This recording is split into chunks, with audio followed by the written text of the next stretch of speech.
Dzień dobry Państwu.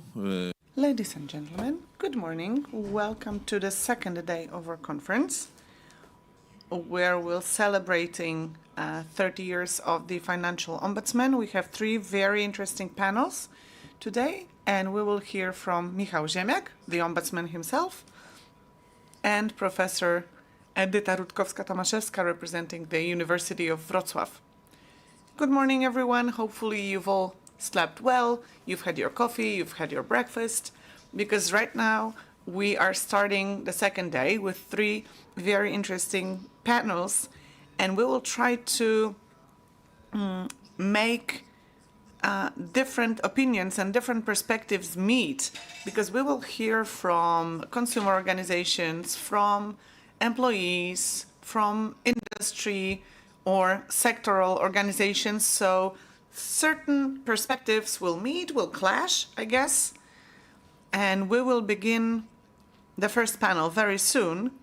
And in this first panel, definitely the members of the Scientific Advisory Committee to the Ombudsman, they will have a say.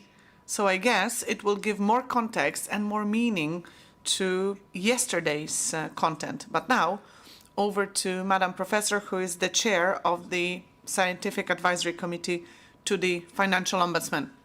Ladies and gentlemen, we are very much focused here on the institution of the Financial Ombudsman because it's a key player supporting customers of the financial market.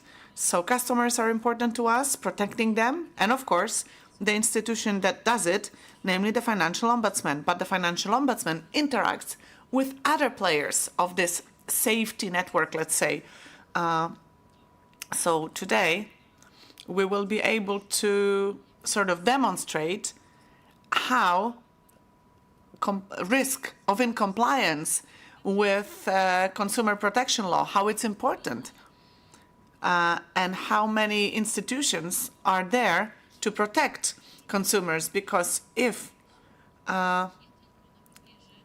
this consumer protection law is not adhered to, there is a lot of threats. So we have all kinds of consumer protection instruments, and they will have to be executed. So consumer protection institutions are there to implement their tools. Consumers become more and more aware, so things are changing.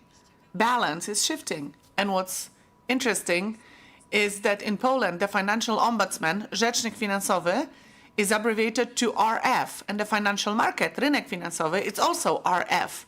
So same abbreviation. I would say the Financial Ombudsman is like the bridge between the financial market and its institutions and customers in this market. And the Financial Ombudsman can also shape the culture of the financial market, shape good practices. But also, the Financial Ombudsman is in constant dialogue with the financial market and its participants, as well as other protection-related institutions. And I think all these things will be reverberating throughout today, throughout all the three panels. Hopefully, we will manage to show you some achievements that we've been proud of. We'll be able to talk about some gaps and what's maybe missing still. We'll talk about challenges around new technologies, and how the financial market is developing very dynamically, which again leads to challenges. There are certain temptations, let's say, of possible abuses and violations due to this rapid development of the market. Richard Thaler, a Nobel Prize laureate, an economist, back in 2017, as a result of his research, he confirmed that tried and tested classic theories of economics, assuming that the customer is rational and is behaving rationally, are simply not right, because regular people are of the Homo sapiens variety rather than Homo economicus. So, behavioral economics, here you go. Both sides of the market have to take that into account. So hopefully today will be fruitful, inspiring, exciting, and hopefully we'll have more protection, more security on this market, and will create the right culture for financial institutions and the financial market. Thank you very much, Madam Professor. Before we start the first panel, well, I know that our international guests, yesterday their speeches were very well received, very much liked and appreciated. So we need to maybe finalize our comparative component, and we have a guest from a different country who came to us last night, who came over here last night, and he's ready to speak. And he'll talk about insurance ombudsman and this landscape of insurance ombudsman in Europe.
Jeszcze chwileczkę mamy...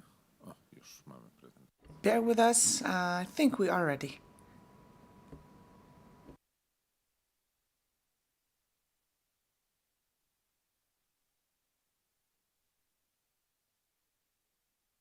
All right. Thank you very much. Dear Financial Ombudsman, Professor, I would like to wholeheartedly thank you for having me here today, speaking on a topic that is truly important and which is the matter of a celebration here in Poland, because you have such a wonderful institution now for 30 years, and that's very, very much impressive. To me, the topic is extremely important. You may say, well, so he has a heart for consumers, has a soft spot in his heart for consumers. He cares for consumers. Yes, that's true. I do care for consumers. But I also think that all those countries who have a financial ombudsman institution, in all these countries, the financial institutions are better off than in those countries where they do not have such institutions. And I will come back to that. Professor, you mentioned that the ombudsman was a bridge between the industry and the consumers, and I could not more agree. There has to be a communication that is beyond an individual communication between Mr. or Mrs. X and Mr. or Mrs. Y acting on behalf of an insurance company. It has to be a collective exchange, and I think insurance ombudsmen are very well shaped to organize this communication. Now, the honor is also on my side, because what I cannot claim is being an expert on alternative dispute resolution, not even an expert on insurance ombudsman schemes. What I do have is, again, a soft spot for ombudsman schemes in my heart. I have a sympathy for those schemes, and I'm interested in those schemes, and I will be back on that in the course of my lecture. Now, when we look at the Insurance Ombudsman, the first thing I need to do is congratulate you on your 30th anniversary, on your 30th birthday. What has been before the Insurance Ombudsman what is now the Financial Ombudsman is really an impressive institution, and I think Poland should be very proud of that. I must say that in my own home country, which is Austria, till today we do not really have anything that deserves the term of an ombudsman. It's basically a desert in this respect, and I do not think it operates in favor of consumers, and I certainly do not think it operates in favor of the industry. Now, when we talk about ombudsman, we always have to be aware that it is not an insurance thing, it's not a financial industry thing. It is really something that comes from politics, that comes more from the constitutional law side, that comes from how states are organized. And the origin of the term, as well as the model as such, comes from Sweden, where the Justitia Ombudsman, I'm certainly mispronouncing this, was invented in 1809, very, very early. And it was followed by many Nordic countries, and by the mid of the 20th century, all Nordic countries were very well equipped with this figure called an ombudsman. But it was, of course, a public ombudsman. It was there to defend citizens against abuses of power, against misadministration, and against unfair decisions delivered by public authorities, basically the government and its organizations. The idea was very well received beyond the Nordic countries.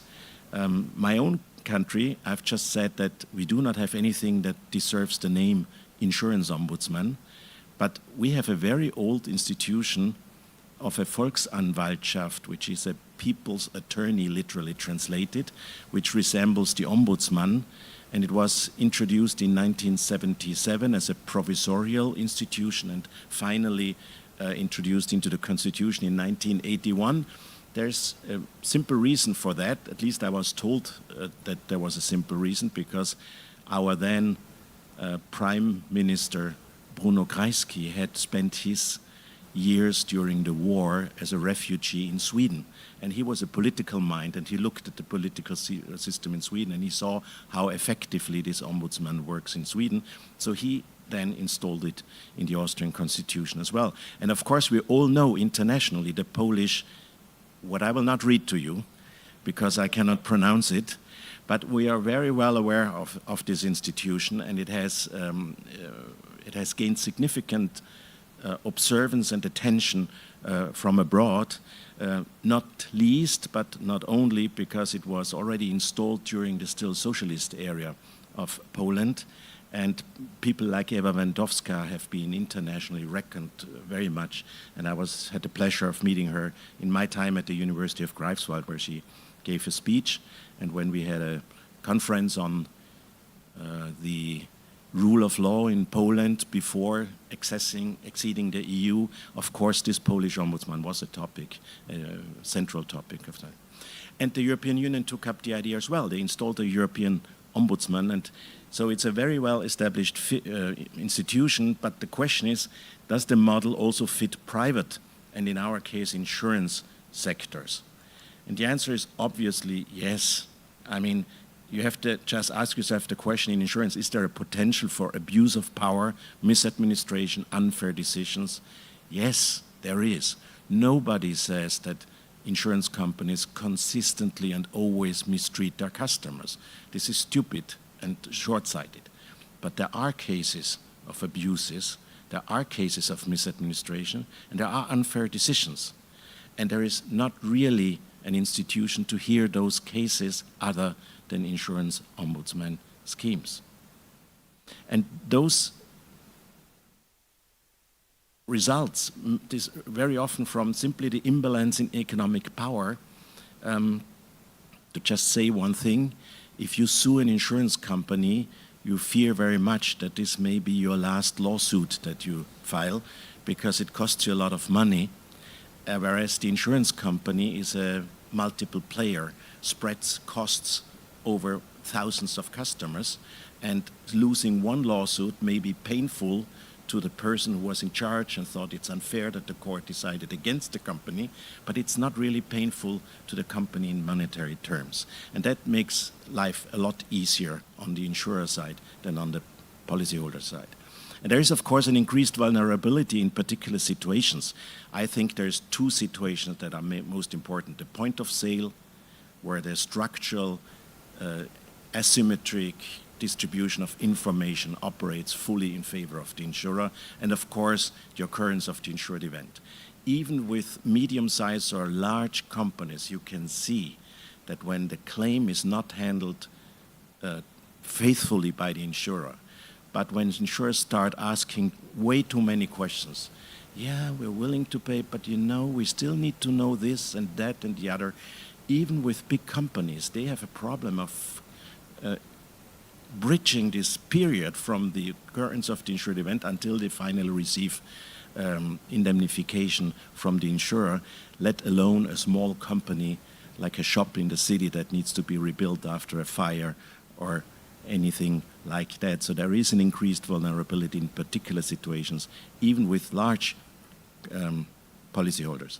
And then, of course, insurers are usually large entities, and large entities always tend to be bureaucratic, and all the compliance requirements we have today, they are very good, but they do not cause less bureaucracy, rather more bureaucracy.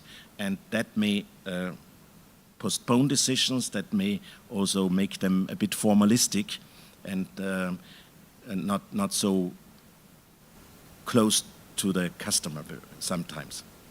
And so I think there is clearly,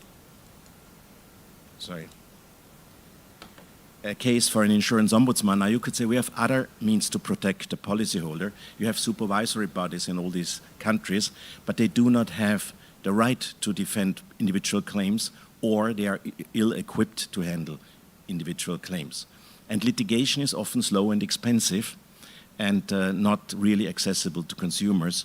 So insurance ombudsmen are really an instrument of alternative dispute resolution in search of fair, balanced, and transparent solutions. And when I say transparent solutions, I mean this is the main profit to the industry, that an insured, even if the decision is against him, will understand the decision.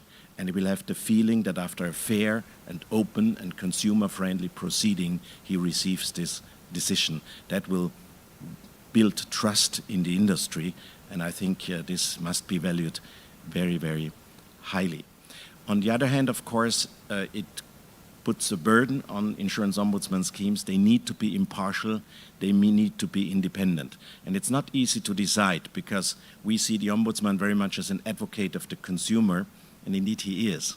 But when he gives decisions, he should still decide impartially. He should not just have what I was talking about, a full heart for consumers and anything goes and they always have to be paid because otherwise they are poor. He has to have a reason, either by law or by fairness. And this is really what I observe is, first of all, the insurance ombudsman is an element of the rule of law in the insurance sector. Otherwise, lack of accessibility of courts will lead to a lack of enforcement of the rule of law in the insurance law systems. And it is also an element of fairness or equity in the insurance sector, or maybe even an element to improve ethical behavior in the insurance sector. This is very important lately, and I think institutionally the Ombudsman is fit to provide it, to deliver it. Now, why have I been invited without being an expert on the topic? I think one of the reasons is that I have decided to edit, together with Lorenzen, Marta Ostrovska, whom you certainly know, and Ann-Kathrin Nablolz, a book on insurance ombudsman schemes, a comparative analysis, published in the AIDA Europe Research Series on Insurance Law and Regulation, edited by our friend Pier Paolo Marano, who is with us today as well.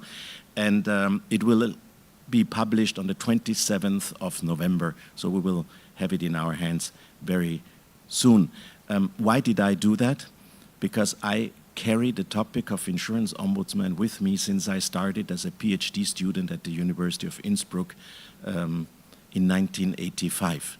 And my then Professor Fritz Reichert Fazilides had held a conference in 1983, and the volume that was published on the conference materials had just appeared. And when I arrived at my desk, I had a copy, and I saw Insurance Ombudsman. What's that? Huh? And since then, I was inspired by this idea. The Austrian insurance industry in those days, I'm not talking about today anymore, but in those days, they really hated him for just hosting such a conference.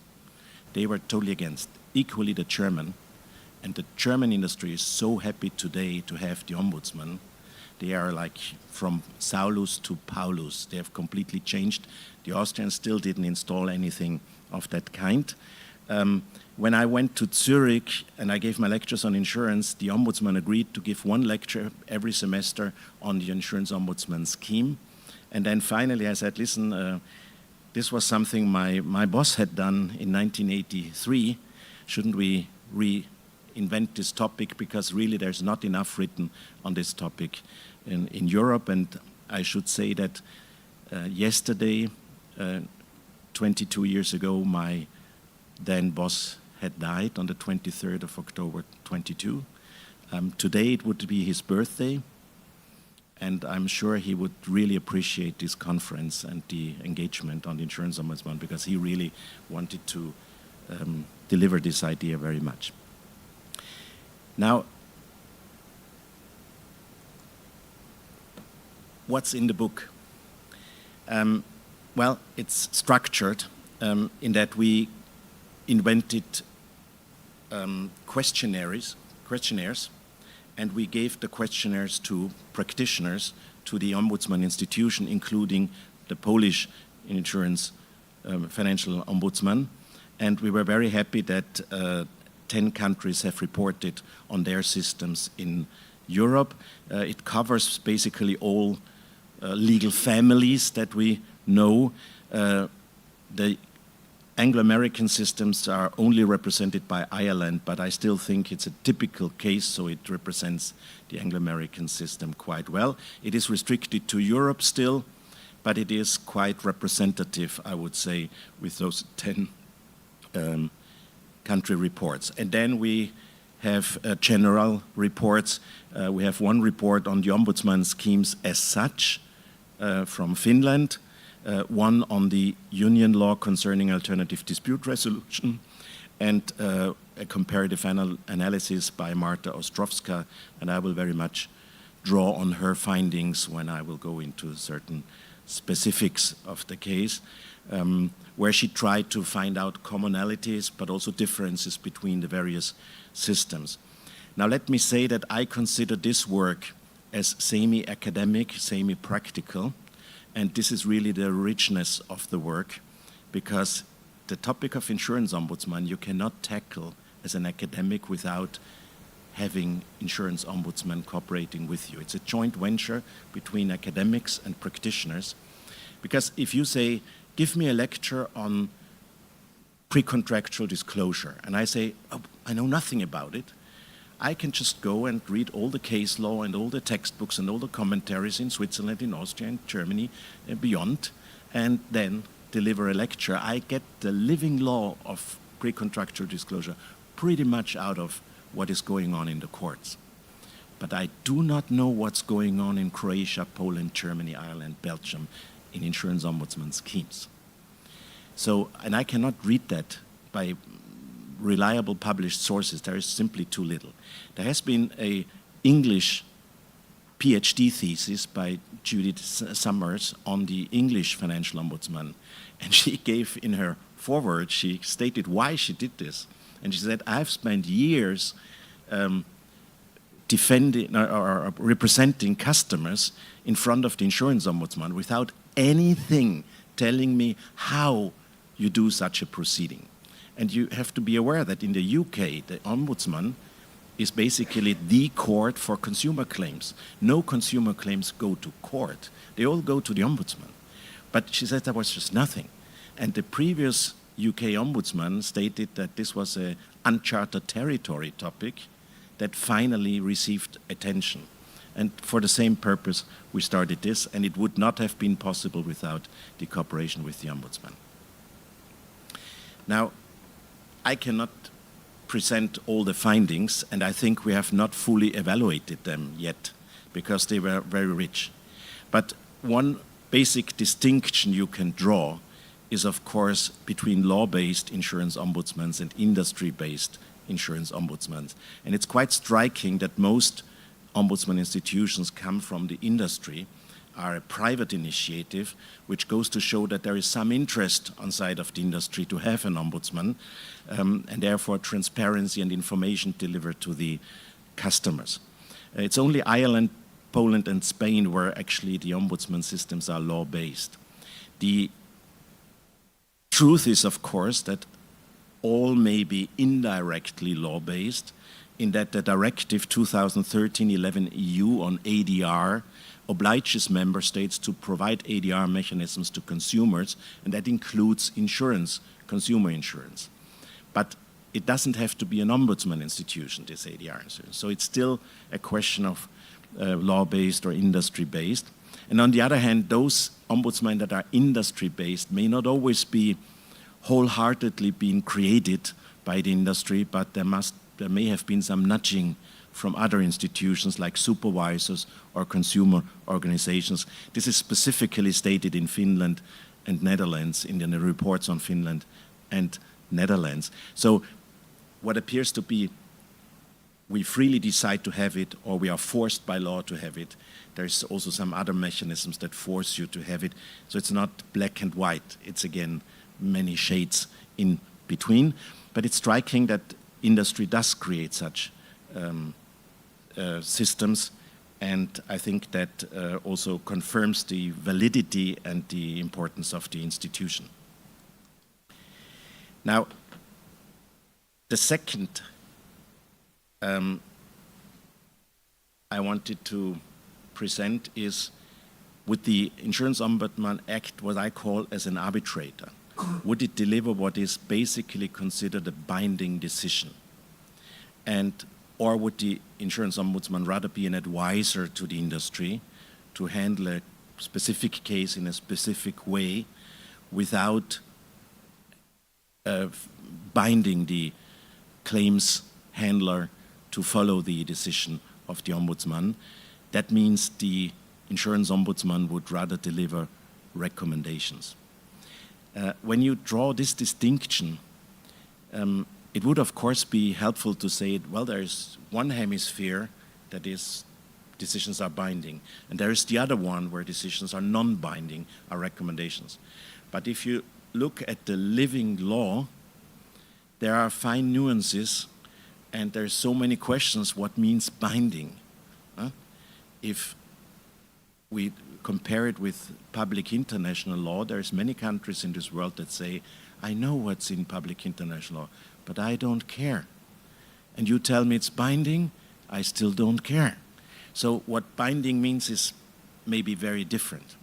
And again, if something is just a recommendation, you could expect the insurance industry to say, I'm not going to pay, why should I pay money based on a recommendation? But they pay.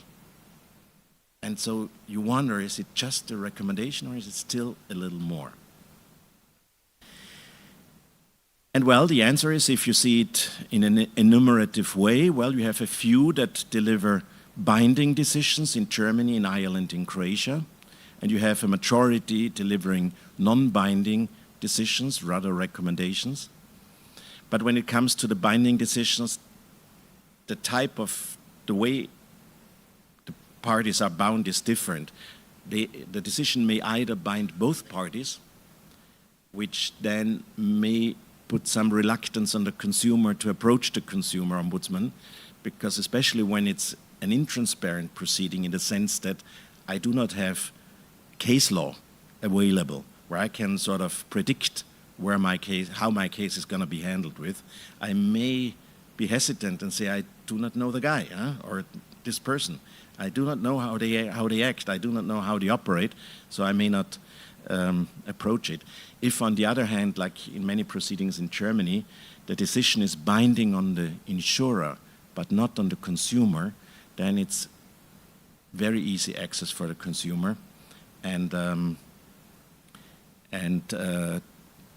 it's not really a loss for the insurer as long as they are confident that the Insurance Ombudsman delivers reasonable decisions. That's the other thing. They must put trust in the Ombudsman as well. If they think these guys are crazy, they have a whole heart for consumers, they waste our money by being nice to consumers, that's of course not what they want to see. And you see that this has happened in Germany very well, it has functioned in Germany very well, because when they established the Consumer Ombudsman, the Insurance Ombudsman, it was really industry driven, and this office is paid by the industry. And so you think, oh my God, huh? Independence. How could a person be independent when all is paid by the industry? But then they said, well, we just take a figure who is beyond doubt that he would ever he's trying to please the industry. And they took Professor Römer, who was a long time at the federal court, judge at the federal court, so at the highest instance courts in Germany, and he was in charge of insurance matters, and he was always very public. He gave many lectures. He was always in favor of consumers. And they chose this person to signal, we are not trying to install somebody who is our friend or in any way dependent on us. This man has made his career. He's retired. He doesn't need us at all. So he will decide in whatever he finds reasonable. But he's also an experienced judge. He's not just nice to consumers. He knows life, and he has a structural way of approaching decision making. So this was very important to the German industry. And so they put the trust in, and you could live with one-sided decisions, binding on the insurer but non-binding on the consumer. Now, you could say, well, that's a weakness of all the other insurance ombudsman schemes, including the Polish ombudsman scheme. But as a matter of fact, it seems it is not, because the compliance rates by insurers are extremely high in all these countries. They report more than 90% compliance. And the other question, of course, is what does it mean when the German or Irish decision is binding? Well, in Ireland, apparently, you can really enforce an ombudsman decision by courts. That is really binding and enforceable. All the others have no real means to enforce it, but reporting to the supervisory bodies, or, and this is even the case with mere recommendations, excluding certain companies from the scheme, taking away this signaling they have towards the consumer if they, on a steady basis, do not comply with ombudsman decisions. And I think that's a very convincing system as well.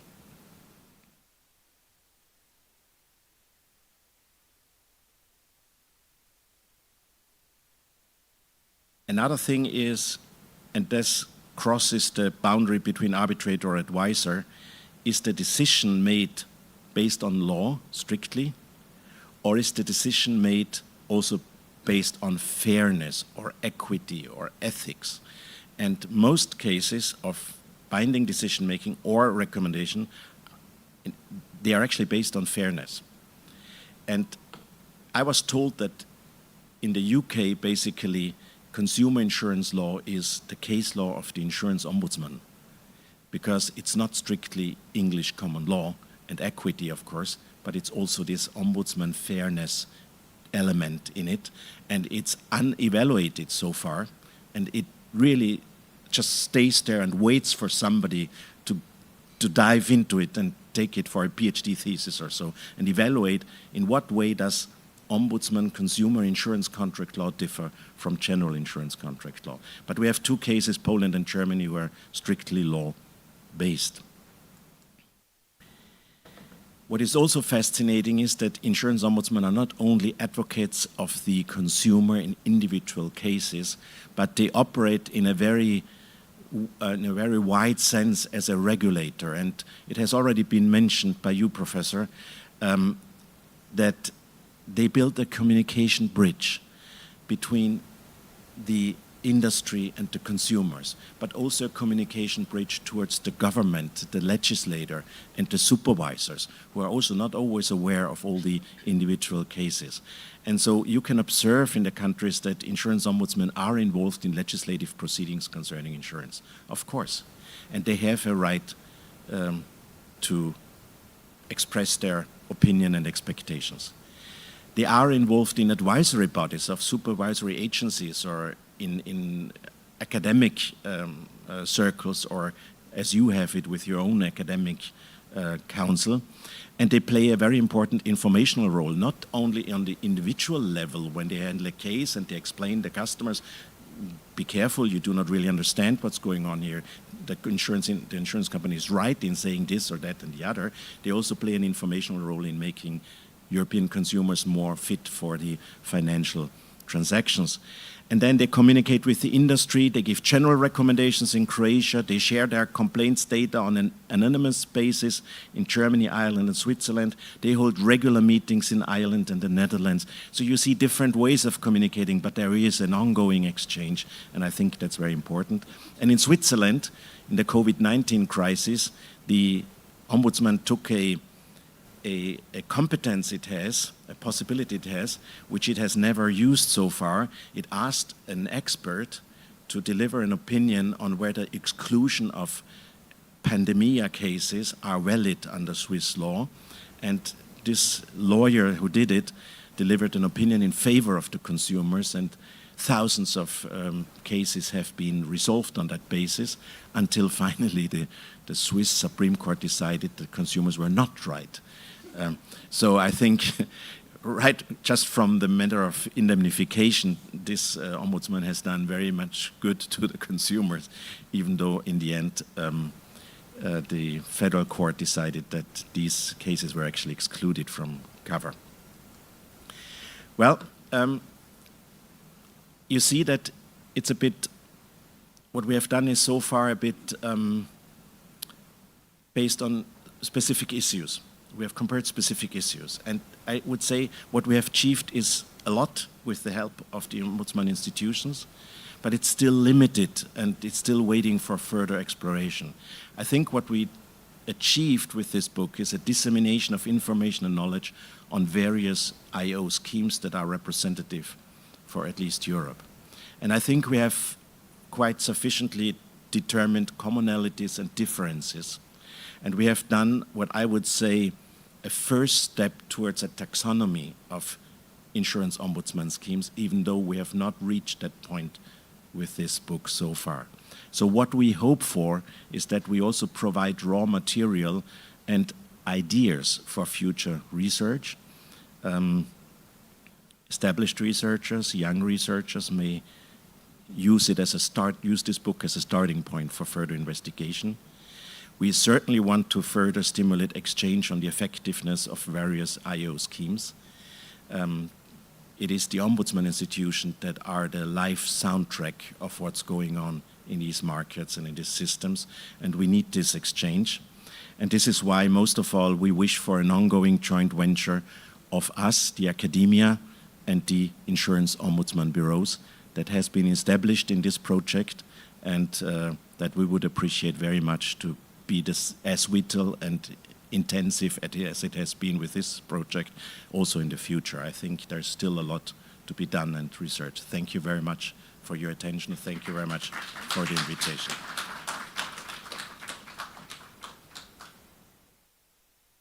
Thank you for the presentation.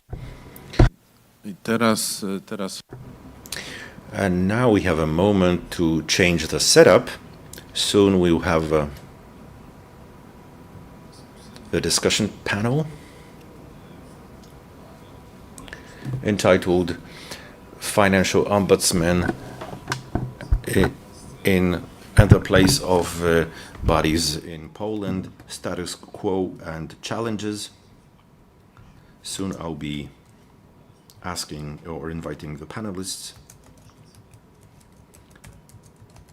as soon as the chairs are brought.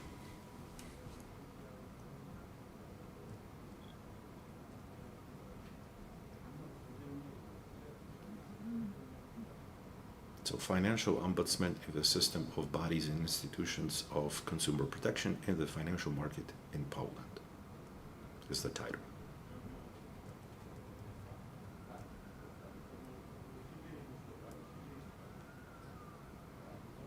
Okay.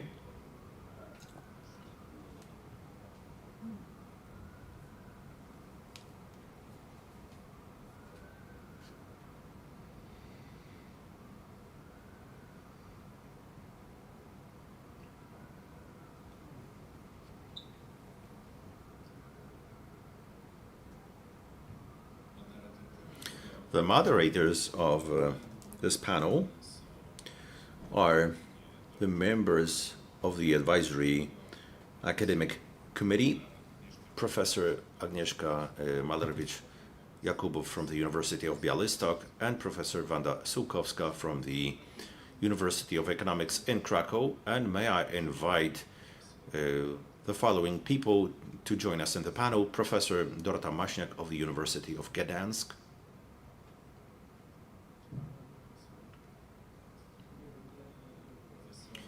Professor Konrad Zacharzewski from the Koźmiński University, Mr. Artur Zwaliński, Deputy Director of the Collective Interests of Consumers from the Office for the Protection of Competition and Consumers, and Mr. David Rabkiewicz, Director of the customer of the banking and equity market at the Financial Ombudsman's office, and Mr. Aleksander Daszewski, Deputy Director of the for the customer of the insurance and pension market, also at the office of the Financial Ombudsman. May I invite you to join in the debate? I wish to thank the organizers for entrusting the moderation of this panel. It's an honor and also a pleasure, especially that we are talking about building bridges, and the Financial Ombudsman and the representatives of both the bodies who are being represented with us, as well as the academia, are the bridge builders. So we are on the good side, or on the bright side, and we'll try to meet the challenge of cooperation of representatives of the various bodies and authorities with the Ombudsman. Good morning, ladies and gentlemen. I wish to thank the organizers for having joined us in this interesting debate and giving us an opportunity to ask questions to which hopefully there will be no easy and obvious answers. We will be all striving very hard, and at the same time, hopefully, they'll provide some inspiration for new questions, and at the same time, seeking new solutions. Ladies and gentlemen, yesterday's meeting was commenced with a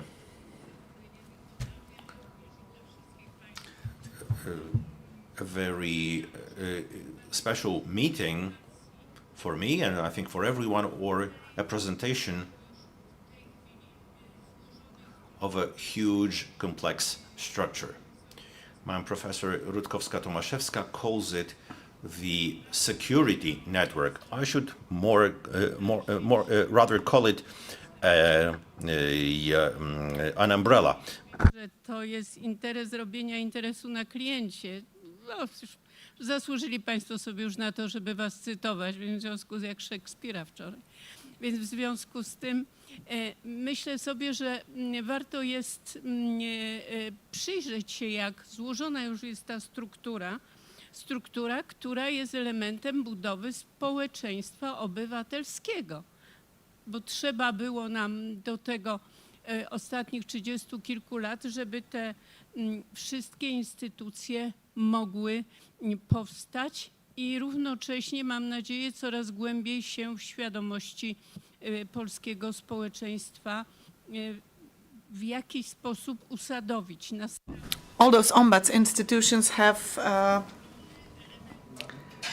helped or have become mainstays, have become also institutions where people turn to in difficult moments. Of course, no one wants a difficult moment to happen, but if it happens, you would like to be able to turn to an ombudsman of patients' rights, an ombudsman for civil rights or human rights, an ombudsman for children's rights, and so on and so on. All of us, from an early age, we should know that in all kinds of problems, if they arise, we're not alone. There's someone we can turn to. There is an institution we can turn to.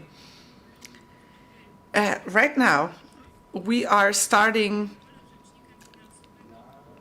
a panel or a discussion about the role of financial ombudsman in a whole system, in a whole landscape of consumer protection. Actually, no. The title of our panel is a little bit different. I apologize. The Financial Ombudsman in a whole system of bodies and institutions for consumer protection. We will start with a presentation by Professor Maśniak from the University of Gdańsk. So she'll talk about the role of the Financial Ombudsman in protecting customers or consumers in the insurance market. But also, we will, in this panel, try and answer many other questions that arise, especially in the face of new challenges. Because to me, those new challenges, to me, maybe I'm saying this because I represent a certain generation, but there are threats that AI is bringing. So honestly, myself, I'm afraid of AI. That's why I'm saying that we're facing threats brought about by AI. When I have spoken it aloud, I'm afraid of AI, I feel a little bit better. Hopefully you're afraid of it too. But hopefully, or maybe, this fear and wariness of AI is a result of ignorance. Maybe it's a result of the fact that I can't see some of the benefits. I mean, all of us are using the benefits of AI.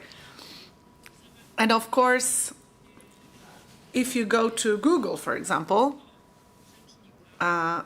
when I asked Google about the Financial Ombudsman, I received a lot of the information about the Financial Ombudsman, but not everything was up to date, honestly. Like, for example, when I asked AI yesterday about the Financial Ombudsman, its response, its answer was quite up to date, I would say. So, Professor Maśniak, over to you. Good morning, everyone. I have a difficult job. I have my work cut out for me. I'm not sure if I'm going to answer all those questions.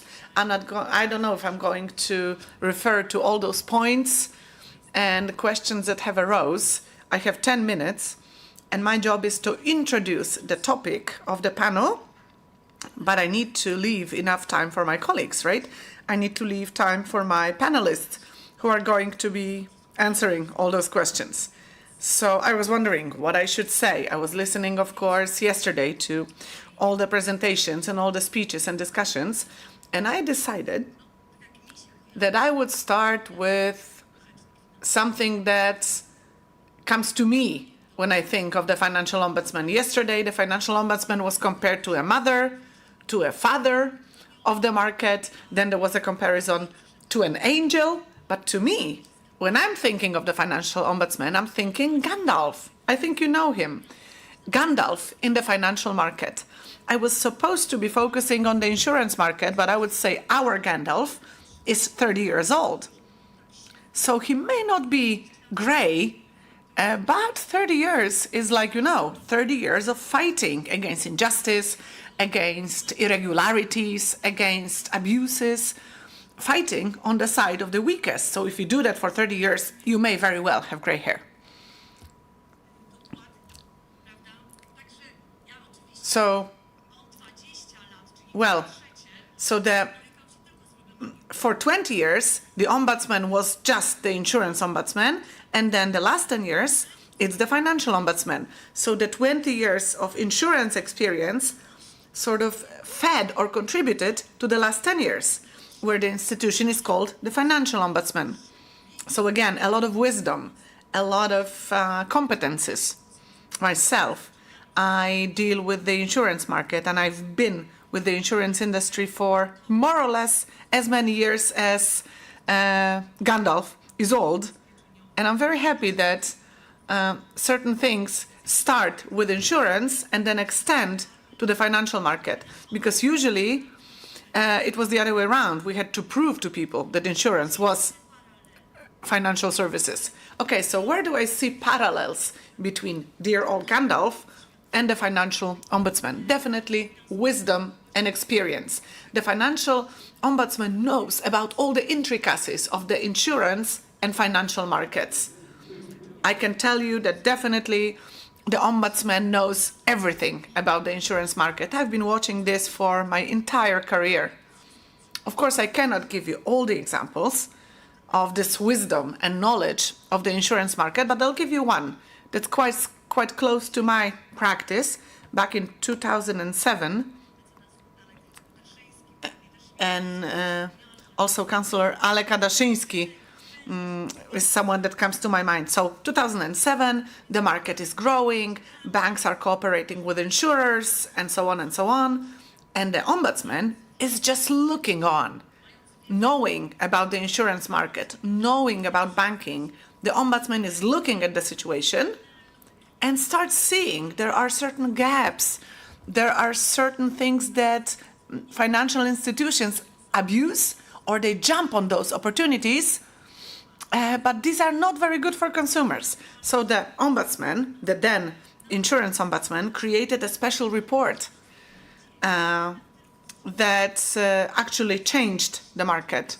So, you know, without the wisdom, without the knowledge, without the expertise of the Insurance Ombudsman and the then Financial Ombudsman, it wouldn't be possible to understand all the intricacies, all the details, because the Ombudsman is the first one to go into those details, to understand them, and then explain all these things and make them right for everyone. You know, there are many things that come into play, like freedom of service provision, freedom of exterritorial business, and so on and so on. But the Ombudsman says, stop, we have to think about some other things. And then the Ombudsman started influencing the Financial Supervisory Authority, and they started changing things. But it was only possible thanks to the wisdom and the knowledge of the Ombudsman. So, of course, what else does the Ombudsman do? Protects and intervenes whenever there are abuses that can lead to systemic problems. So the Ombudsman is also preventative, intervening without or before big disputes arise. So intervening in the insurance market, for example, because the Ombudsman has many ways, many methods of acting, of intervening. Someone said yesterday that the Financial Ombudsman's role should be bigger in solving systemic issues, systemic problems, sort of looking at the whole system. I can't see any other institution that would be so well equipped, sort of to work on a micro scale, looking at consumers, and looking through the micro scale, being able to see bigger things, systemic things. I don't see any other institution that would be better equipped to do so. And of course that all translates into specific money, specific amounts of money, millions of zlotys. Thanks to all those tools and instruments that the Ombudsman uses, there are settlements, for example, that are possible thanks to the Ombudsman. Lots of money can be saved.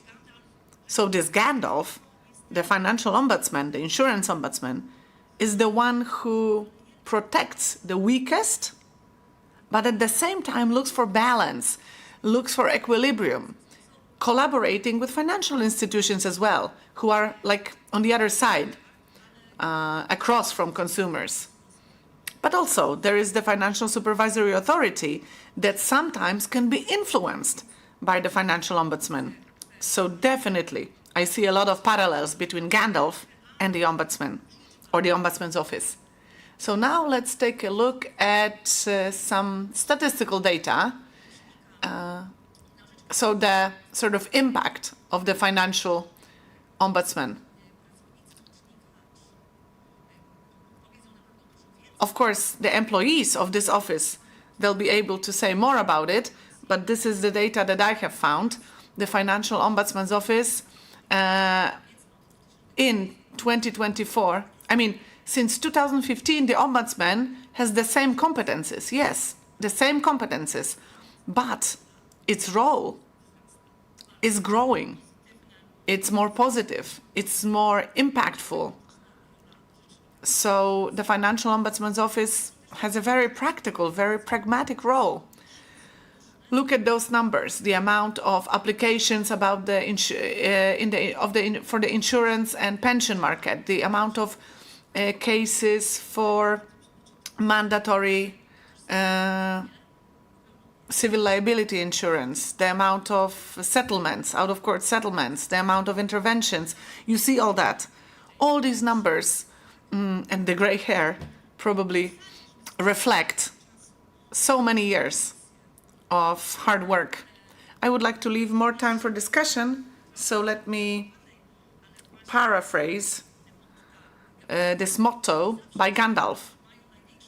It's not always those who have the most power who changes the world. Sometimes it's enough to have someone who cares about fairness and justice. They can change the world. So thank you very much. And let me just add something about AI. Look at this image. Even if you think about, well, we can create wonderful images using AI. But you know, over the last 30 years, I have seen that the Financial Ombudsman's office has managed to tackle on every challenge successfully. Also has been able to see every challenge, every problem sooner than everyone else.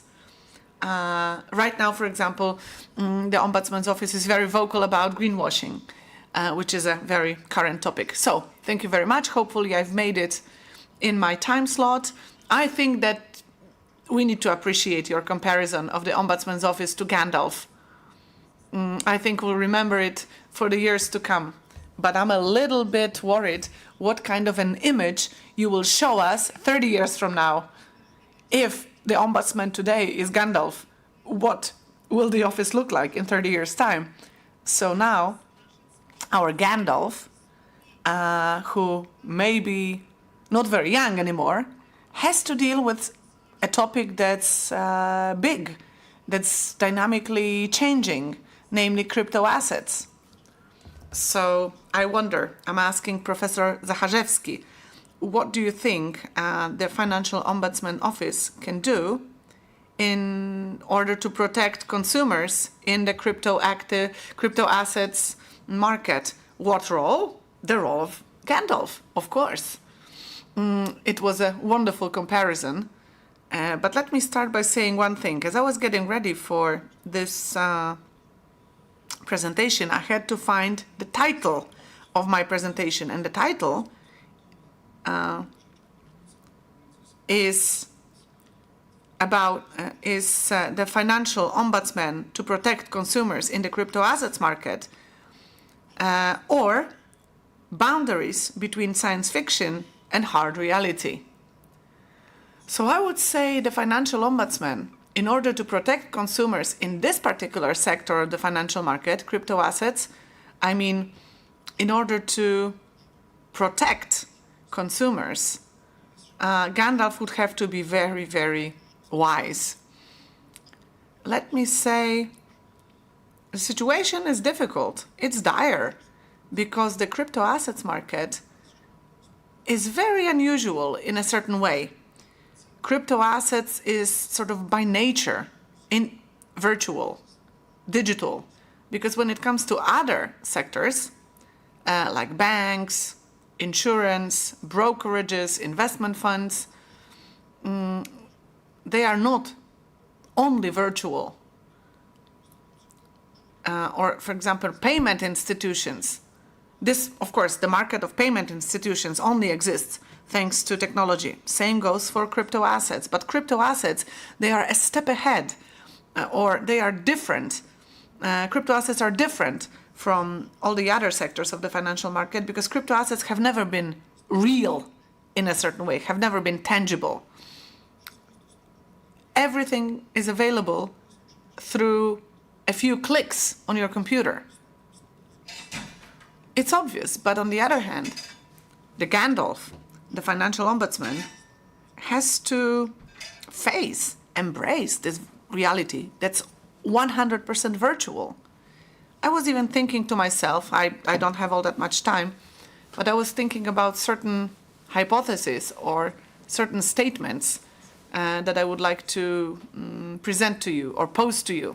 If I were to ask myself a question, how should the Financial Ombudsman protect consumers in the crypto assets market, what the model of protection should be, I don't know.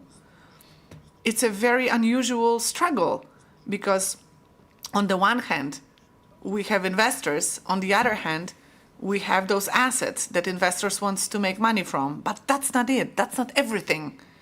Let's remember that crypto assets are, in their nature, virtual. So they are sort of escaping our Polish jurisdiction, those crypto assets. That's important. That's why in the title of my presentation, I say a boundary or a line between science fiction and hard, tangible reality. Of course, we have other institutions, the Banking Supervisory Authority, the Securities and Stock Exchange Authority, but all those institutions are under the Polish law, while those who are issuing crypto assets, they're not headquartered in Poland. Jurisdiction is completely different. Of course, in civil law cases, jurisdiction doesn't matter all that much. In other cases, prosecutors can receive information from other countries. But basically, what we need to be based on is the Polish law, the Polish constitution, the Polish banking law, and so on and so on. When we're looking at, three weeks ago, there was a law that was adopted by the parliament. I don't know if the president will sign it, but this law on crypto assets could be a starting point for further considerations. Because when I was looking at this draft law, there was just one mention, one reference to the Financial Ombudsman, because they are actually suggesting that another law can be amended. Definitions can be broadened, and there was something else about fees that are charged for the system itself. So they are extending or broadening the definition of clients on the financial market, and they are extending the definition of entities or participants of the financial market. So if you look at those definitions, I think Gandalf would have to have a very, very long beard to be able to help here. Let me just quote very briefly. A client of an entity on the financial market is, among others, I will not read the whole thing. So a client of a financial market entity is a holder of tokens that are linked to assets, tokens that were bought from the issuer of the token who has permission to offer those tokens. So having permission, being authorized to offer those tokens. Likewise, the definition of a financial market entity will be extended. And here we have two items: a financial market entity within the understanding of the Polish law would be the deliverer of crypto asset services and the issuer of tokens having an authorization to offer.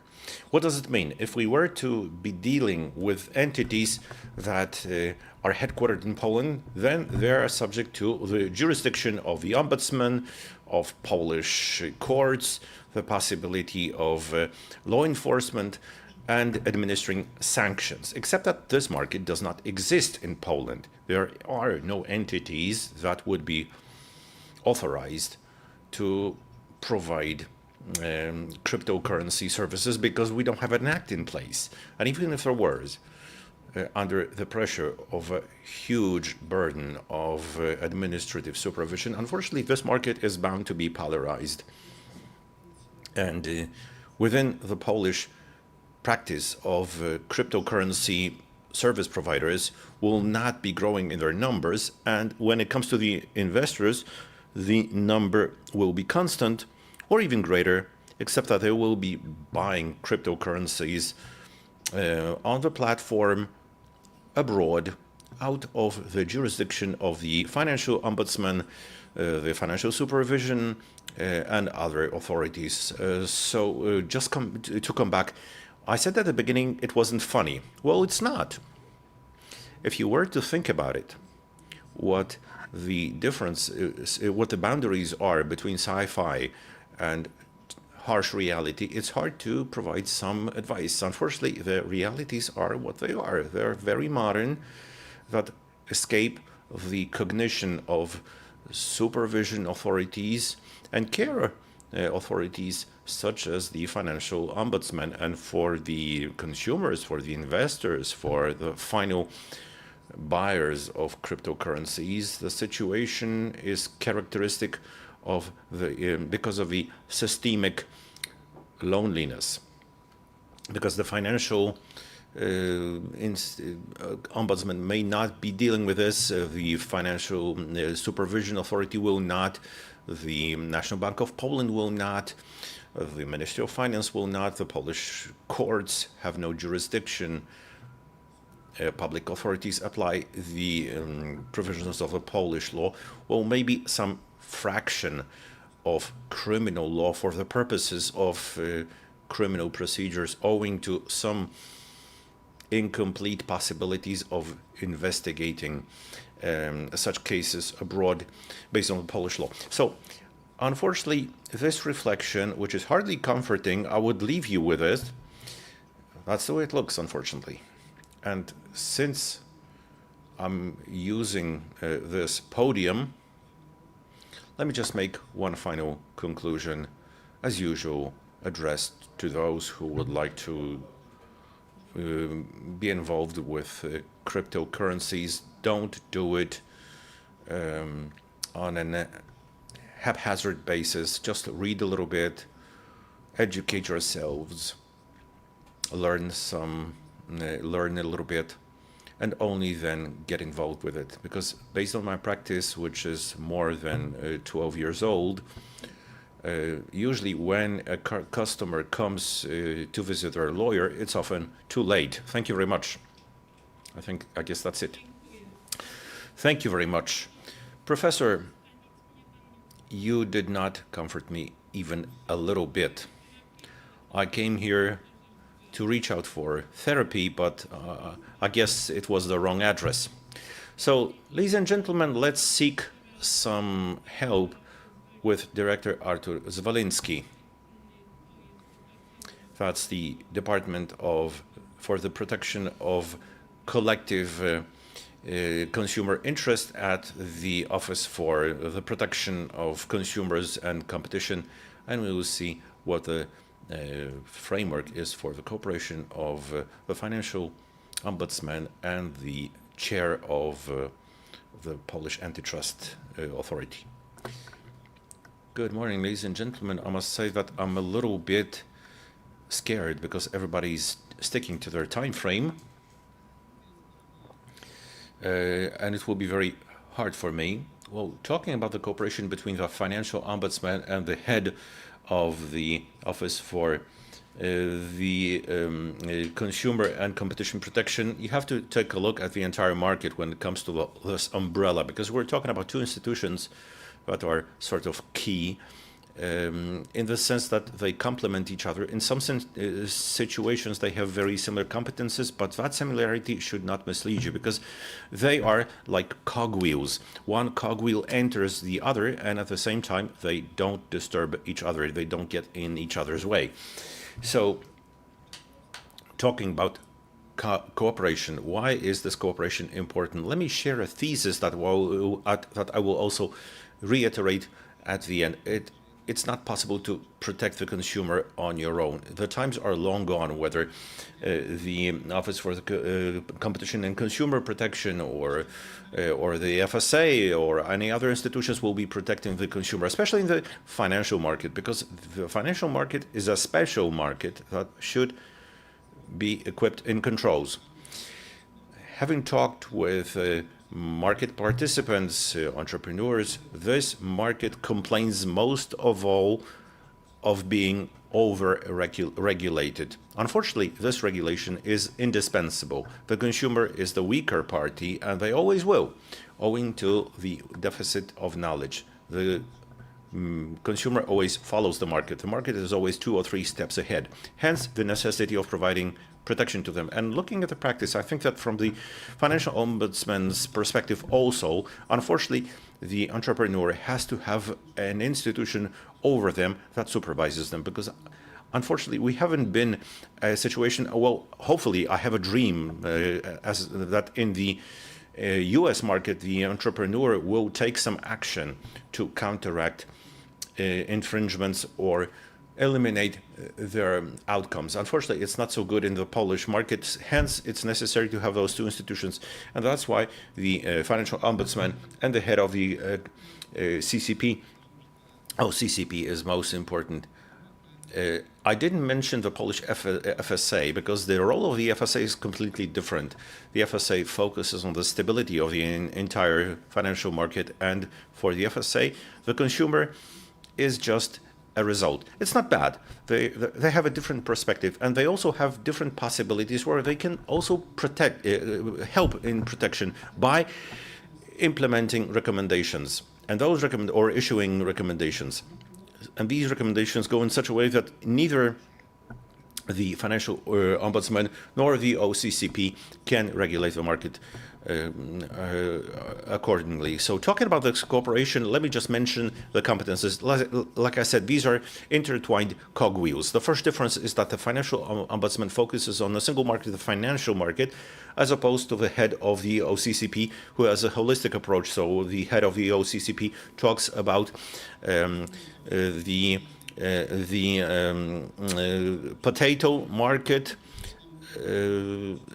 plot, on the other hand about the financial market, then on the telco market, and then there can be the property market or soft fruit market. Those are the rules.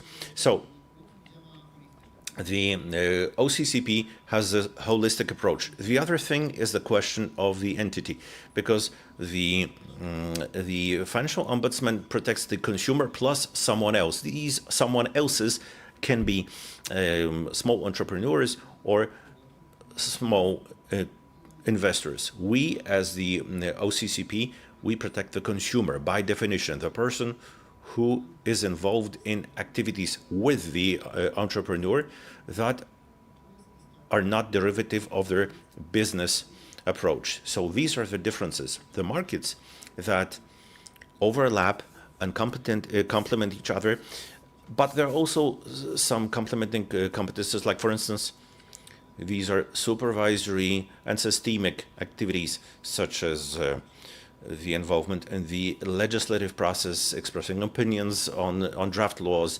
We express our opinions, and our opinions are very much aligned. We can differ in details, but these are really minute details.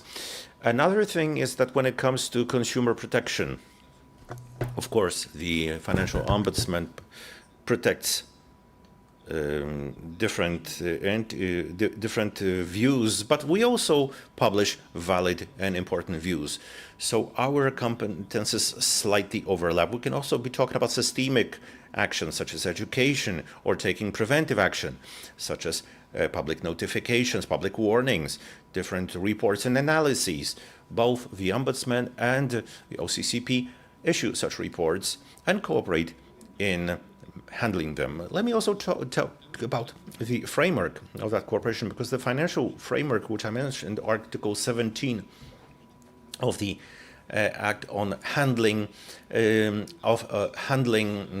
claims about the Financial Ombudsman, and Article 31 of the OCCP Act impose similar responsibilities on both bodies, on both authorities. But it's not only the obligation. If it was only about the obligation, there would be no cooperation. There are also positions in the which are not only aligned, but they can be even common. Professor Viktorov will remember the common position on the earlier repayment of a consumer credit, where both bodies issued their joint position. There can also be positions on unauthorized transactions, about how banks handle claims of vulnerable customers. There can also be some messages in the case of ad hoc situations. In the case of the bankruptcy of Getback, we work together, both the information policy as well as activities, as well as some steps taken towards entrepreneurs were common. We were actually acting together. We were also talking about cooperation. I mentioned one thing. I talked about the Getback case. I also mentioned the preliminary repayment of a consumer credit. But even before, both the Ombudsman and the OCCP acted together within their competences, but those activities complemented each other. We were pressing on entrepreneurs to make sure that they change their practices in such a way that they wouldn't harm consumers. So not to apply abusive clauses. On the other hand, the Ombudsman was also protecting the consumers on an individual basis, be it in terms of litigation or mediation, because also the Ombudsman is very important. I talked about unauthorized transactions and loans in CHF. So we were handling abusive clauses, and the Ombudsman was protecting them in litigation. What are the current challenges and responses to the phenomena? The digitization of the financial market is very important. As a professor mentioned, the market was transferred from the material to immaterial, intangible phase. The products are getting more and more complex, and yet more and more available, and that's a challenge to protect consumers, protect them from the lack of knowledge, not from risk. We or OCCP cannot protect the consumer from risk. We say, dear consumer, if you want to consume, you have to have appropriate knowledge, and you have to accumulate that knowledge. But we are also looking at entrepreneurs. Are you, dear entrepreneur, sharing that knowledge? Also, and one more thing, that's the cross-border quality.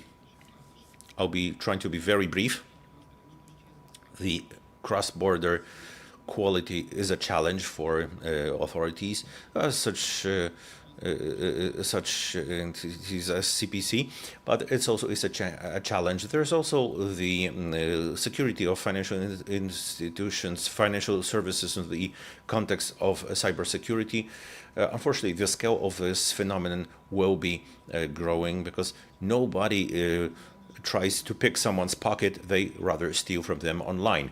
Another phenomenon is financial education, also geopolitical events and social events. So, for instance, the breakout of war in Ukraine and the access to cash, that was a huge problem, and that required a lot of resolving a huge logistic problem to resolve it. And the last thing, social phenomena, for instance, demographics.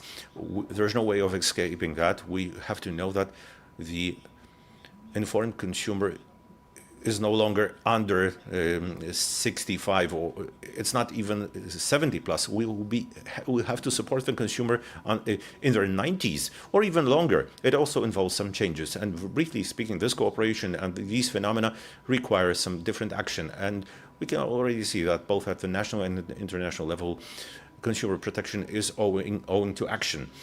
Secondly, that protection cannot be limited to a single market, because right now, financial services in the digital world, I mean, the difference between a financial service and a telco service, and also a cell service, is very fluid, very much blurred.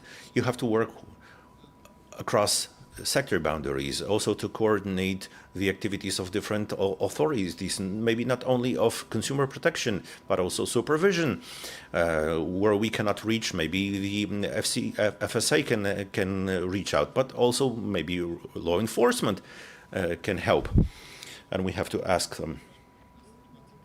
And also when it comes to the protection well, there's no way of telling. We can tell by what we have now, not going forward. And it's important that we are talking about the prospects of cooperation going forward. And going forward, it will be based on the exchange of information, both on a cross-border basis as well as domestically among different authorities. This is very important. It's also necessary to monitor the market. And there's no way of escaping AI. The professor is prompting to me that I'm out of time, so let me just say that we cannot escape AI. At OCCP, we are already using the Arbus application, which analyzes abusive clauses in loan agreements, and this is AI-based. And there's one more thing: you cannot protect the consumer on an individual basis. You have to protect them together. Thank you very much.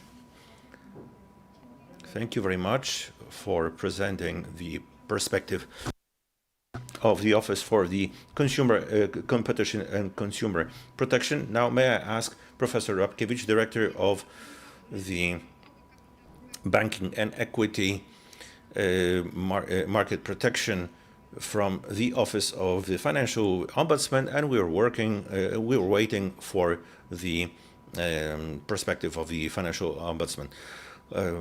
I'll be working. Thank you very much. I'll be talking in the capacity of the little brother, because our department is like a little brother. Whenever I have a presentation to deliver, I think, what a great multimedia presentation I will deliver, but then my limitations crop up when it comes to the presentation of a PPT presentation, and I end up with presenting something which are just mere points. But fortunately, the Financial Ombudsman is working better and is coping better than myself with a PowerPoint. Okay, so what I will be willing to present is the experiences of what it was like, about the status quo, what it's like right now, and about challenges, about what it can be like. As I mentioned, we are the little brother. We operate in the market. We've operated in the market for 10 years now. I mean, the Financial Ombudsman started dealing with the banking and equity market as of 2015, but owing to the experiences of the big brother, the Insurance Ombudsman, we could take advantage of some tools and some experience. And owing to that, the entry of the Financial Ombudsman in the market was a very strong one, because what we were mostly handling back in 2015 were mostly non-PLN loans. As Professor Viktorov also said at the beginning of that, we shared our analysis, our report on foreign currency loans. It was received in such a way that, I mean, it was very intensely received in the market with a lot of friendliness. Many entities suggested that we should just withdraw from that, or perhaps modify that position. Luckily, we never did it. And as you look at the report today, when you look at this report today, it's 10 years old. It holds up quite well. all the arguments there, all the points there are still valid when it comes to freedom to shape spreads, freedom to shape exchange rates, and so on. It's all very current still. When you look at other reports or manuals or guidelines, we have created like a map of abusive clauses. So anyone could look at a certain clause, like if they had a loan and a loan agreement, they could check whether a clause in their contract was abusive. So quite a nice manual for customers. We have also helped with courts and court cases.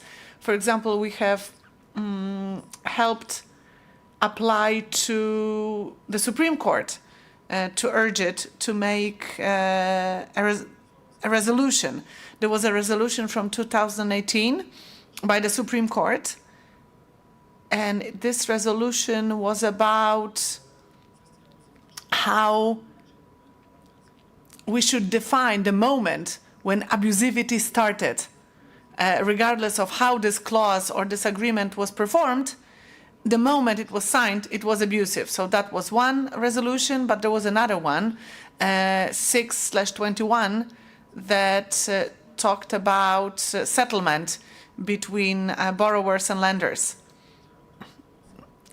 But actually, we helped also with the Court of Justice. We appeared in a very famous case by Mr. and Mrs. Jubilee. We actually issued an opinion that was taken into account by the Court of Justice, by the European Court of Justice. There was a case C520/21. We were actually a participant of that particular case, of that particular court process. And actually, that verdict was about banks charging people money for using capital provided. We have conducted 5,000 interventions, issued thousands of material opinions and opinion papers. So we really have had a contribution when it comes to mortgage loans denominated in foreign currencies. But the speaker before me mentioned how strong we are in consumer credit and early repayment of consumer credit. It was actually so from the very beginning, when it comes to consumer credit, when it comes to mortgage loans, we have also had a big say in unauthorized transactions. We mostly focused, at first, we focused mostly on mortgage loans denominated in foreign currencies. And then, when the situation was more stable, we started dealing with unauthorized transactions.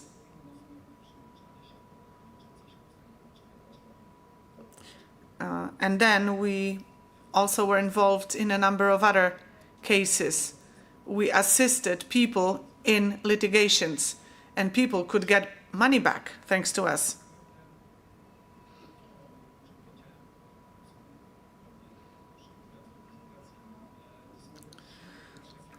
So these are the three pillars of what we do: consumer credit, mortgage loans, and payment services. So that's the state of affairs for October last year. We have also been involved in the Getback case. I remember that we were meeting with the aggrieved parties as well. And the Financial Ombudsman says that we were the first ones to notice the problem, and we communicated it to others. So indeed, we were quite active during the pandemic. We also organized this awareness-raising campaign during COVID. When the war in Ukraine against Ukraine started, we also assisted and gave advice to Ukrainian nationals. We organized also a campaign where in several months we gave over 11,000 sessions or of advice on email, on the phone, because people could use what is called credit holiday, where people can have a period where they don't pay, when they don't have to repay their loan. We also created a dedicated email mailbox for all those people who were aggrieved in the Get Back case. We also help with a group or class action when it comes to the distribution of bonds issued by Getin Noble Bank. This case is still ongoing. Also, we helped with litigation in the case of abusive practices with heat pumps. So actually, now some people don't have to repay their loans or don't have to repay interest on loans they took to buy heat pumps.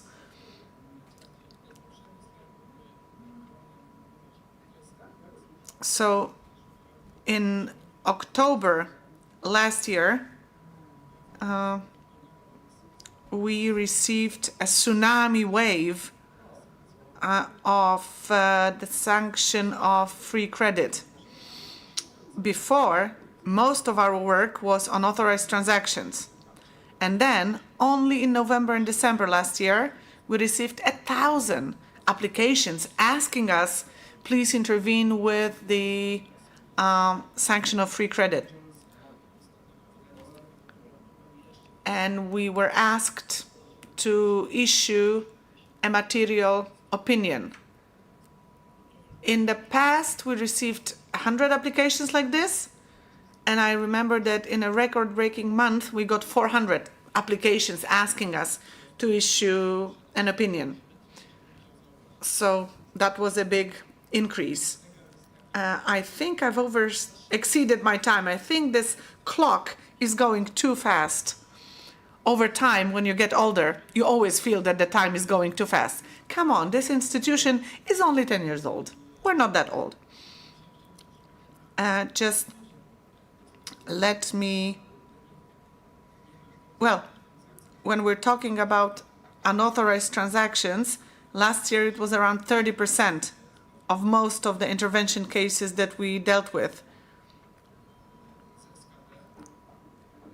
And then in 2024, when we're talking about sanction of free credit, over 2,000 cases. And most of them in November and December. And in the first 3 quarters of 2025, think about it, 4,500. So out of 10,000 applications to intervene, vast majority related to the sanction of free credit. So 45% of cases where we ask to intervene is about sanction of free credit. We're dealing with also issues related to WIBOR, so Warsaw interbank rate. Unauthorized transactions, still, they come to us. And of course, we're helped to assist with the draft law on consumer credit. So we issued our remarks to the draft law, and we're hoping that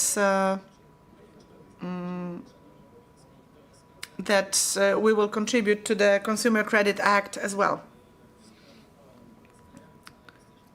We are also quite busy with the POL STR indicator.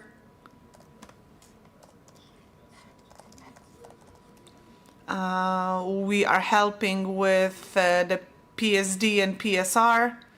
We are participating in the on a European level. So as I said, we've also contributed to the Polish short-term rate, Pol STR, and we have some cases concerning AI. Because, you know, AI can be a threat because fraudsters can use people's images or people's voice to commit fraud.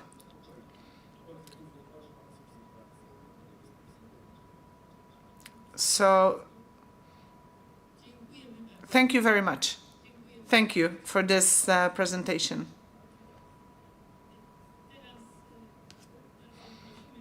And now we are asking Director Aleksander Daszewski, the older brother from the Department of the Financial and Insurance Customers of the Financial Ombudsman Office. This title is unusual. From the Insurance Ombudsman to the Financial Ombudsman, where are we going? So it should be finishing with a question mark or with 3 dots. Right, that was my younger brother. He's pretty cool. Very powerful presentation. I liked it because that's the kind of people that we need. I am a little bit older because I'm 30 years old. I mean, I haven't been with this office for 30 years, but it's been quite long. And I know some people in my department even have been with this institution for 30 years, honestly. And of course, there's some new people. So let me first mention some great people who used to be insurance ombudsman, like Professor Rogowski, who passed away, but he was a great man, a great historian, a great thinker, a specialist in constitutional law, great lawyer. Also, Madame Olenska, who used to be the insurance ombudsman. No one has mentioned her before, but she's a great person, a social activist, a physician with a lot of empathy, and another great insurance ombudsman, Professor Aleksandra Viktorov, an absolute powerhouse of a woman, renowned. She's with us. Actually, it's wonderful that we have her back. And I think because there was a period where maybe she was a little bit forgotten, but wonderful to have her. And there's another person I need to mention who had this great characteristic that whenever we did anything, sort of, she was there watching over us, so that whatever we arranged really happened, really was executed. You know, it's all about people. And I'm talking about the first 10 to 15 years of this institution. It was a team of great people with a mission. We wanted to do something, to achieve something. We had wonderful bosses who helped us do these things because they gave us green light always. And I have to mention Madam Krawczyk, Madam Director Krawczyk. She was the first employee. She's called the Mother Director because she was employee number 1 hired by this institution. And she created this wonderful atmosphere. We felt right at home when we came to work.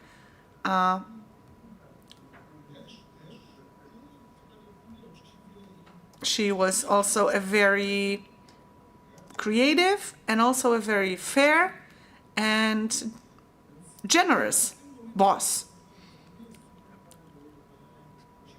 So all those people, I guess, were the right people in the right place. And these were times of revolution. These were times of struggle as well. So we had to fire some bullets. We actually put in motions with the court with a number of courts, and actually most of our motions were granted.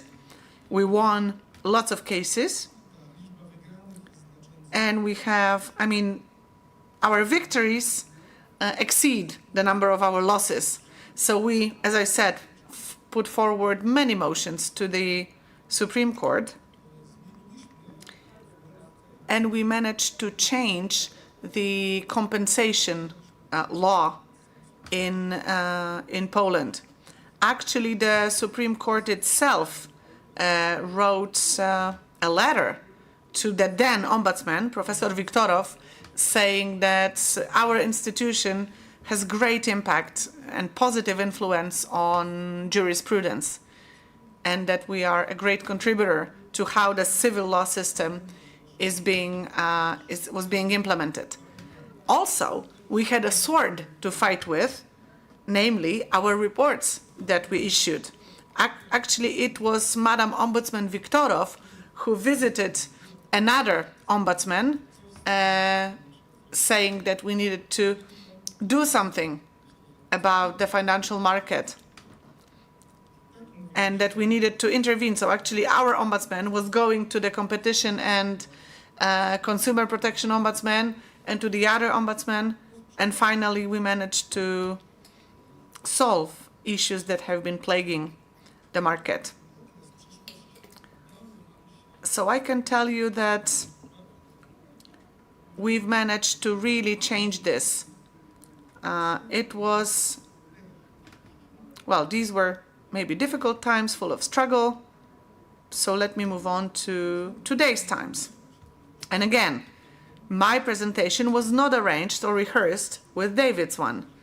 I was supposed to be talking about the past, the present, and the future. So now I'm moving to the present. So the last 4 years. Let me mention Dr. Pretkiel, who came to us and who started rebuilding this institution, because at a certain point this institution was in ruins, I can tell you. So Mr. Pretkiel came and started rebuilding it. Then he left, and then another one came, Michał. I use his first name because I know this person very well. So Michał was, for many years, assisting Professor Kowalski, a great character in the Polish insurance market. And there's one more, Marcin, who worked with us back when this institution was the insured or the insurance ombudsman. We were working with Professor Szumlicz, who was again a great personality of the Polish insurance market. So we have people who were raised and shaped by great thinkers. They were the right people, finally, in the right place.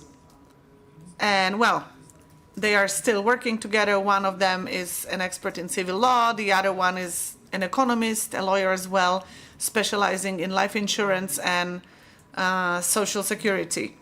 So we have a conglomerate of absolutely great people. And we have support from General Director, who is a great organizer of things. So we really feel like doing a lot of good things. We want to be closer to people. We want to build our field structures so that we are present in other cities and places across Poland. And actually, many of these ideas started when when Professor Viktorow was the ombudsman. So we have our interventions, we have our inquiries via email, via phone, and we collect some data, and based on this, we sometimes identify some general problems, and then we try to prevent them. So all the ombudsmen are continuing, developing this institution. Some of them have come back to us, actually. I also want to mention some people. Jaworski, a great PR specialist in finance, Toper Piarski, who went to protect patient rights, and he's back to us. Paweł Wawrzyk, who was at the president's chancery and also dealt a lot with legislation. He's also back with us with additional know-how. And I must say that my professional friends, but they are also missionaries. Yeah, the right people in the right place. The market is much more mature. We used to struggle. We used to fight. We didn't like each other with the Polish insurance chamber. We hardly ever talked to each other. They didn't like us for the petitions to the Supreme Court, for the reports. But today the market is more mature, and at least the reasonable management of insurers has come to like us because they can see the value added. They have the predictability. They know what we must not do, which boundaries should not be surpassed. And that's what I wish to you, to my younger brother. We really have a lot of consensus. There are things that we will not agree on, but it's a different discussion. Our voice is being heard. We have authority, and it's appreciated because those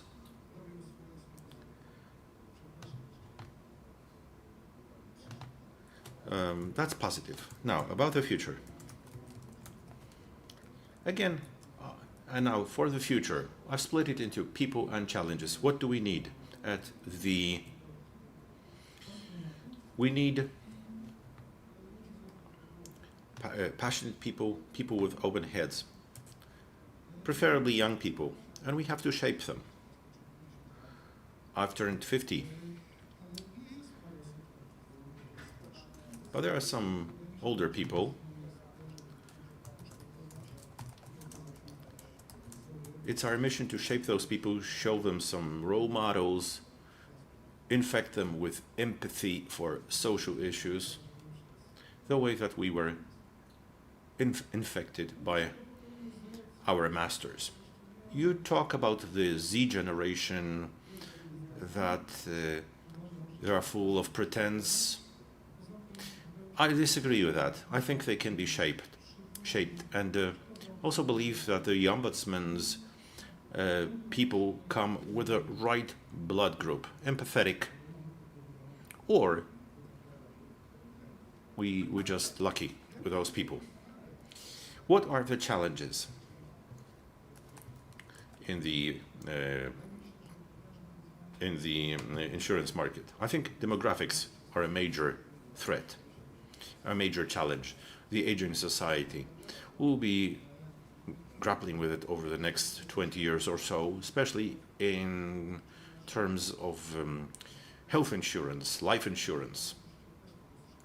Of course,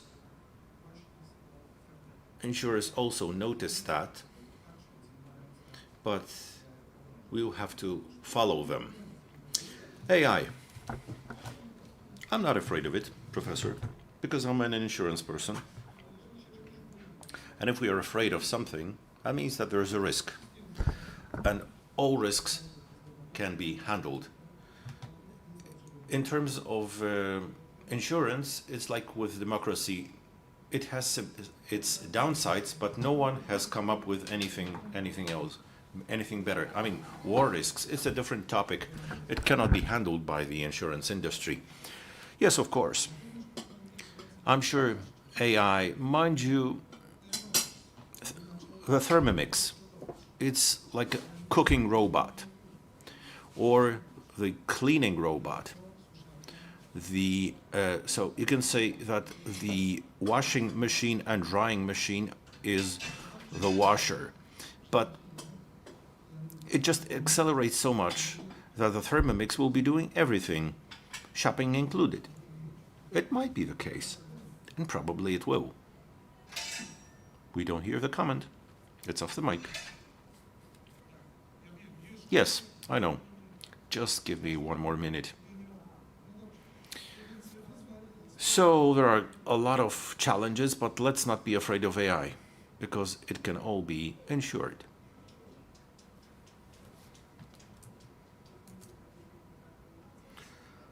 I thank you very much for this intervention.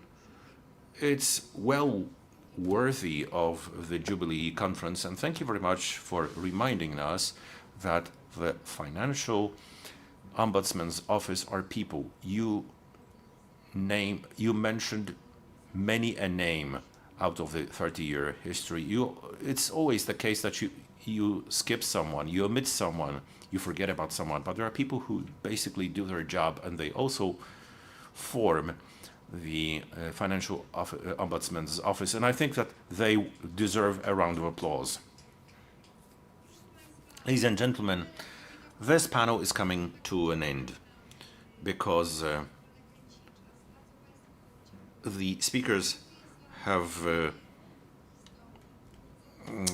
taken their time.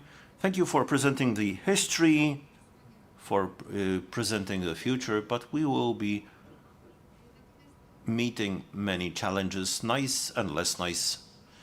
But I think that the power and the key to the future is about cooperation, and we wish each other's cooperation. Thank you very much to all the speakers. Thank you very much, ladies and gentlemen.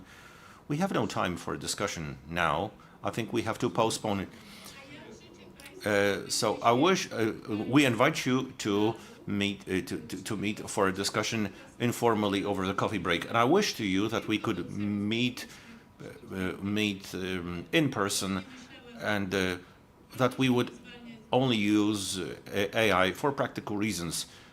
Don't stop thinking. Thank you very much to the panelists and moderators, and as mentioned, you're invited to a coffee break until 12 p.m. This will also be a moment to discuss all those topics. Thank you very much.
Dzień dobry ponownie. Już goście powoli się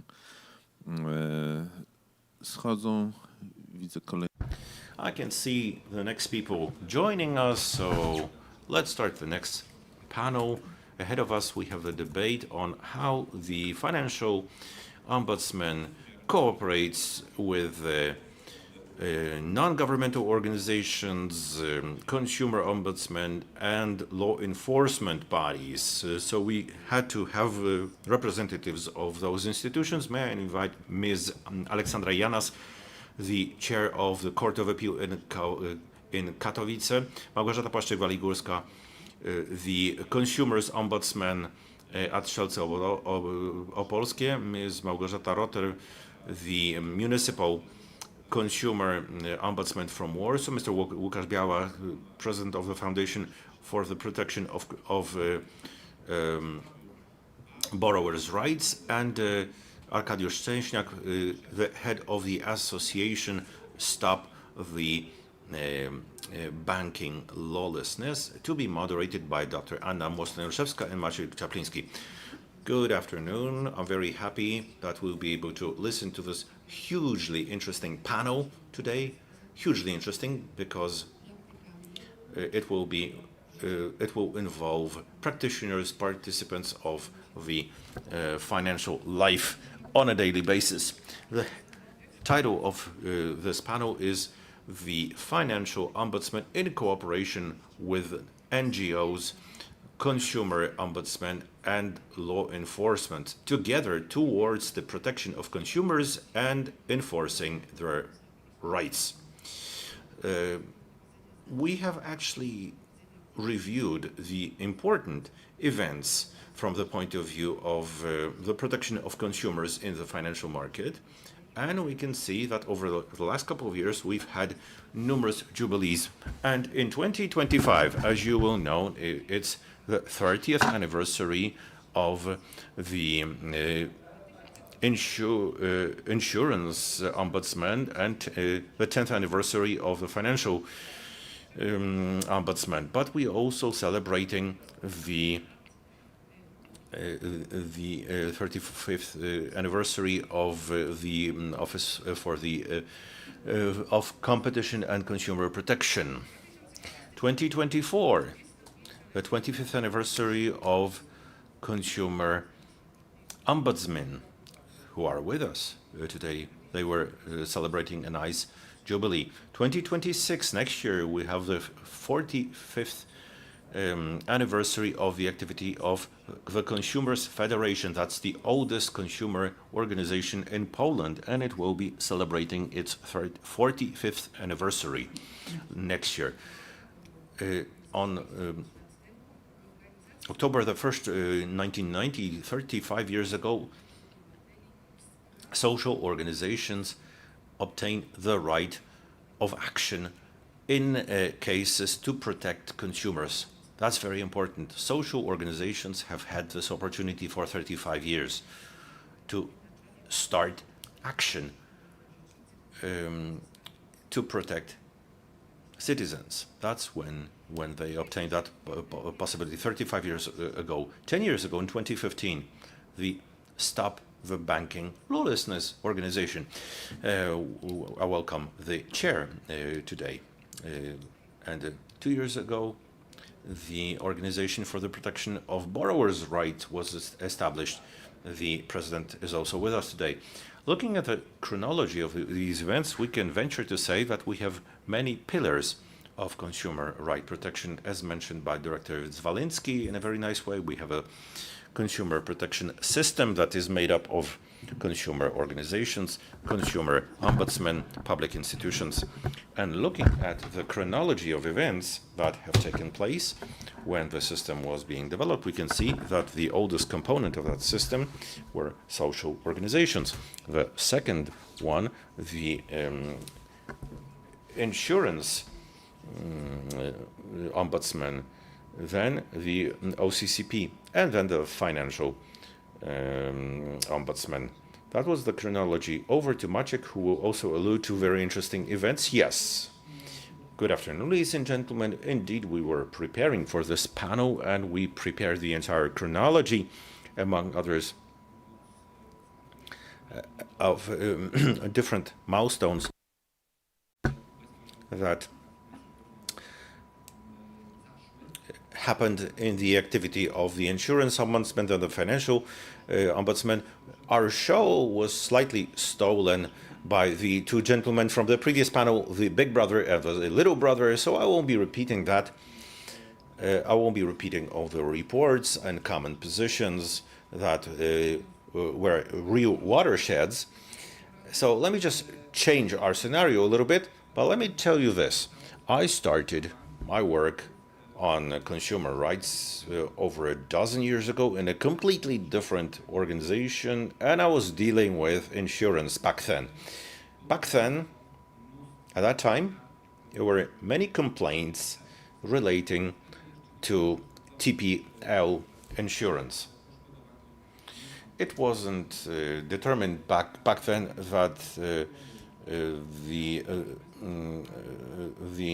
victims were not consumers, and there were many complaints. Over 2-3 years of my work, everything was streamlined, owing to the resolutions of the Supreme Court adopted from the by virtue of the initiative of the Insurance Ombudsman.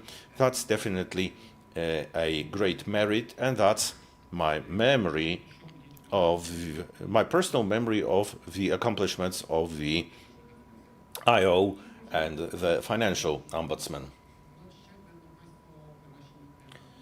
Our panelists today will be able to share their experiences, impressions, and memories of the work from Financial Ombudsman, Insurance Ombudsman. Well, exactly, dear guests, as we look from the financial perspective of the OI and 10 years of FO, I'd like to ask you which of the activities, which decisions of the Ombudsman had a significant impact on the on your business of your organizations. Let me just ask you, ask Madam Judge about this. Thank you very much for this question. It's hard to overestimate the impact of the Financial Ombudsman and before the Insurance Ombudsman in the shaping of the case law, especially the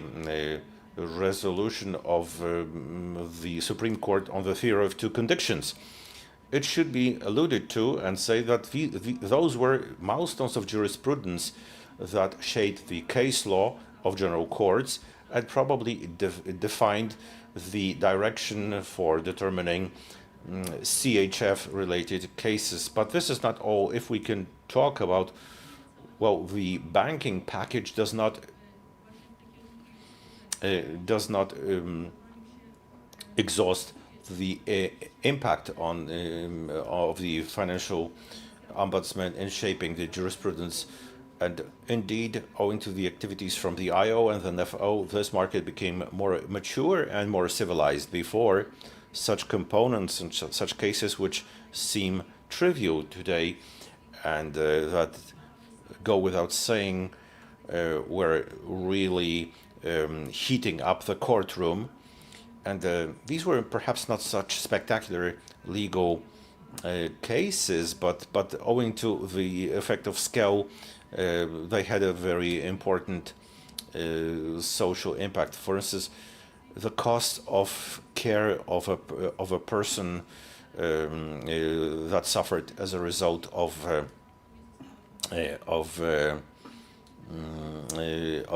car accident, if the care was provided by the family. The opinion then was that no costs should be adjudicated because no costs were incurred. And owing to the resolution, it was determined differently. So the costs that were not even incurred, but those costs were necessary to determine the scope of the loss of I'm talking about the expert opinions that also cost some money. insurers also wouldn't refund those costs, but it was also reimburse those costs, but it was determined that such items were part of the loss. It seems banal as of today. It's also banal that the harmed party may also require that OEM parts must be used to repair their car as a result of an accident. Of course, if there's a surplus as a result of using OEM parts instead of replacement parts, then it can be just dispersed. So the reason I'm talking about this because I'm a civil law judge. I've been adjudicating in civil cases for several dozen years, for 10 years on business cases. But I know that, for instance, some entrepreneurs were also benefited from VAT cases and using OEMs rather than replacement parts. So we can see that the impact of the ombudsman was very significant. It's no longer about whether insurers are to pay certain amounts. It's about which amounts should be reimbursed. There's one more thing which is also of huge importance that was also reflected in the jurisprudence as a result of the Financial Ombudsman's activity. It was also in the case of a person who suffered as a result of a car accident and is in the coma or in a vegetative condition. Then the civil code says that if that person dies, then their family are entitled to compensation. But what happens if that person is alive, doesn't die, but they're in a coma or in a vegetative condition? So the Supreme Court decided that the family were entitled to compensation. Unfortunately, this is not binding because the Supreme Court issued a different resolution on a similar case, but I think every lawyer can just quote some decision and decide on their position in that case. So to wrap it up, I confirm what the moderator has said, as well as the director from the Ombudsman's office.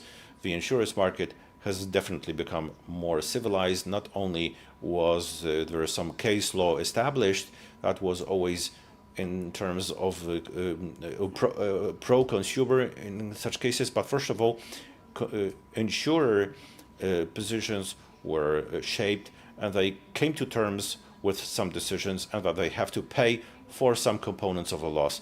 So I thank the Ombudsman and people who contributed to that huge success, because for us, judges, it's a very large support. Thank you very much. Jest, że w ciągu naprawdę kilku It is true indeed that over the course of just a few years, those complaints and the number of complaints that used to be very numerous, they have disappeared virtually.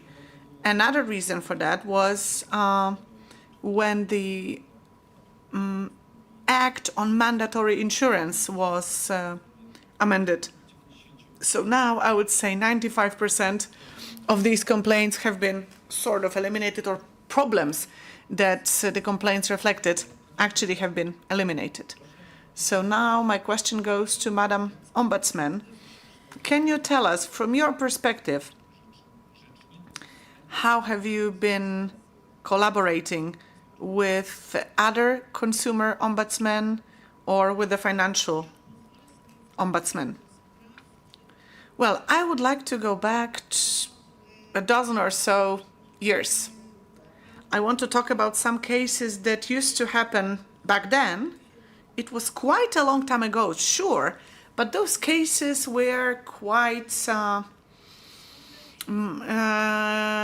lot in our headlines, in the media. So we had people coming in to the regional consumer protection office or offices who had unit-linked insurance, or who had these were called like deposits or savings products together with insurance.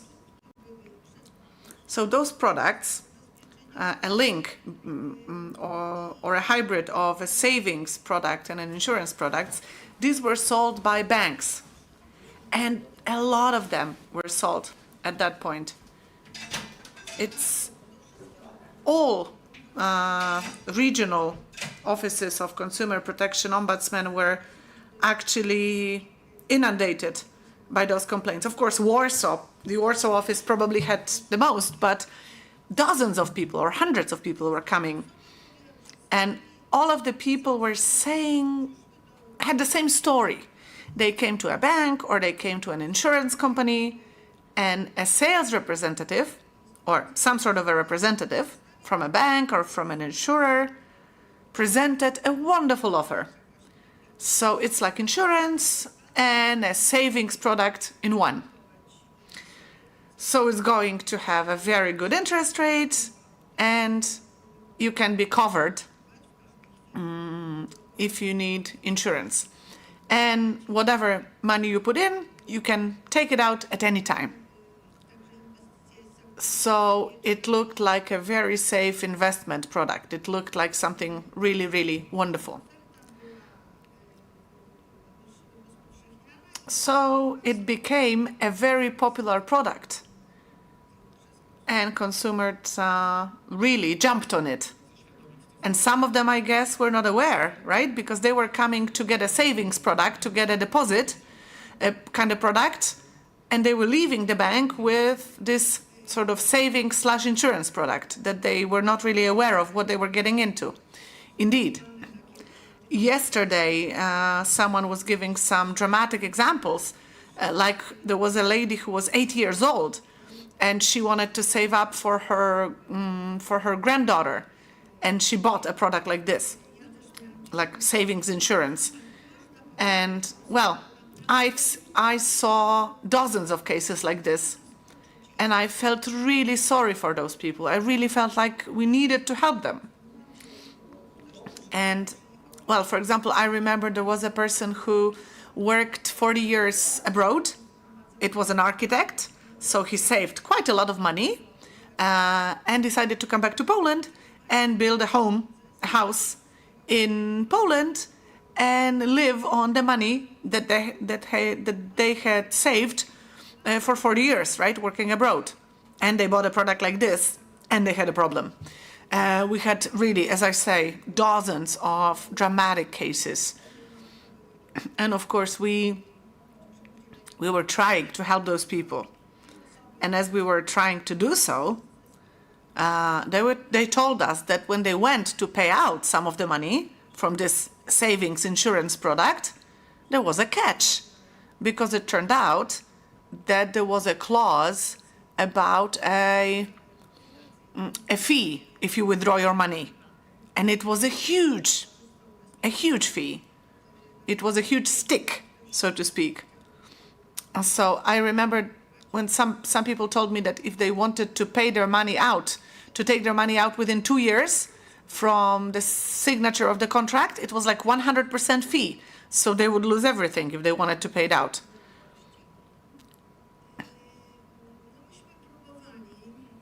And well, we tried to help those consumers who came to us.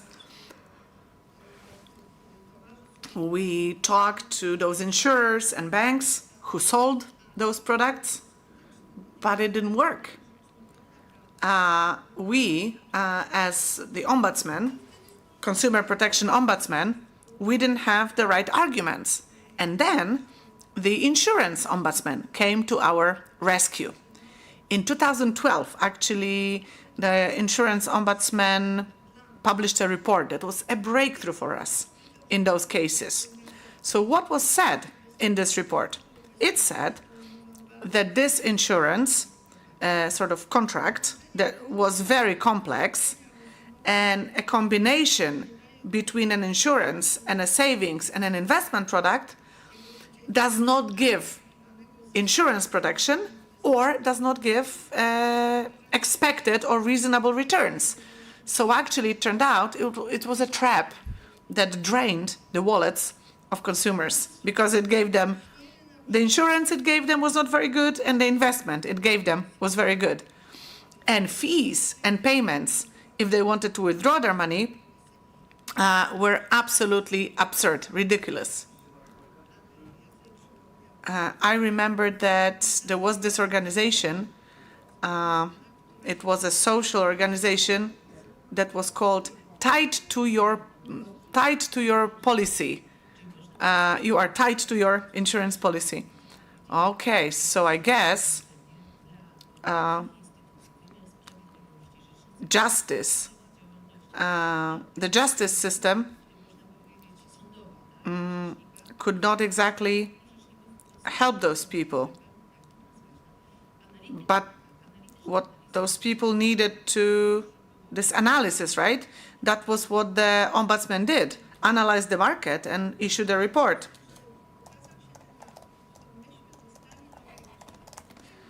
So we got some arguments that we could use as we talk to those financial institutions. And people were coming to law firms and expected or wanted class actions because they felt that the best way to get the money they lost was in a class action. I myself participated in four such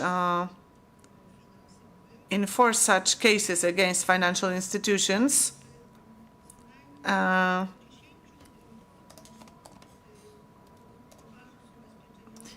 But I remember that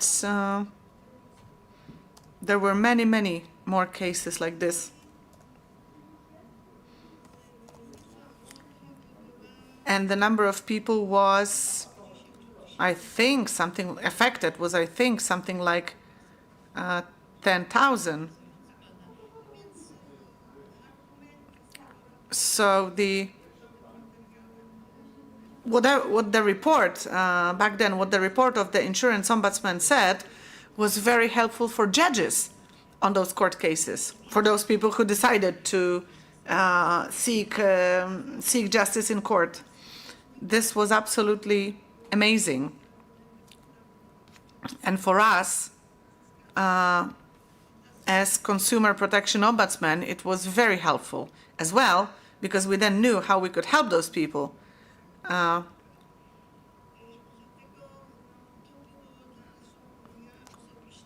myself had the pleasure of participating in also some conversation in this very office, or I remember I talked to Director Krawczyk, I talked to Director Daszewski, and they helped us immensely.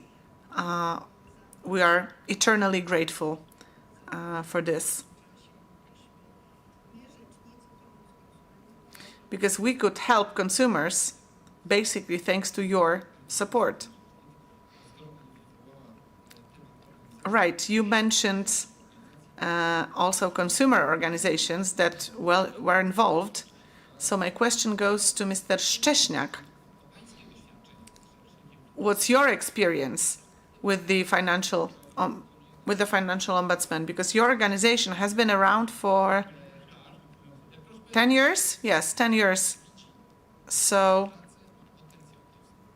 what's the potential here? So first of all, I would like to congratulate the Financial Ombudsman. 20 years as the Insurance Ombudsman, 10 years as the Financial Ombudsman, wonderful 30 years. And I remember that 10 years ago, my association, the Consumer Association, started its operations. It's called Stop Lawlessness for Banks. So actually, we are the social partner, and we could see that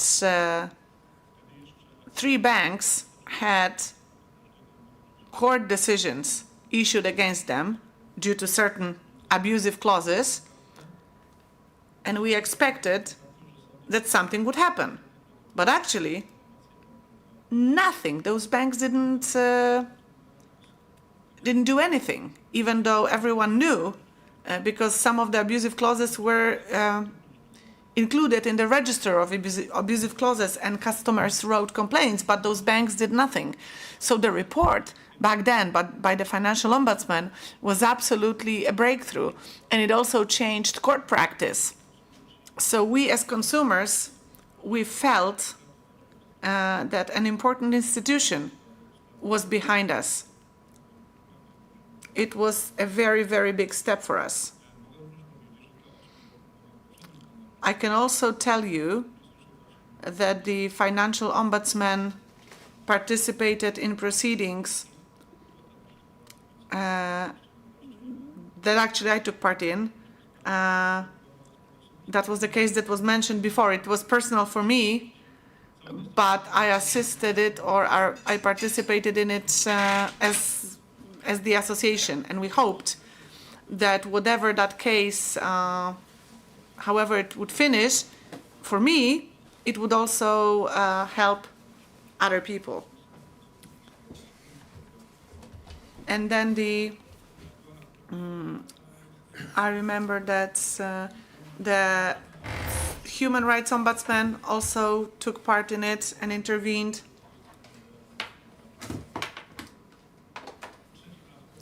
And there's another aspect.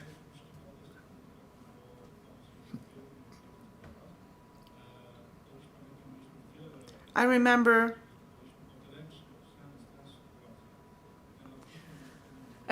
that it was very helpful for us that we could go to the Financial Ombudsman and ask, have you issued an opinion paper? Have you issued a statement? Because if you have, if the Financial Ombudsman has, it means some analysis has been performed. And at least we knew what the situation was. So if we ask someone, a consumer that we wanted to help, whether they had an opinion from the Financial Ombudsman, that was enough for us.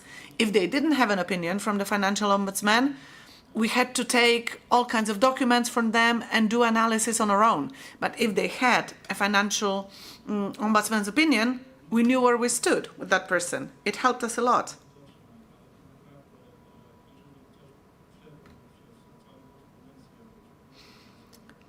So if someone, all of you who read letters from banks, if you file a complaint, you know how difficult it is to go through all those documents, to understand everything. So I would like to thank the Financial Ombudsman for doing all the analysis in a way for us.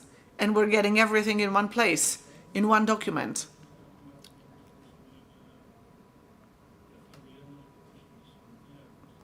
So we are trying to always analyze every single case, and whenever we have an opinion from the Financial Ombudsman, it's easier for us. And because depending on the analysis of the situation, we may have different approaches. Sometimes consumers have to file for bankruptcy because they are too much indebted. Sometimes they need psychological support.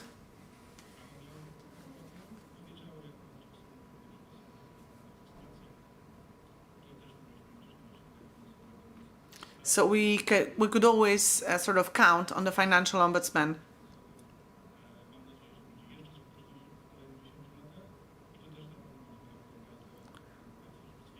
And we will definitely appeal and urge the authorities to increase the competences of the Financial Ombudsman.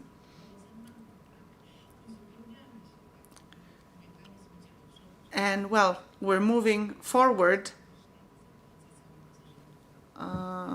And definitely, it's a great example of how NGOs can work with public institutions. So what about you? Has your foundation been helped? Yes, our foundation protects borrowers. Our foundation was established a year and a half ago. And well, the fact that myself, as a representative of a young organization, just the fact that we exist and the fact that you've invited me to this conference it goes to show that the Financial Ombudsman monitors the NGO landscape and is open to collaboration. That's why I'm here. That's why I was invited. And thank you very much for this. I would like to tell you about our experience and about how the Financial Ombudsman Office and NGOs work together, how their operations can overlap. I would also like to tell you a little bit about how the Financial Ombudsman influences lawyers and attorneys who represent their clients in court proceedings, in litigations. I've had some experience already, and this year I can tell you that my foundation is a young one, but actually I've been a lawyer representing customers for a dozen or so years. And I represent clients also in cases against players of the financial market. So actually, the Financial Ombudsman very much helps educate our society, propagates knowledge of consumer protection as well. And as I say, this work is very fundamental because we, as lawyers, we, as an NGO, we often participate, or we are there when the customer first sees a problem. So they come to us way before they go to court. They come to us and they see us, NGOs, way before they choose to complain formally. And we work with local governments, we work with schools, and we also try to educate young people. So what the Ombudsman does is in line with our awareness-raising activities. So when you look at the Financial Ombudsman and the law on the Financial Ombudsman and educational activities, there is an article, Article 17, that talks about legal education of the society being one of the functions of the Financial Ombudsman.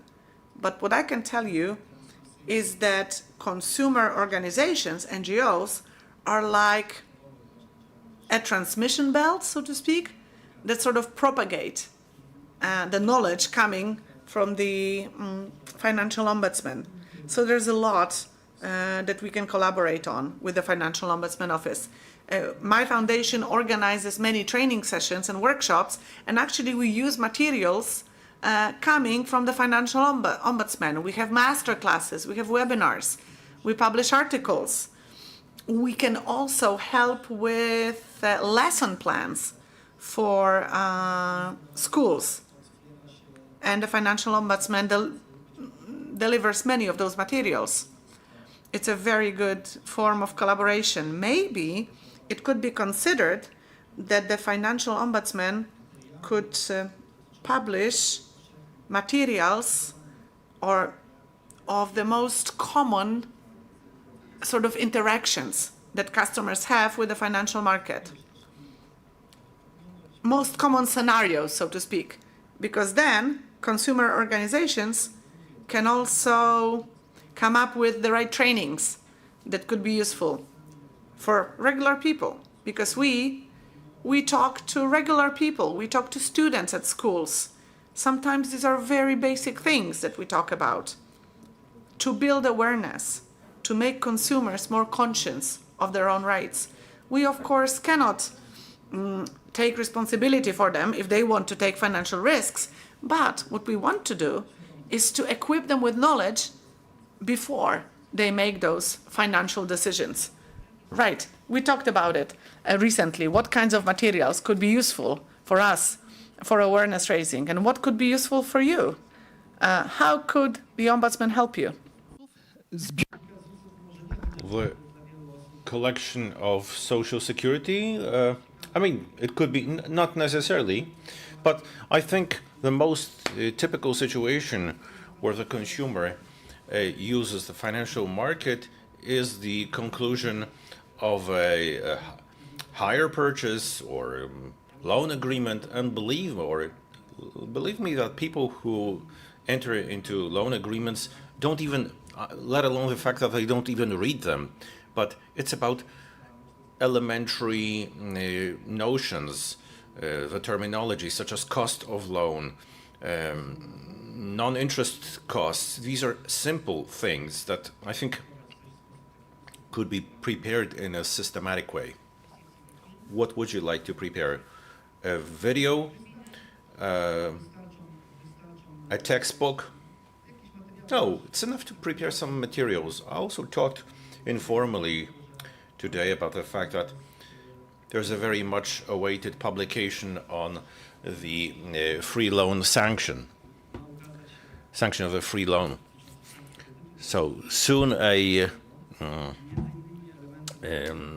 this will be free credit sanction is supposed to be presented along with cases, and I think that this could be used. I can say that in my litigation practice, or even pre-litigation practice, I had this example that in a real case, I won't be talking too much about it, but let me just say that it was obvious. It was very important for my customer to obtain this thing. It was an obvious thing. And one of the leading insurers, for an unknown reason, was postponing the decision, and we decided to contact the ombudsman.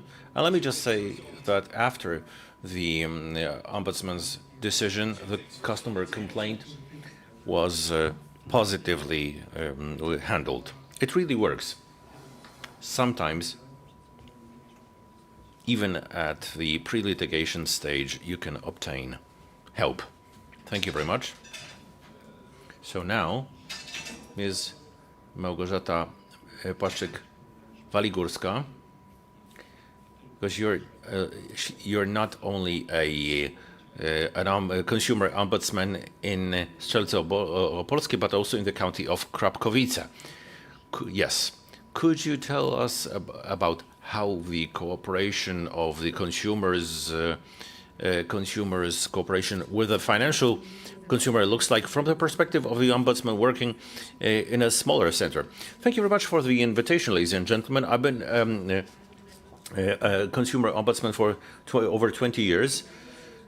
From my perspective, I can say that without the institution of the financial ombudsman, I couldn't imagine handling financial cases. Consumer ombudsmen are by and large lawyers, but your specialized knowledge is of such great help that it's actually, for consumers, the most important person to contact is our consumer ombudsman. We handle different cases, and here financial market consumers is something strictly specialized. Not everybody knows about it, and owing to your materials, owing to your significant positions, interpretation of regulations, owing to your day-to-day help, we can navigate through those cases. So you are the most specialized help, the best that the consumer can get confronted with in the financial market. And the logo of the institution strongly shows that. There is not a single day without a financial case to be handled in my day-to-work way. I have many such cases. I provide advice on 3,500 cases daily, and a sixth of that are financial cases, and a fifth of interventions. And these cases are really the trickiest ones, because knowledge is necessary, and the deepfake, cybersecurity, everything is going forward, and we have to catch up with the regulations and inform the consumer in a good way. I appreciate that help in every way, from simple advice. I just say that you can call the financial ombudsman, the hotline, through to intervention. I even take intervention applications and send them to Financial Ombudsman. Or then, when it comes to litigation, I've won many court cases owing to your interpretations, your interventions. One example, there was a barn that was ruined of a consumer. It was a complete loss. She didn't intend to rebuild it. The insurer wanted to pay a very modest sum.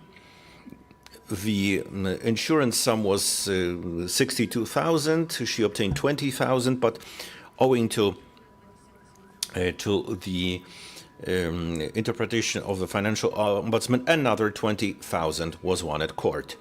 So these are some cases from such a simple case as a damaged wheel in the car. Insurers used to provide compensation for one, and it's obvious that it takes two. Many cases where it was enough to quote the position of the Financial Ombudsman and the president of the OCCP. There are many such cases. Your knowledge, your experience, and what you offer to us as consumer ombudsman, the whole package of materials, educational materials also, because consumer education is of prime importance. And I thank very much Professor Rutkowska-Tomaszewska, who we had the honor of hosting in Strzelce Opolskie during the Global Day, World Day of Consumer Protection, where she shared important information to over 250 attendees. I appreciate that cooperation and education. I hope for an even stricter cooperation. And it was this sponsorship of the Secure Senior Citizen, where we also joined in that activity, and we educate people in terms of financial and insurance law. Nonetheless, it's true that you belong to the enormous number of consumer ombudsmen who take on financial cases. Many consumer ombudsmen try to avoid such cases and refer them to contact the financial ombudsman. Why is it the case? Some of the cases are templates and not so difficult. Exactly. I don't think that's the case in the Opole region. It's hard to speak for everyone. We have our contacts, but as a representative of the National Council, I also ask them to intervene in simple cases. I think that's the case. I don't know what it's like on a countrywide basis, but we have ready materials that can be applied in many cases. 70% of cases are handled positively at the first stage, and you don't really have to request for intervention or ADR.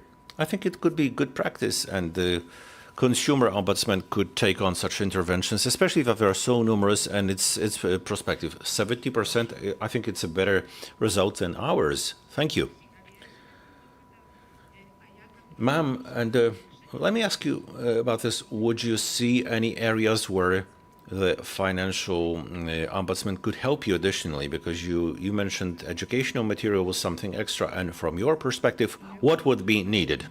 I think we have such broad access to educational materials and the webinars that you're sharing with us. It's just like as you respond on an ongoing basis to our needs. And when it comes to an increased cooperation, it would be in terms of education. Some competitions for the youth, competitions for OAPs, if there is any senior citizens, or some media activities, it's also very much needed. I very much cooperate with the media, with the press, the radio, in terms of that cooperation. So it would be important for the financial law to reach the man in the street. Ma'am Rothard, I started on a historical note about how much you came to our help in our proceedings when it comes to the policy is combined with deposits. But even before back in 2008,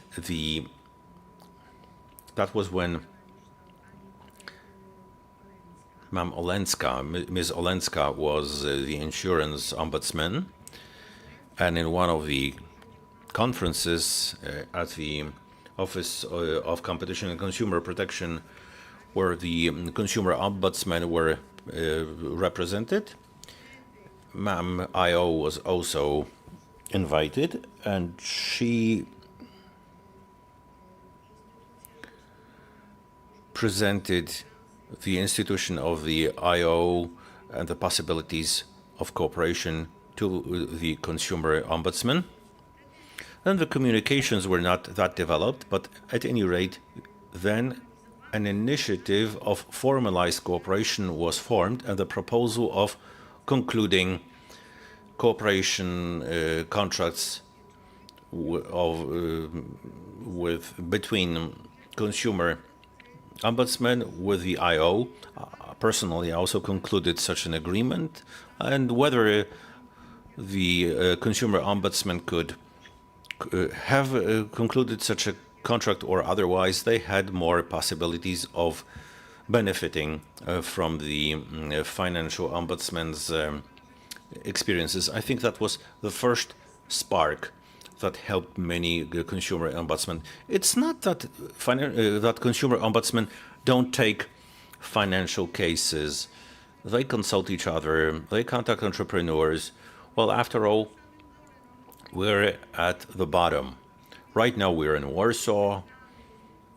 We're talking to central institutions such as the Financial Ombudsman, the OCCP, but we're really at the grassroots.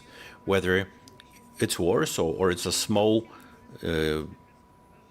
county with 30,000 inhabitants, there someone can also be facing a problem with an insurer or a lending institution. Well, you're talking about the grassroots, but I'd like to thank you because you initiated class action on CHF denominated loans. It started with your activity. Yes, it was. In fact, it was the first class action. I was the famous. I was also the famous watermelon case. Yes. So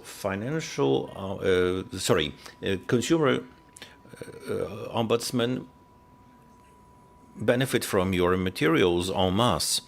Your website is very rich, and I have very fond memories of the first meeting at the OCCP office. Thank you. I'd also like to explain that I didn't want to offend anyone, and many Consumer Ombudsmen are engaged in financial cases and take on difficult cases, unauthorized transactions that are not all that difficult, where it takes a lot of individual approach. We're definitely very much open to cooperation with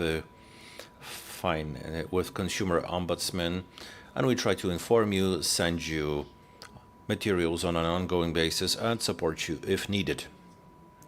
Yes, I can tell Maciek that he sends a newsletter to Consumer Ombudsman. I think you read a lot about the upcoming events and what's happening. I think we've had a great cooperation with this. I'd like to come back to Ma'am Judge, because with us we have a Consumer Ombudsman, representatives of the consumer organizations. We are the Financial Ombudsman, and we can see that the number of entities dealing with consumer protection are numerous, and they have similar responsibilities. All of them have the right to present significant positions, file lawsuits. So looking at the multiplication of those roles, what's the role of the Financial Ombudsman in this complex system? How do you perceive the essence of the Ombudsman's question. I think the FO is the entity that groups the greatest spectrum of roles and responsibilities. They can help parties in an amicable resolution before litigation. They can do it on an individual basis as well as in a class action. They can join an action. They can present a significant position. All these responsibilities mean that the FO has a significant toolbox, and of course, they're using it a lot. The multiplication of entities that you mentioned is not a bad phenomenon. That's a good phenomenon. That starts from the grassroots level by consumer ombudsman through higher bodies. So there's nothing bad about it. I think that's the way the protection should go. I'm happy that the FO should be so active. And I'd like to say that I look forward to further FO initiatives also in terms of systemic protection when it comes to the presentation of legal questions with legal queries to the Supreme Court, because as I mentioned, these are significant decisions. General court judges observe that case law, and I also do it in the case of every CHF case, where the bank says that, for instance, the exchange rates stem from the market rates, and we say that the moment, the significant moment is the moment of concluding the contract rather than the way it's managed. So courts also perceive the FO as the authority helping protect the law. And I look forward to increased cooperation. Of course, I join in the praise, expression of praise, because it's well deserved.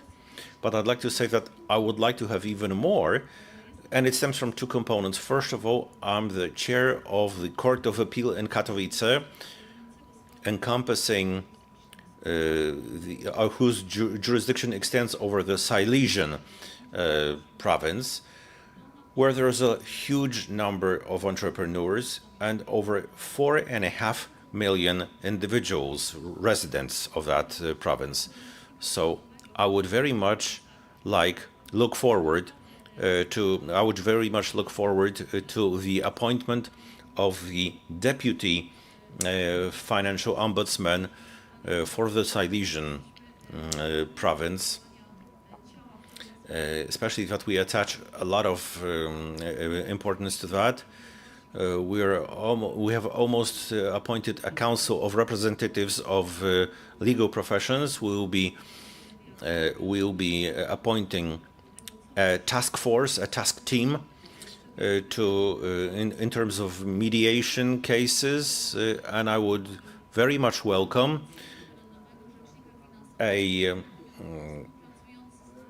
provincial representative or plenipotentiary of the Financial Ombudsman for the Silesian Voivodeship to avoid the massive inflow of litigations into courts. Of course, we won't do it on our own, but we would very much like for the FO to support us in this way. Well, that's very nice. I'm very, very happy because I'm supposed to assume the position of the provincial representative of the FO for the Łódź province. So that's very nice. But I'd like to come back to the role of the FO in the case law, because we know that the FO is the only body which is authorized to file suits based on representative powers. There is no other. Do you see any potential in that? Or if not, there's no potential. There is potential, because each new tool supporting the protection of rights, in this case of financial market players, is beneficial for the protection of the rights of those customers, as well as for the law enforcement, because it's easier for the court if there is a specialized body presenting the whole knowledge and all the arguments than when it's presented by the party who needs to be taken by their hand. So I think that this new tool will be very much useful. It's hard to envisage the scale of it. Hopefully it won't be needed, but if we do everything to make sure that litigations can be stopped before the litigation stage and enable people to resolve their issues before filing the action,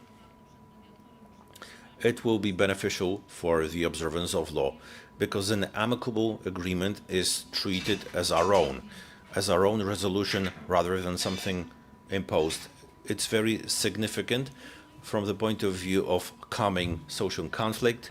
It has a huge educational value, and it helps you limit the involvement of courts and help you act in a more effective way when a verdict is needed. So hopefully it will not be necessary, but if we need to use it, then of course courts will welcome it openly. I have to also praise and give praise to our Olsztyn field office, because actually they have already started collaborating with courts. They, for example, celebrate the World Mediation Day together. So definitely our field office has already tapped into this potential. Definitely. We, in the city of Katowice, have appellate courts where ombudsmen also appear. And we had similar, we have conferences, so if our conferences also could count on the presence of someone from the Financial Ombudsman, this would be great. So whenever you choose to come to our conferences, please be sure that we will welcome you. All right, so now I would like to ask representatives of civil society organizations that are here with us. Tell us, what do you think? How could your organizations work with the Financial Ombudsman in the future? How can you, together with the Financial Ombudsman, support customers, help them solve their problems? Again, I have to quote the statutory competences of the Financial Ombudsman.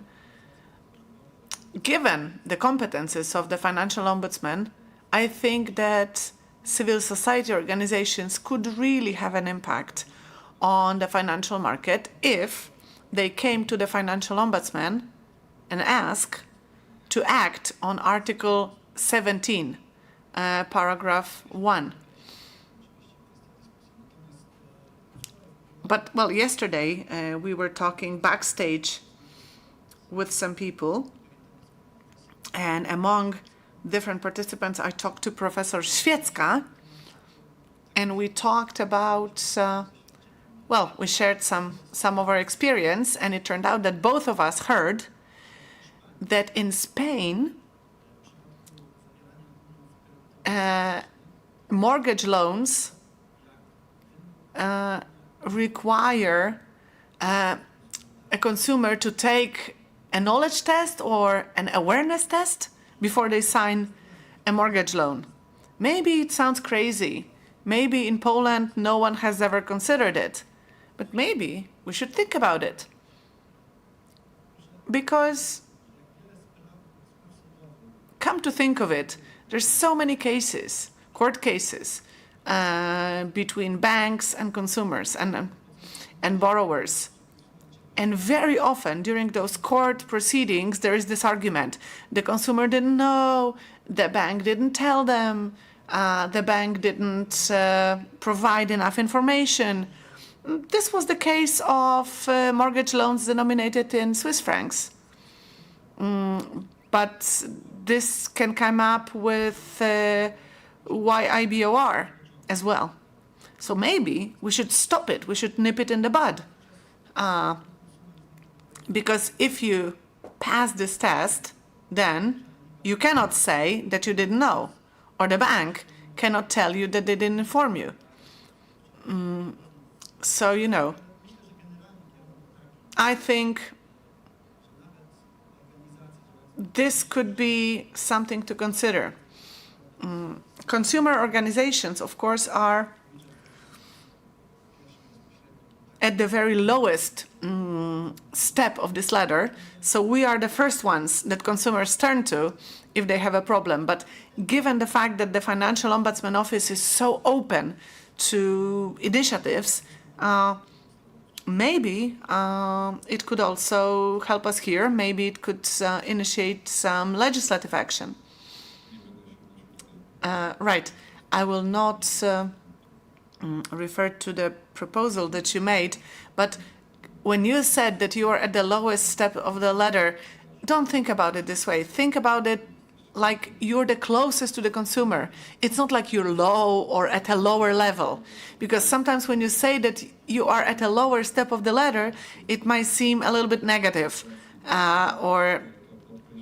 but I would say you're the closest to consumers. I think that's the more appropriate way of looking at you as social organizations or civil society organizations. Yeah, thank you for pointing that out.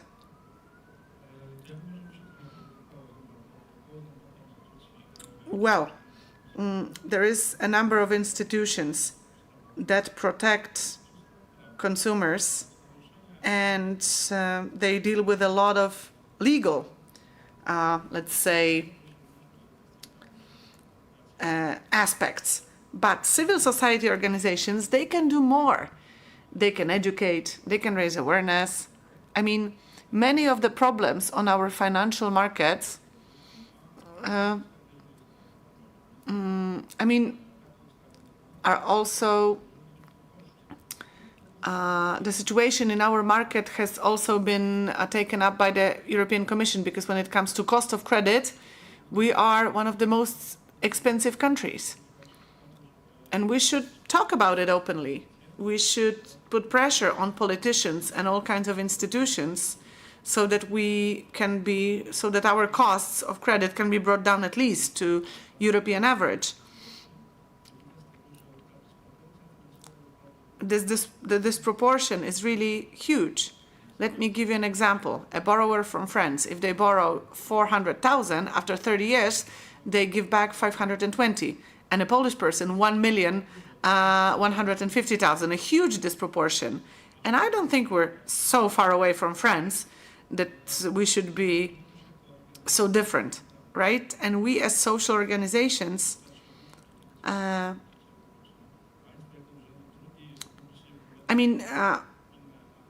we as civil society organizations can maybe put pressure on some people. Yesterday, when there was, the Ministry of Finance or the Financial Supervisory Authority, when they announced or pronounced opinions about the, let's say, manipulation of WIBOR, they didn't present full information. They didn't present everything that should be presented. So sometimes sometimes we, NGOs, are willing to point out to some inadequacies. We are really open to dialogue, but sometimes institutions, they are not open. 10 years ago, many institutions were saying that mortgage loans denominated in Swiss francs were all right, were legal. But today, the situation has changed.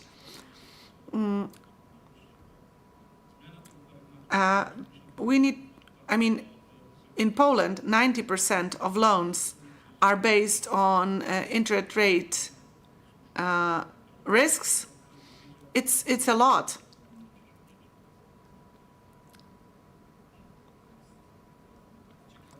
Very interesting. I know that it's a difficult topic. It sure is. When we're talking about sharing our experiences, when we're talking about social partners, I have to say one thing.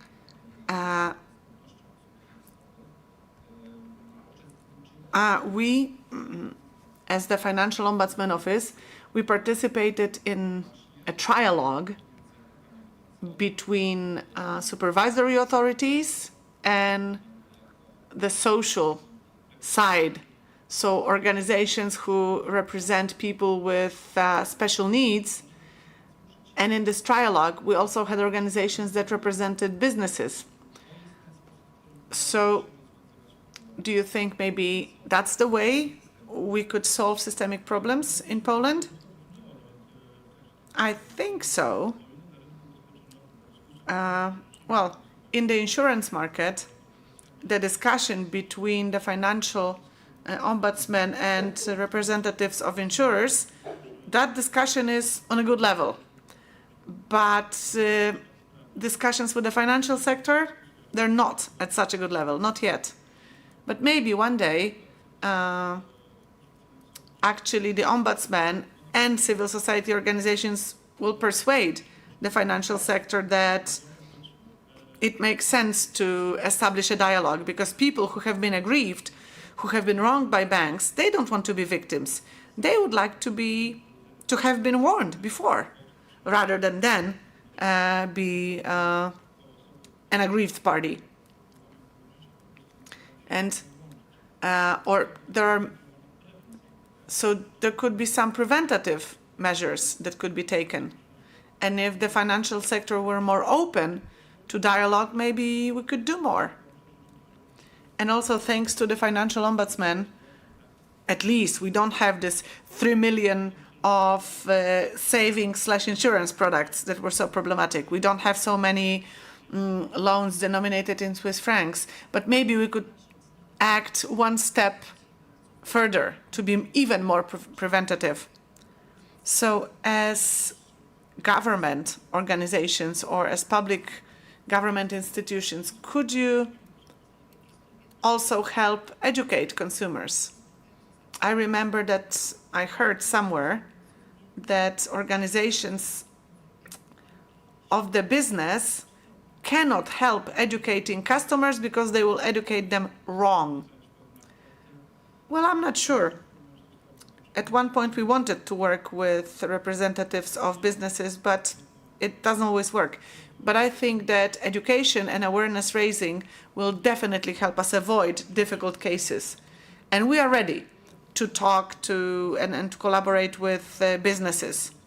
So we will hear them out, and they should hear us out when we tell them about the perspective of consumers. This would be great for the whole market, because we would have fewer irregularities and fewer harm brought to consumers, less harm brought to consumers. We're always willing to talk. Sometimes what we say is the opposite of what the businesses say, but I think there should be always room for a good constructive discussion. How would you feel if you were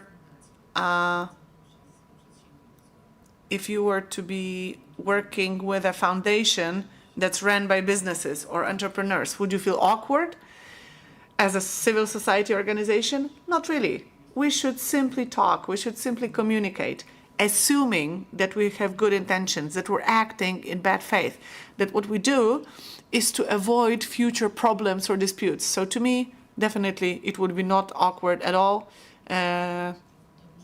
We need to simply communicate. Okay, so let's talk about field offices of ombudsman.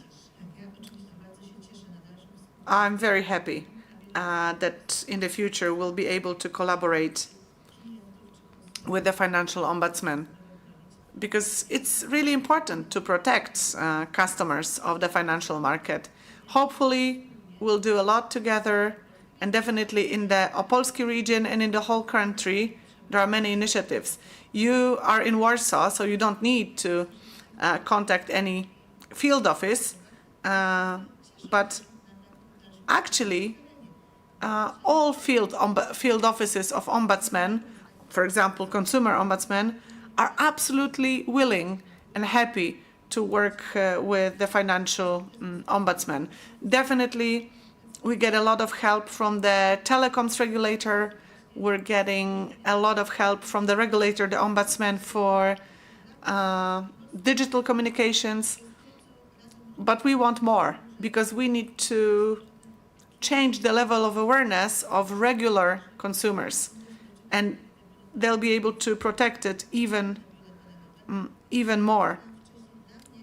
So for us, for me, awareness raising and education, that's my basic job, because the more I educate consumers, the fewer difficult cases I will have. I represent the regional consumer ombudsman, and sometimes people come to us before they even make a formal claim or formal complaint. Sometimes there are so many intricacies or catches that, you know, the date of filing your complaint matters, or, you know, some details matter very much. Or when they, for example, when customers have their devices insured, like a phone, and then their phone drops to the floor, sometimes they don't know what kind of a situation will be covered by insurance and which kind of situation will not, and they come to us saying, I dropped my phone on the floor, will it be covered by insurance? The more we educate people, the fewer difficult cases we will have, or those cases will be solved at an early stage. Would you like to add something? From the perspective of Warsaw, I remembered that you were the chair or the president of the National Council of Ombudsmen. Anything from your career that you could add? I can tell you that when the field office for the consumer ombudsman was created in Olsztyn, I talked to the manager or the chief of this organization, and she was very happy, very satisfied with how they collaborate with the Financial Ombudsman. And they were happy that they could communicate very, very well, because all ombudsmen need this collaboration. I will not, well, let me give an example of how I work and what's typical of my work, because my office has several people, more than 10 people, and I have a lawyer, just one lawyer who only deals with financial sort of complaints and cases. We communicate, or we turn to businesses like banks, like insurance companies. For example, we contact them related to free credit, and somehow we manage to amicably solve most of the cases. But county ombudsman, I mean, the Mazowieckie region is a very, very large region that's divided again into many counties. And I think what they do, when they hear those cases, they directly send them to the Financial Ombudsman. They don't solve them themselves, or they don't handle them themselves. So having a field office in Warsaw may not be very useful. So from my point of view, the situation is a little bit different, but as I said, ombudsmen in Olsztyn or Lublin, those field offices, they like their established collaboration. Right, we'll have the final round of questions and we'll be finishing our panel. Right now, yes, we are in the middle of celebrations, 30 years, 10 years, it doesn't matter. It's time for wishes, birthday wishes. So tell us, what do you wish for us, for yourselves, and for consumers? What are your wishes for the next 10 years? Well, first of all, I would like to wish for myself and for the Financial Ombudsman to continue this wonderful, fruitful collaboration. and I wish for consumers that they have, for example, cheaper loans, because cost of credit is so high. Maybe something should change. It's a big challenge, but that's what I wish for us ourselves. And of course, I wish to the Financial Ombudsman further success, because what you've done so far has shaped the financial market to a large degree, making it easier to navigate for us consumers. Well, first of all, I wish that you should continue the work that you're doing in the same spirit. If I may have a suggestion, hopefully you'll be able to respond to signs and signals from the market promptly. We will try to relay to you all those signals from the market, and we hope that you'll react promptly. What I would like to wish for you is more success, more determination, and this will and drive to grow. And I wish this success for you, because if you're successful, I'll be successful as well. So I'm a bit egoistic right now. I wish you success in every aspect of your work, working on court litigations, working with consumers. Just may you have all the optimism, all the enthusiasm that you've had so far. Well, I might be wishing to the Financial Ombudsman and all the people supporting them to have as little work as possible, because if they have little work, that will mean that there are few problems. And the fewer problems there are, that will mean that the consumer is really protected. That's what I wish for. Well, let me allude to that. I will also wish for the Financial Ombudsman's office to increase their roles and responsibilities, to increase their budget, because these are state-of-the-art, high-class specialists. They could obtain as high remuneration as possible. I wish that this aspect would also be increased by the decision makers. That is my request.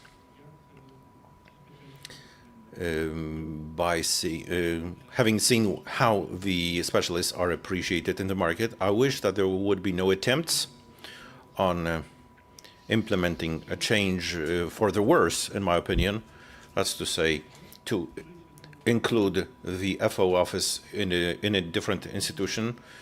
If that initiative ever appears again, I can guarantee that we will be loudly protesting against this. And to us, as consumers, I wish that we would have as few cases as possible where we feel at a disadvantage, and if there are, that we can resolve them in an amicable way with the entrepreneur who's the author of a product. Thank you very much. So just as we've been able to eliminate many problems in the market of TPL policies for car owners, maybe we'll also be able to eliminate all the problems in the financial markets, and we will be able to go home. I'm sure we will be able to take lunch a little bit earlier, because we are the only panel that finished on time. So we have 13 minutes for a discussion. 7? I can see 13. We started later. Okay, 7 minutes is good enough. Are there any questions from the room? I think this lunch has ruined everybody's hungry. But let me just make it more precise. Lunch is only after the next panel at 3 p.m. So if there are no questions from the room, let's finish. We'll have time for a coffee break and to use the bathroom. Okay, enjoy your coffee. I think that we should not disperse to take coffee. Let's take the next panel. May I invite the next panelist, the members of the next panel, and we might take lunch earlier for that, for a change.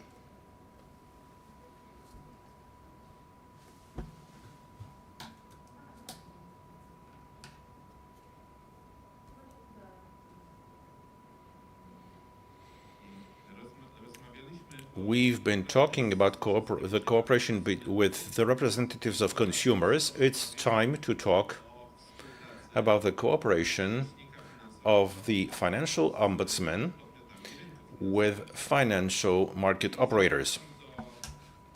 So may I invite the following people to join us in the panel. Ms. Anna Gadomska, Director of the Department of Pre-Litigation Resolution of Disputes. Mr. Jacek Rabcia, Vice President of the National Board of Cooperative Banks Union, Mr. Jarosław Ryba, President of the Polish Lending Institutions Union, Mr. Piotr Wierzchiński, VP of the Polish Chamber of Insurance, Mr. Paweł Zagaj, Director of the Financial Banking team of the Polish Banks Union, and the moderation will be performed by Professor Dorota Czechowska of the University of Łódź and Mr. Marcin Dziurda from the University of Warsaw. We can start, Ken. I think you can. I hope you can hear me well. Let me just add a chair for the moderator, and let's get started. Yes, we can. So, ladies and gentlemen, good afternoon. Ladies and gentlemen, thank you very much. I wish to thank the organizers for the opportunity of moderating the panel. We'll be moderating it along with my colleague, Professor Dziurda. And since today it's a holiday, it's the holiday of the Financial Ombudsman, I'd like to start with that and express my thanks for the 10 years of intense work. And I wish to the Financial Ombudsman, and I'd like to also congratulate on the preparation of such a great Jubilee celebration. Thank you very much for the opportunities of contacting people from the financial circles, listening to different perspectives. So thank you very much to the Financial Ombudsman for your energetic team and for the head of the advisory academic committee. And I think I'd like to finish the expression of thanks because there have been, we've heard a lot of information about the past. Now, I'd like to talk a little bit about the future and to look forward. And I wish a lot of work to the Financial Ombudsman. A lot of work means a lot of problems, but also a lot of outcomes. So I think it would also make sense to take advantage of the experiences of financial ombudsmen or institutions from other countries. There is not all countries have a financial ombudsman. I haven't checked it whether NFO is present in all the countries, but I'm sure that the FO occurs in different countries such as Hungary, New Zealand, South Korea. So perhaps you could think and analyze the experiences of those colleagues and institutions that have many things on their desk. So I would definitely suggest that we send some interest to the institution, FOZ, Financial Ombudsman from the UK, and another institution which has a lot of experience in this respect is the US, Consumer Protection Financial Bureau. So that's what I wish to you, Mr. Financial Ombudsman, broad contacts and an exchange of thoughts and experiences. And now another thread of this meeting, let me just present our distinguished guests. Members of the panel, you are the main protagonists here. Our guests have already been presented. So I'm just seeing, I'm looking whether nothing has changed. We have 3 people who will be presenting, 6 people who will be presenting important institutions in the financial service sector. We have the banking sector, we have cooperative banks, we have insurers, we have lending institutions, and since we're being hosted by the Financial Ombudsman, we also have a lady who's involved with the FO office. And we are very curious of your opinions, reflections, perhaps some recommendations connected with the functioning of the FO and the financial market. So when it comes to the substance, what are we going to be dealing with during this session? This session is dedicated to devoted to cooperation. Who's supposed to cooperate with whom? The FO with financial institutions or the other way around? Financial institutions with the FO. We assume that there is some cooperation, and we are all interested in what the communication looks like, what the dialogue looks like, whether we can take a step further, and whether you can develop some uniform standards of customer management to protect those consumers in the right way, because the basic goal of that cooperation and our presence here is the protection of economic interests. Whose interests? First of all, the weaker party, i.e. the consumers. But on the other hand, we also have financial institutions, and we must not forget about it. And all of this is in the very important context of the financial system stability, in the context of security and resilience to all sorts of external shocks. So that's the conditions that we are working in. So that's what is of interest to us. We'll be talking about cooperation. We'll be talking about whether there can be anything specific relating to that. And there's another thread that has already been touched upon in the sessions, whether you can counteract financial problems. And if so, in what way? What would that counteracting consist in?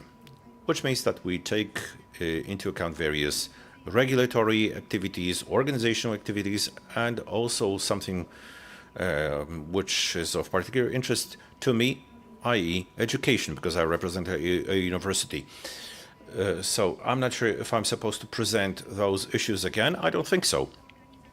When it comes to the organization of the meeting, the organization is supposed to be like that we have the 6 participants and there will be 2 rounds. And we'll ask you to present your statements briefly if possible. May we indicate that the time discipline should be observed so everybody can have their say. 1 question, then my colleague will take over the moderation, and then we'll have the second round. So to avoid commotion, let me just ask you, do you wish to start, ma'am, or the gentleman on the other side? The gentleman says, ladies first. Okay. So, should we just read it? No, I think everybody can see the first question. So indeed, ma'am, professor, if you could just read the first topic only, it's enough. Okay, this was presented in such a way, defined in such a way. What are the most significant challenges today in establishing cooperation between the FO and the financial market operators? In the context of challenges, the second thread in this, whether it's possible to create a uniform standard of activity towards the customer in different market segments. And the third one is prevention, educational or regulatory educational activities, whether there's a possibility of, can you present such activities or such action items that could significantly limit the number of cases and problems that occur in the relationships between financial institutions and the Financial Ombudsman. Thank you very much, my professor. Indeed, I represent the Financial Ombudsman's office, and let me just add that I'm the little sister of those two brothers who are just prowling around. And in organization terms, I am the little sister because I represent the Department of Pre-Litigation Resolution of Disputes that started its operation in 2016. The founding father of this department is also with us here. So it happens, Polish Paweł Zagaj, the author of a Polish ADR. I can say it without exaggeration, but my story at the FO office is longer, and I also evoke such cooperation, starting with the cooperation with insurers, because that story goes back 30 to the 30 years period.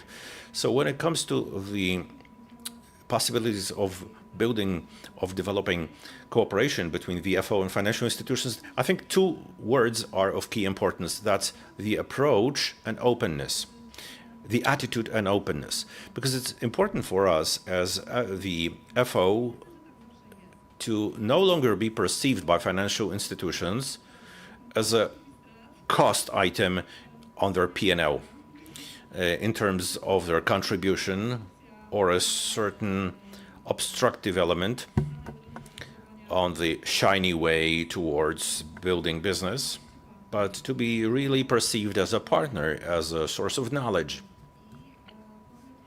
and an entity that is capable of helping them, first of all, identify the compliance risk, because we're talking about the compliance risk on this panel, and also as a partner in terms of eliminating the risk once materialized.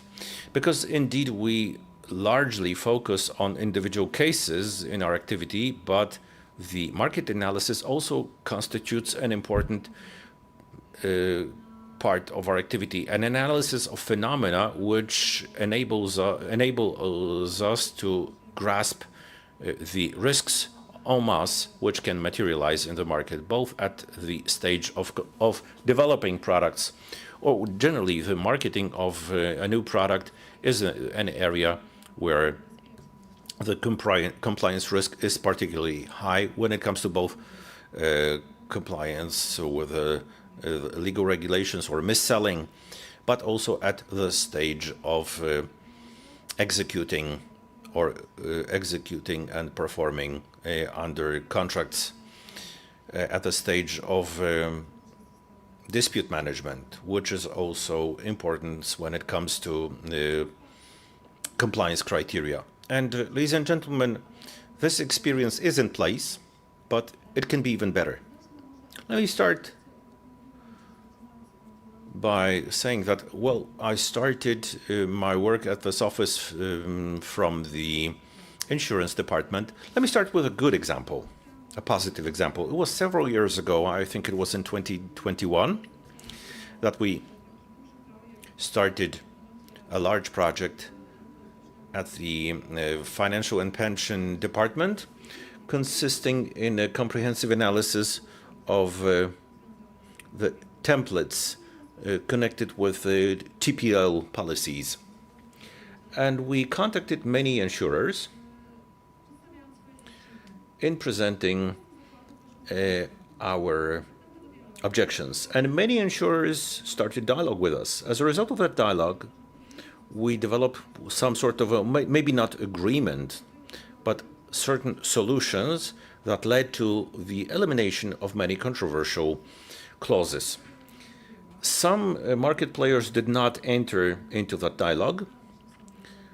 The cases were referred to court because the FO took that opportunity, but also at the litigation stage, several amicable agreements were concluded. So this is like meeting the counterparty halfways. So this is about the elimination of risk and the risk of claims. A good example of that activity is also out of or non-litigation activities. This is an area, this is a sort of a product placement, but this is very visible. We're abstracting from legal arguments, also in the quiet of offices, because amicable proceedings are first of all about the principle of confidence. This is to eliminate litigation. Not everybody was interested, not everybody responded to that proposal. Recently, I had an opportunity to talk to a representative of the banks, and I must say that the amicable agreements that they conclude right now in terms of CHF denominated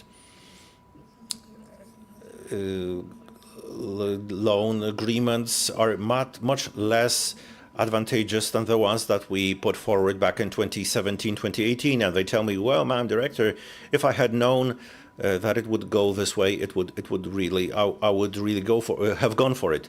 It's not in our interest to make your business go bad, but quite conversely, a good condition of your enterprises is in the interest of everyone. It's all for our benefit. I think I should be coming to an end. Can you develop a uniform standard of activity? I think it is. And I think that there are standards that are already working, because when we talk about contractual relations on the line between consumers and businesses, these standards are there and they are quite universal, quite common. But there could be more, of course. But when I look at all kinds of codes of conduct or ethical codes for banks, for brokers, all of these principles are the same. That you have to be fair and honest and responsible and professional, act in good faith. I would say all these ethical things or conduct-related things are very much compliance-related. And I think that we can build common standards on all that. You know, standards could refer to how and what kinds of products are offered, and standards could also refer to conflicts, how we would solve conflicts or disputes when they arise. I don't want to take up too much of your time, but if you need more from me, of course, or if something merits my voice, I will, of course, add something. I'm really honored that I can be here. Thank you for inviting me. I would like to thank the moderators for giving us such a very good list of topics. But before I start, I would like to congratulate the Ombudsman and the Financial Ombudsman's Office on this anniversary. Thank you and congratulations on your professionalism, because you've become like a competence center for the financial market. So may you live long, may you grow and develop, and may you be something that we're missing here in Poland. We're lacking strong institutions. So here, the Financial Ombudsman has been doing a good job from the very beginning, so keep up the good work. I would like to stress that my presence here, representing lending institutions, lenders, my presence here is an honor, it's my pleasure, but it also goes to show that this sector has gone a long way. We are one of the youngest segments of the financial market, but we are fully regulated. We are operating under the auspices of the Financial Ombudsman. Actually, lenders report their data to the Ombudsman, for example, numbers of complaints. We also receive statements and opinion papers from the Ombudsman. So very good, because a lot of complicated and sensitive and important issues have been solved over the years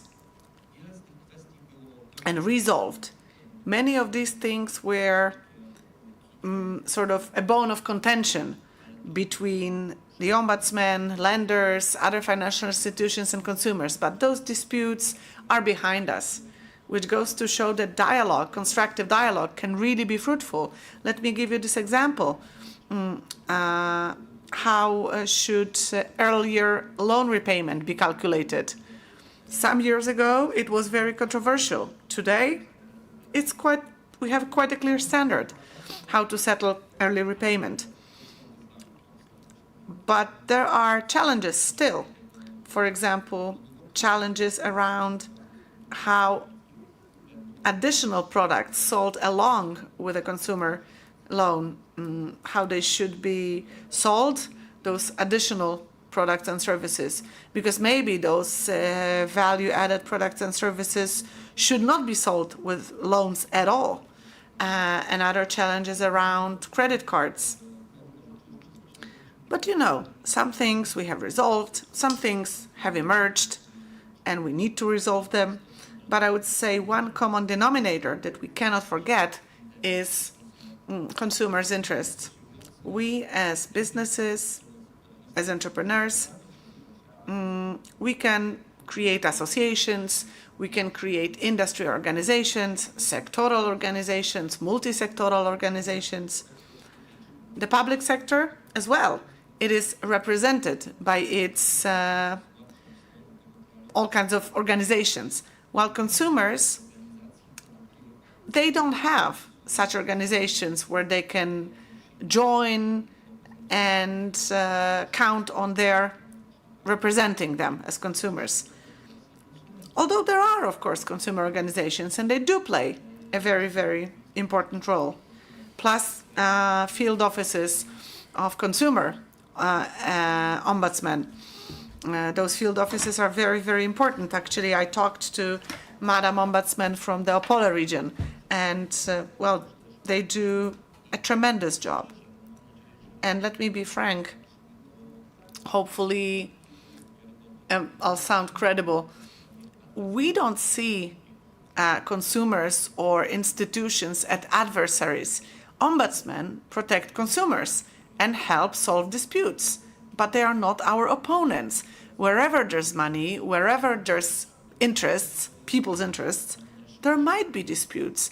Even if everyone is acting in good faith, there may be disputes and conflicts. So I think that this dialogue is there, and we have a very high quality level of discussions and dialogue and interactions. We follow all the communications, all the statements coming from the Financial Ombudsman, from the Office for Competition and Consumer Protection, because this is feedback for us. And we would like this relationship to be even more profound, even more productive. And I think conferences like this is great that we have been invited as an institution or association of lenders. Our associations also organize conferences, so it would be nice to invite, so it would be nice if representatives of institutions could appear, especially that very soon we'll have some new regulations. For example, the new Consumer Credit Directive. It's coming, and there's so many things that need to be figured out and explained and hashed out. So there's a lot of potential for collaboration in the future, and hopefully it will be as good as it has always been. Of course, at the outset, at the beginning, there were some difficulties, especially in the beginning when there were a lot of online lenders, because there was a lot of uncertainty, the market was not very regulated, there have been some really negative things going on that required intervention and that definitely deserved outrage, and fines were imposed. But what we're happy about is that we, as the sector of lenders, have never had any huge scandal. Maybe because supervision was tight enough. Okay, I see that my time is up nearly. So let me just say that, well, we are the guests here, so we have to stick to the agenda. So I wonder, is it possible to create one common standard of handling customers and one common customer relation standard? But you know, different markets may be differently developed to a different degree, and they may have enjoy different levels of consumer confidence. We of course do everything we can to increase confidence in lenders. Right now, we don't enjoy a lot of trust because of some of the sins of the past. We still have a lot of work to do, and we have to learn from the best. Challengers should look at established businesses and try to be inspired by their approach to customers. But I think basically it all boils down to being honest and fair, because without it, you're not able to get satisfied customers. It's really important if you want to really build long-term business in Poland. I would like to thank Professor Rutkowska-Tomaszewska and the Ombudsman for inviting me and for placing me on this panel.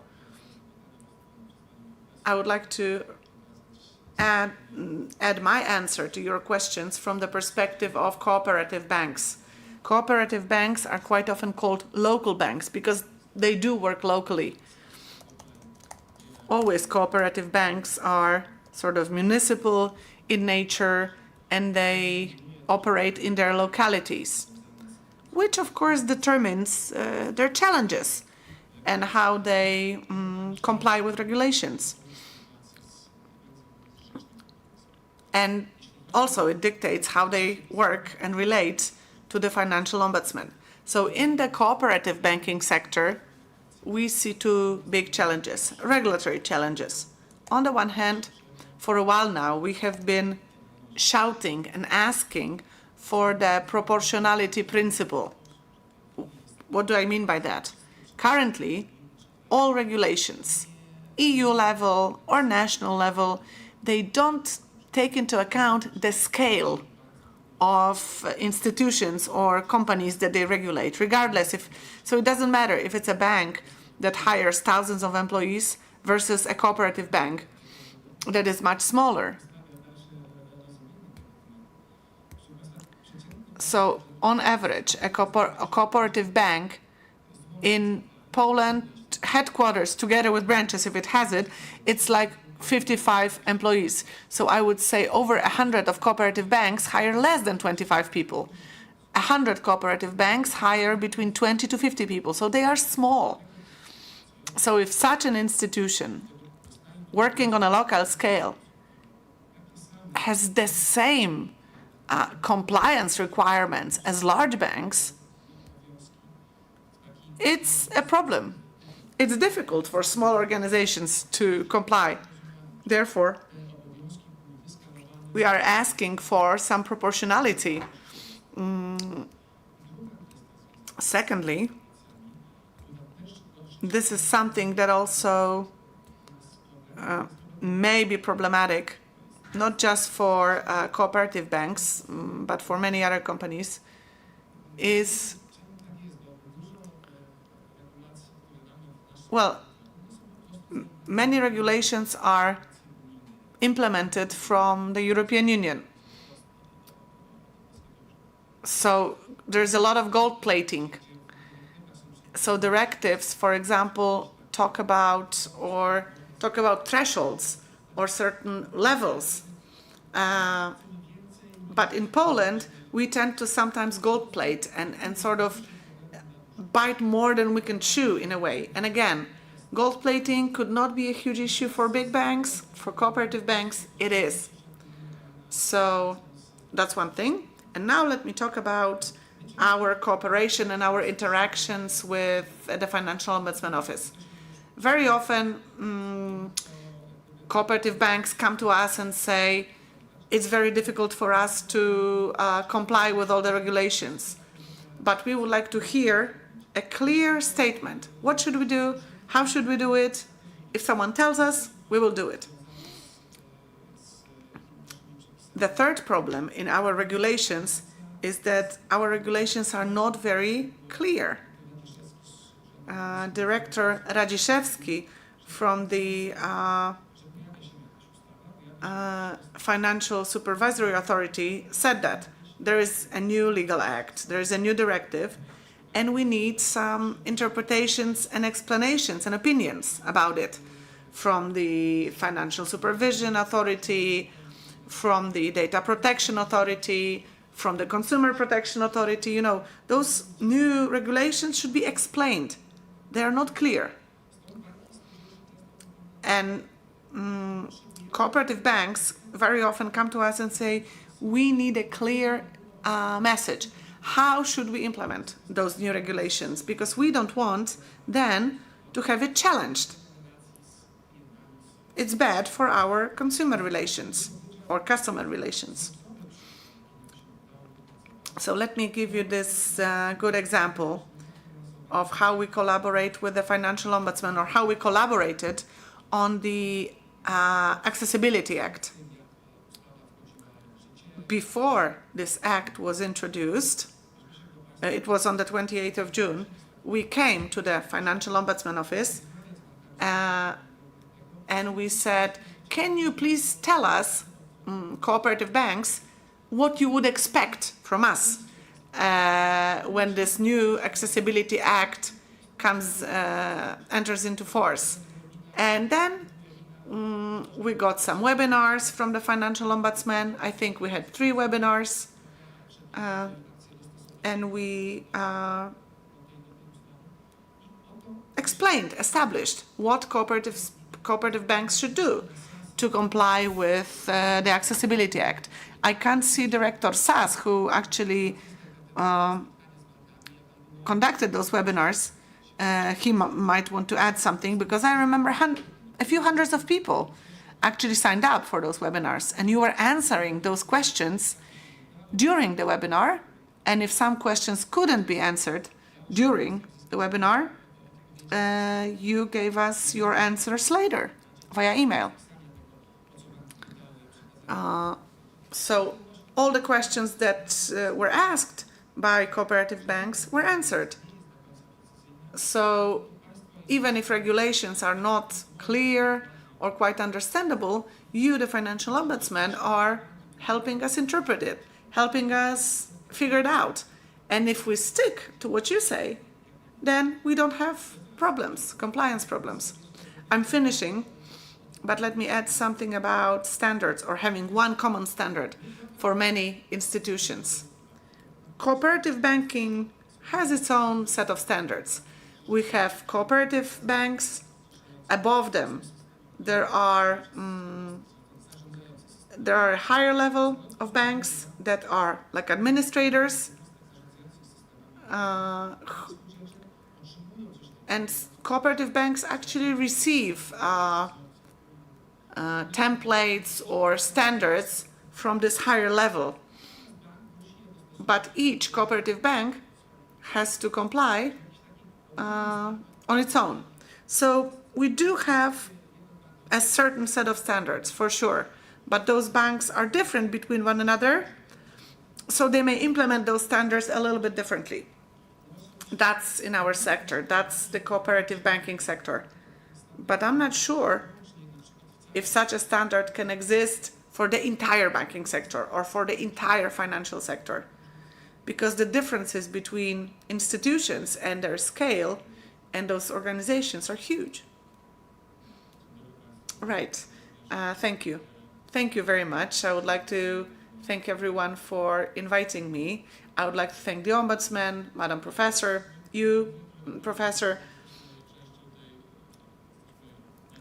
We are, I guess, the oldest member of the Financial Ombudsman family. We've had 30 years of experience as well. And it's difficult to talk about building collaboration. This collaboration has been built. It's ongoing. We just need to capitalize on the experience that we've had so far. But what's key in our collaboration today is to have this dialogue ongoing and to build efficient, effective, and productive communication. We absolutely value our interactions and our cooperation with the Financial Ombudsman.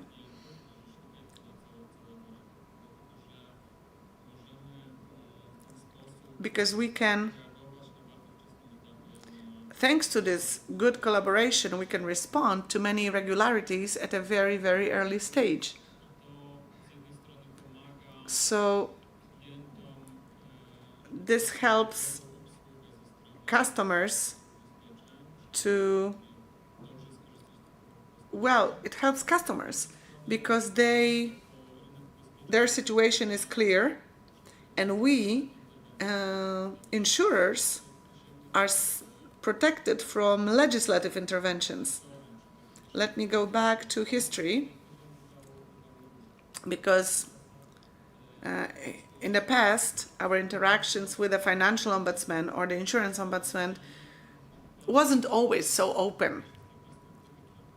But when I look a few years back, I think our solution today is much better.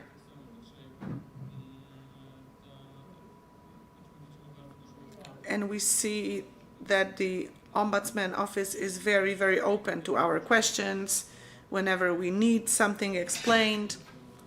This is great for the insurance sector.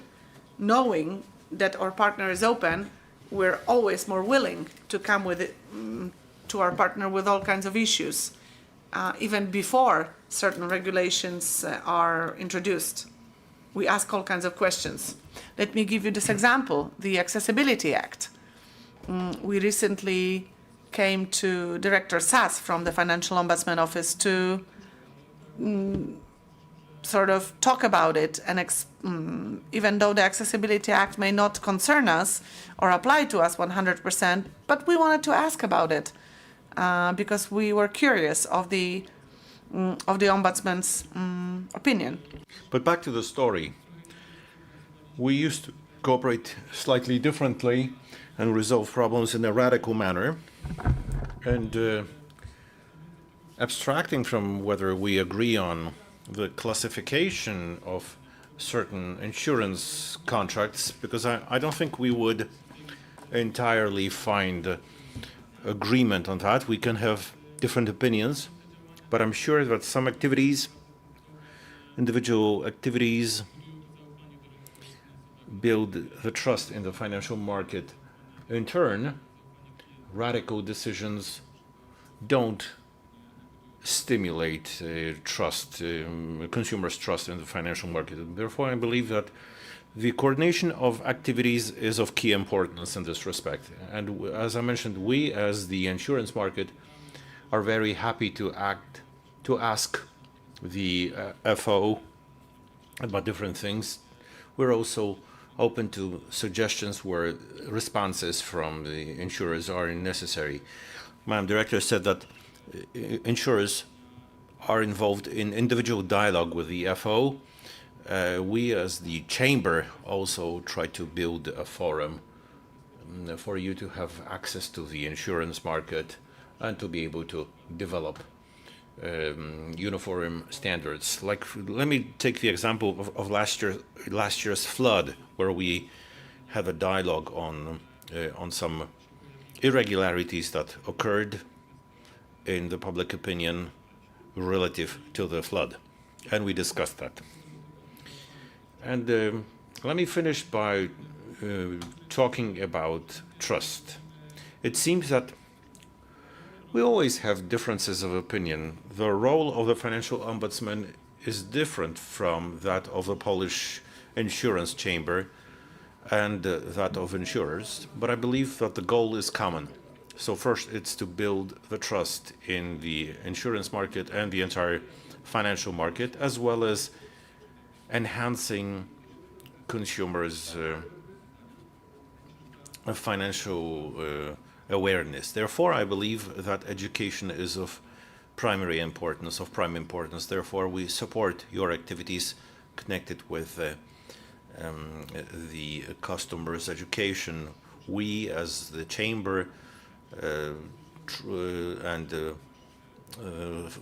insurance circles, try to enhance the consumers' education, because an educated customer is less likely to have problems with the products that they buy, because they will be able to understand them better. Thank you, Paweł Zagaj, Polish Banking Association. Let me just, please allow me to say something on a private note. First of all, I'd like to thank you for the invitation. Thank Professor Rutkowska-Tomaszewska and the professors. But first of all, I'd like to express the congratulations on the 2 anniversaries that happily coincided. So congratulations to the Financial Ombudsman. It's a great accomplishment to be able to build this office on a difficult ground. Because on the one hand, we have a difficult situation. I mean, maybe the situation is not difficult, but it's dynamic when it comes to economic issues. A lot is happening in our macroeconomy and in the consumer market as well.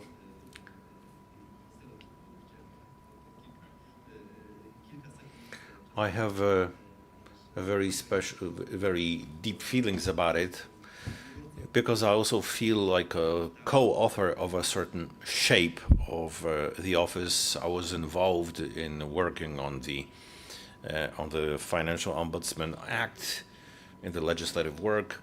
Then I was invited by Ombudsman Aleksandra Wiktorow. I was also cooperating with Anna Magadomska. We cooperated, we developed the Department of Amicable Proceedings. So I have very personal feelings about it. I won't be mentioning all the colleagues, because someone might feel offended, but I'm very happy to see all your faces and to be hosted by you for another time. It's not the first time, because I've been here in various capacities here. So let me pass on to what's being discussed right now. I hate to repeat myself, because many issues have been raised by the previous speakers.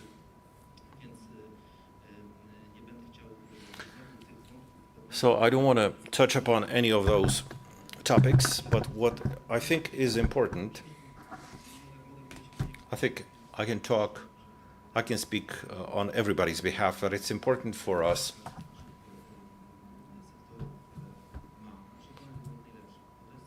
to have as good customer relationships. It's in in everybody's interest. Nobody wants for any customer to feel harmed by any activities of companies representing our sectors. I definitely believe, and I will always support such institutions as the Financial Ombudsman, who I think is a catalyst. I don't want to say that it's a supervisor, but it's a kind of supervisor, but it's a catalyst of how the market practice can and should be shaped. Of course, the FO has many instruments, and this activity is happening on various planes. Some of them are more imperial, others are less so. But it might also stem from the regulation. I mean, the law tells us what we are supposed to do, what the FO and other consumer protection institutions are supposed to do, but it also regulates the framework of those activities. Of course, we have the claims resolution procedure, and let's perhaps stick to that process. And the process, in the sector that I've been representing for 2 years, the banking sector, we have this area that is quite vocal, because I think there are roughly 1.3 million claims reported to the FO. But the good thing is that there's a large proportion of those claims that are positively handled, positively resolved, because there are many cases that fall in this category. And what we can see is first that ourselves, as part of the Polish Bank Union, we have groups and committees that are responsible, and they group people responsible for complaints and claims. We know what the FO is doing, and we try to translate that into our processes. We issue our own guidelines to standardize activities. So let me just take one example. If I were to quote some examples, let me take fairly recent ones. We have an example of cooperation in this realm, also with the Financial Ombudsman's office. I see one of the directors. We were meeting with him and discussing how certain regulations should be interpreted. I won't say that we came to very uniform conclusions, but many issues have been clarified. And this streamlines the activities of our association, and also it facilitates the consumers' handling of issues, because it stems from our practice that the more precise an interpretation is, the smaller the odds that the consumer will contact you rather than resolving it with us. The issue of another example relates to availability, accessibility. We had a very good relationship with you, with the FO office. Director Michał Sas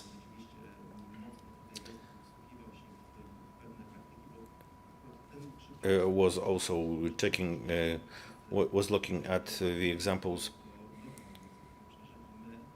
We were all learning from that. I mean, we had issue connected with the accessibility, but not from the normative side. We've issued 3 best practice codes in terms of accessibility, but now we have a regulation. A regulation is a different story altogether.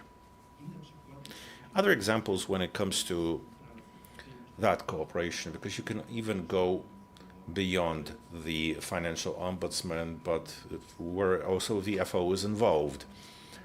As mentioned by Mr. Szczęśniak, there was an initiative at the Ministry of Justice where perhaps we did not manage to reach some conclusions, but we were explaining certain things as part of those proceedings. And it stems from my experience that it's enough to just to sit down to explain. Sometimes the conclusion can be very difficult because we have very opposing positions, but it helps a lot to learn what the position of the counterparty is. I think we could just continue along those lines at length to say how this works. When it comes to the standard, I would also wish for it to be possible, but I believe that that the diversity of our sectors is such that it would be difficult to create one type of handling the customer when it comes to consumer care. We do it depending on the kind of services provided, but some processes are common and we try to standardize them. When it comes to education, this is an open topic.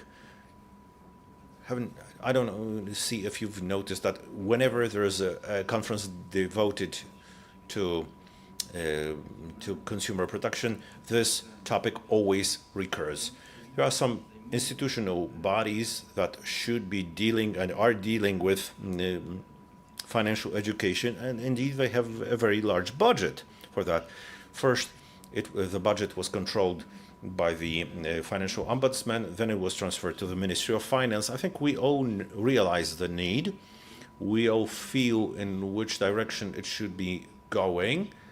And on top of that, I think the most difficult part is the tooling, which is most difficult to develop, and then the budget on top of that. So the question is, why do we keep talking about it and nothing much is happening, or perhaps something more should be happening? That's what stems from the discussion. I hate to be criticizing any activities when it comes to the fund. I was sitting on the fund's board for 3 years.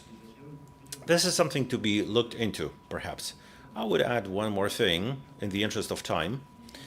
When it comes to education, because we've been talking at length about education, it's a certain slogan. Yes, we have to educate customers. Yes, education has to be ensured.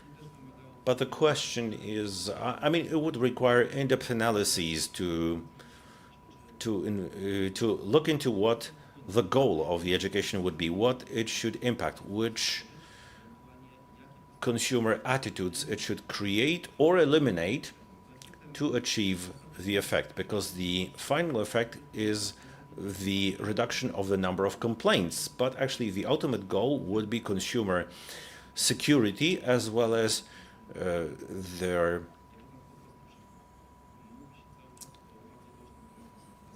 awareness of how safe and secure they feel in navigating the market. A lot of fraudulent transactions have been discussed, and the responsibility of the broadly understood financial sector.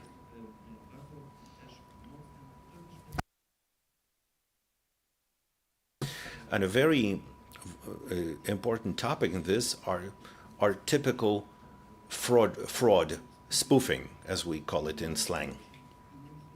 In other words, persuading the customer to perform some transactions, and this education is hugely important. I get the feeling that there's still a lot of room to fill it with some activities, because if customers feel manipulated, they perform a payment transaction, the money is transferred, but then the whole problem becomes the institution's problem. Why the bank has transferred the money?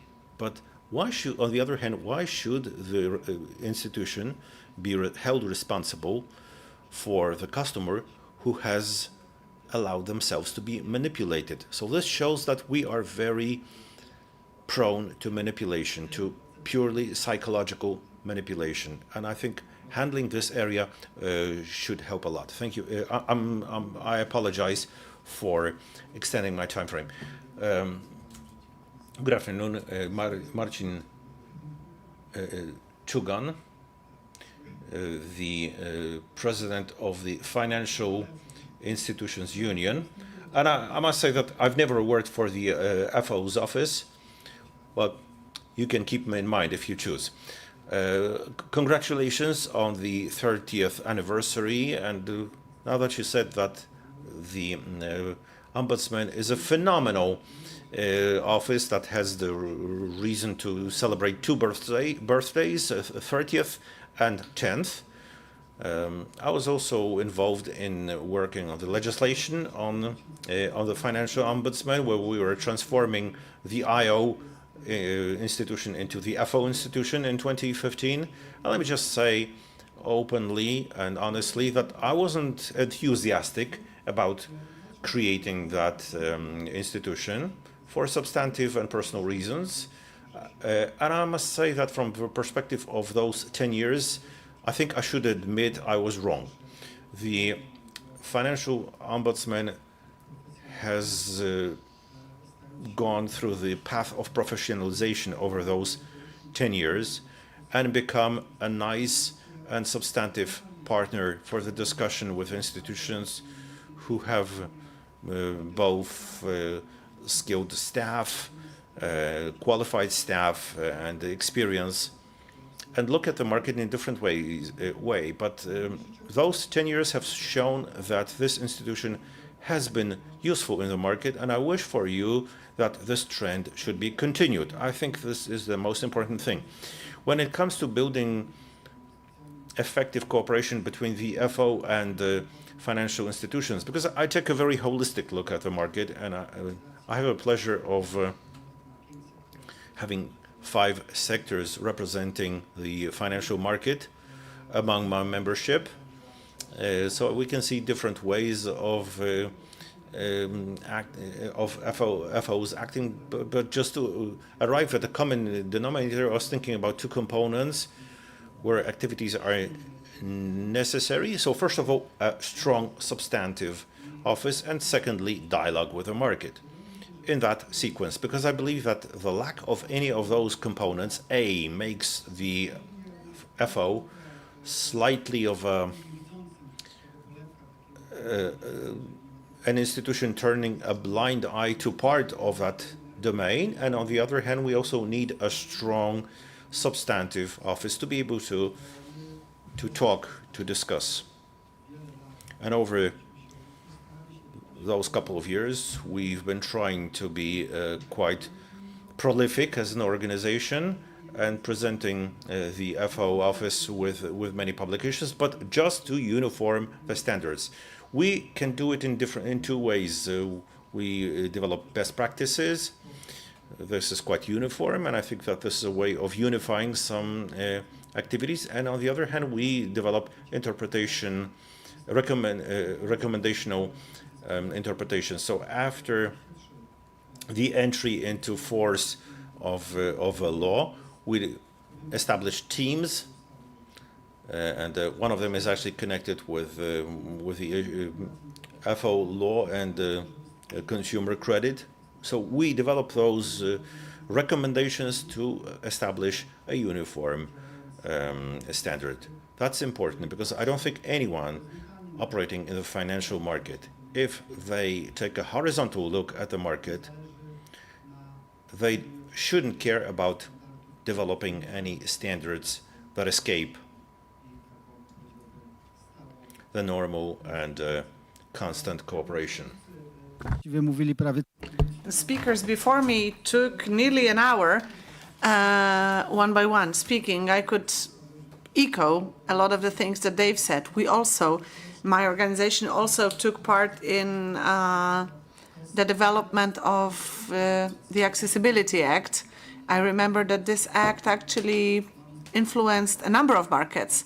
In my Association of Financial Enterprises, we have lots of companies from different financial sectors. So that particular act actually brought us together. We had some credit intermediaries, and they didn't know, for example, if they were, if that act applied to them. So we managed to sort of establish dialogue and solve many of the doubts or inconsistencies. But maybe not everything has been fully explained or resolved, as always. Some of you mentioned also that we play different roles, all of us here. My organization is the Association of Financial Enterprises, but what is an enterprise without customers? It doesn't exist. So it's great that our interactions and our collaboration with the Financial Ombudsman is so great. What I'm missing here, well, it's your birthday, so probably I shouldn't be talking about things that I'm missing, because everyone so far has been just praising this institution. So let me say, okay, I'll tell you what I'm missing. I'm missing, for example, things like Financial Ombudsman trying to harmonize, to unify what's happening on the market, unify or harmonize certain behaviors. I remember in 2016, when we were dealing with early repayment of consumer loans. I actually issued an opinion paper, but it turned out that the Financial Ombudsman and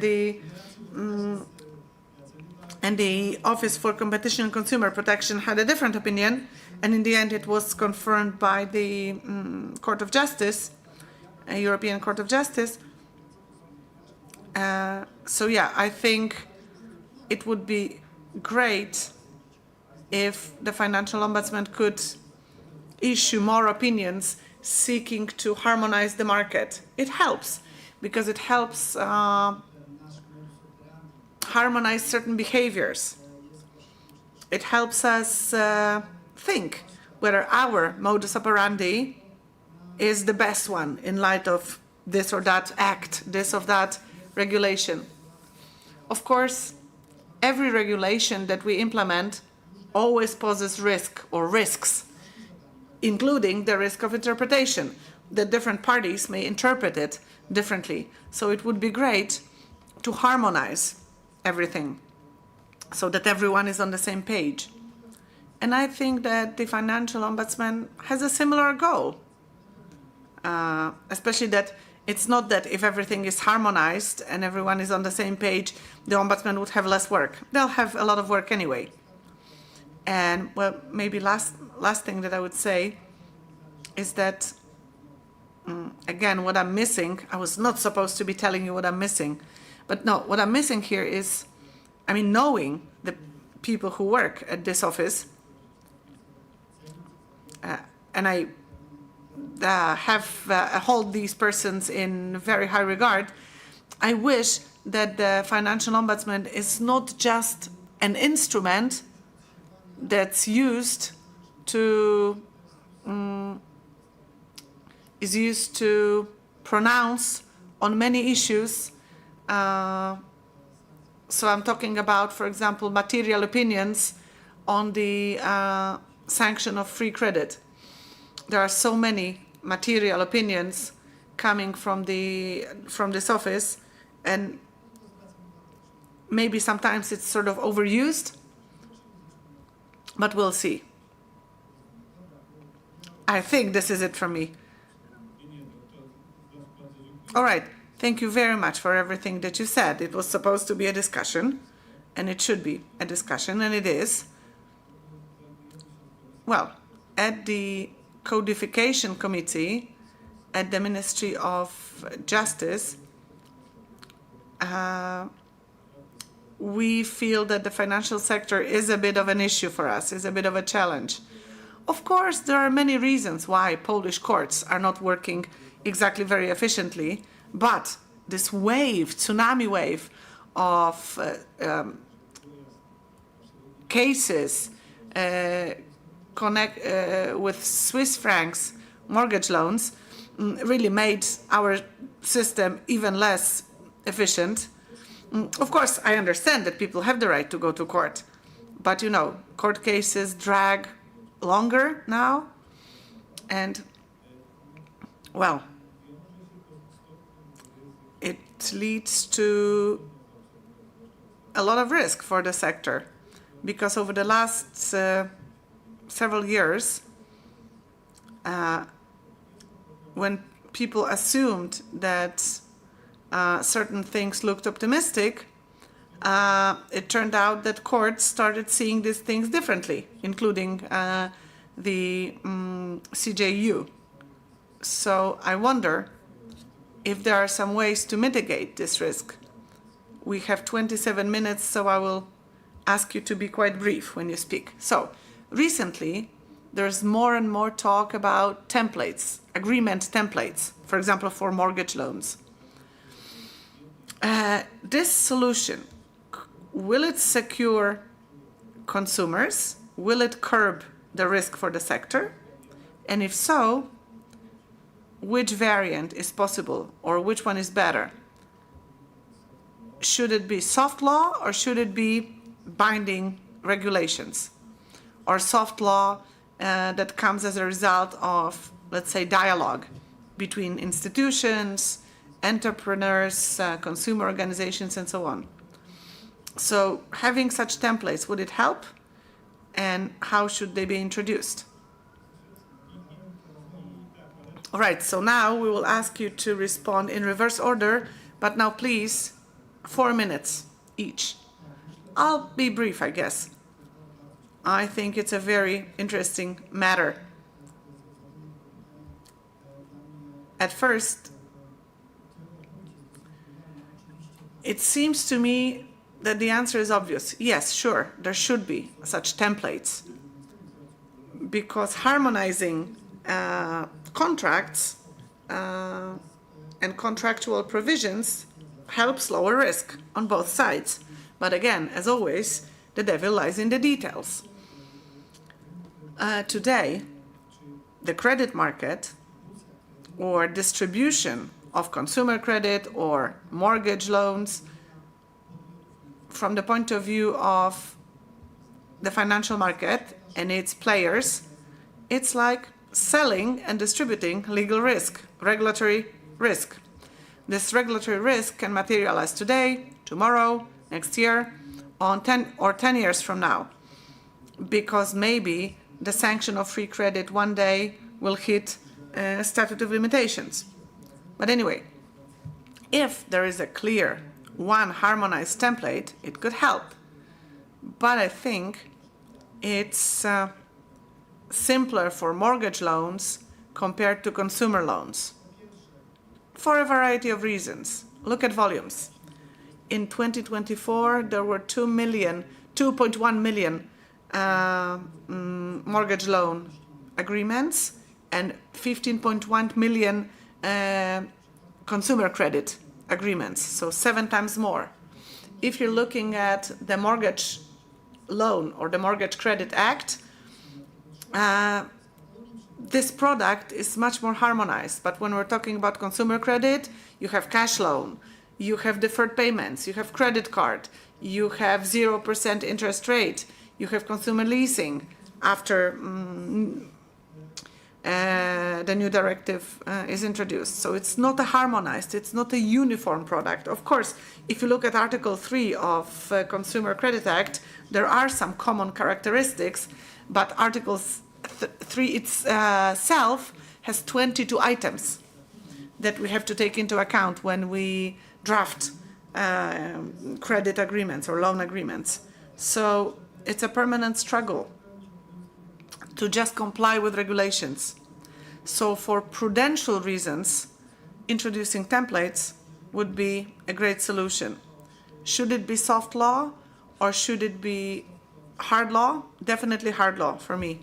Because if you have a dispute, a civil law dispute, soft law may not be enough to shield anyone, not the customer, not the company. You're not asking this, but if you were asking, is it real to make it hard law? I think it's not realistic. All right, so maybe Director Zagai could say something more optimistic, how realistic it is to have those templates for mortgage loans. I wonder, because probably Martin was reading my notes. He said so many things that I had on my mind. I agree with many things that you just said.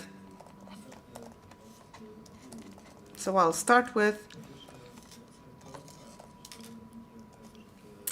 some general remarks. As a sector, we believe it should be at least attempted. So maybe one sort of template should be created. There's 2 initiatives. One comes from the Consumer Protection and Competition Office, and there is another initiative, more like expert and social, proposal from the European Financial Congress. And actually, both ideas or both proposals are all for creating one template for a mortgage loan agreement. The Consumer Protection Authority offers very, very strict solutions, very sort of precise and quite narrow, while the European Financial Congress proposes something less formalistic, less formalized, and that agreement has more plain language, which is very, very important. Because it is linked to the Accessibility Act, very relevant here. Let me just add that last week we signed an agreement, different banks signed an agreement on how we're going to approach drafting all kinds of texts, like bylaws and other messages that we're sending out. So, okay, going back to the topic. Unless we test it, have just one, because we can try it for mortgage loans, because mortgage loans are more uniform as a group of products. So we have to test it first here, and then maybe try to think about other sectors of the financial market. So my last sentence, because I know we don't have all that much time. We are very much interested in legal certainty. And according to the directive 9313, if there is we need to have it as hard law, something that's binding. Is it possible? It's an open question. And how should it be implemented in our legal order? And who will take responsibility for correct implementation? Because these two concepts that exist, one is more based on an annex to the Act on consumer credit, and the other one is based on something else. So I don't know if both of them are going to be really compliant with our legal framework. But we can always think of Hungary, because they questioned their national regulations. And there's lots of claims against the state right now. I worked for the Treasury, so yes, it could be a risk, because what the banking sector wants may be too difficult and too risky for the state treasury. Yes, but consumers want it as well, because everyone wants legal certainty. And when they sign a loan or an agreement, they want to be certain of what's going to happen. Sure, we don't have any representatives of the treasury, but I understand how certain things can be problematic for the state treasury. So now, our next speaker from the insurance chamber, I'm quite skeptical looking at the insurance market. Is it good? Would it be good for customers? Is it feasible? I agree with the speakers before me that if there is a single or uniform mortgage loan agreement, could be a good idea. But insurance agreements and contracts, not exactly, because risks that you want to cover yourself from are different in different cases. So having one single insurance contract may not be very good, because every customer would get one, but it wouldn't be 100% suited to their needs, even though it would be single and uniform. So from the point of view of customers in the insurance sector, too difficult, because risks that they want covered are too varied, too diversified. So I don't think it can be done in my sector. But basically, introducing a single template, in the insurance market, we have motor insurance, third-party liability. This is something that has a single uniform template. But it doesn't really help much. And because that was something that occupied the Insurance Ombudsman at the very beginning. So I'm not sure. And the last part of your question, if something like this is introduced, should it be soft law or hard law? Well, difficult to tell. Life is rich in all kinds of surprises and in all kinds of scenarios. So trying to capture all possible actual states of affairs would be immensely difficult, especially that law and legal regulations are quite rigid, may not capture everything. Soft law allows us to capture more scenarios, more aspects of our reality. But soft law is a huge risk for competition because, competitors have to sit at a table and arrange some things. And the Office for Consumer and Competition Protection doesn't like it when competitors sit at one table and try to arrange things between themselves. Right. So maybe the European Commission could also respond. But yeah, there is a risk here. So now, what about cooperative banks? Because I think cooperative banks have already some templates of certain documents, certain agreements. So could such initiatives be useful for mortgage loan or for other kinds of products? Having a single template, would it help curb risks on both sides? Well, I don't think I'm going to reveal a secret when I tell you that together with both professors here, both moderators, we have sort of arranged to have this question here on this panel. But I cannot offer you a clear vision or a clear answer, honestly. And the way I sat and the way I positioned myself in the middle of this panel, I did that in the hopes of, being able to echo what some of the people before me say, but it's not working. I would say cooperative banking is very relationship-based. Of course, we need templates, we need contracts, we need legal certainty, but a lot depends on human-to-human relations. If a cooperative bank is located in a small town, people know one another, inhabitants of this township or town know the manager of the bank, so they feel like, okay, if I get something from my cooperative bank to sign, I believe that it's good for me, that they're not tricking me. And that's the way it works. Before, we talked about all kinds of risky products, like savings/insurance products or Swiss franc denominated loans.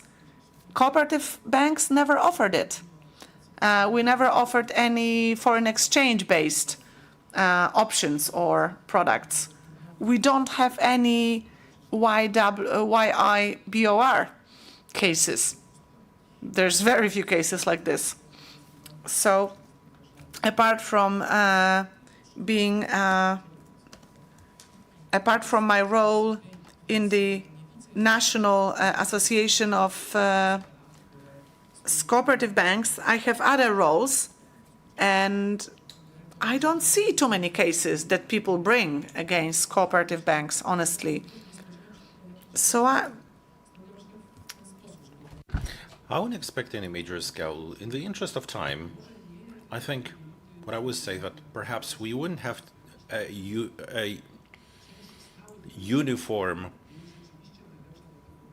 contract payment, but maybe some fixed components of it when it comes to especially the mortgage loan, because that's a component that binds the consumer with a bank for many years, and it's not so easy to exit that. So maybe some standard fixed components, like for instance the shaping of the price or the withdrawal from the mortgage loan is a problem, especially if you go for the especially in the case of fixed interest rate mortgage loans. So if someone wants to withdraw from an agreement, there's no agreement whether you can claim a fee for that or not. And the second thing, are we talking about legal regulations or soft law? I have no clear-cut opinion about that. I mean, legal regulations are strong. In the case of any dispute, we have a law. It's hard to discuss it in the case of litigation, but it limits the possibility of acting from the point of view of customer relationships. On the other hand, if we're talking about soft law, we are trying to develop a product that would be uniform for all the Polish Bank Union members, and the banks would have competences in terms of pricing. And we've been discussing it with the Office for Competition and Consumer Protection, and it's not very promising. But this is part of what we wanted to discuss when, well, perhaps we'll have more time. But first of all, perhaps not an agreement, but common standards of meeting on information obligations. This is also very sensitive when it comes to different risks connected with the case law. Okay, and from the point of view of even smaller contracts, well, a lot has been said. It's hard to add anything more, but let me just approach this topic from a different point of view.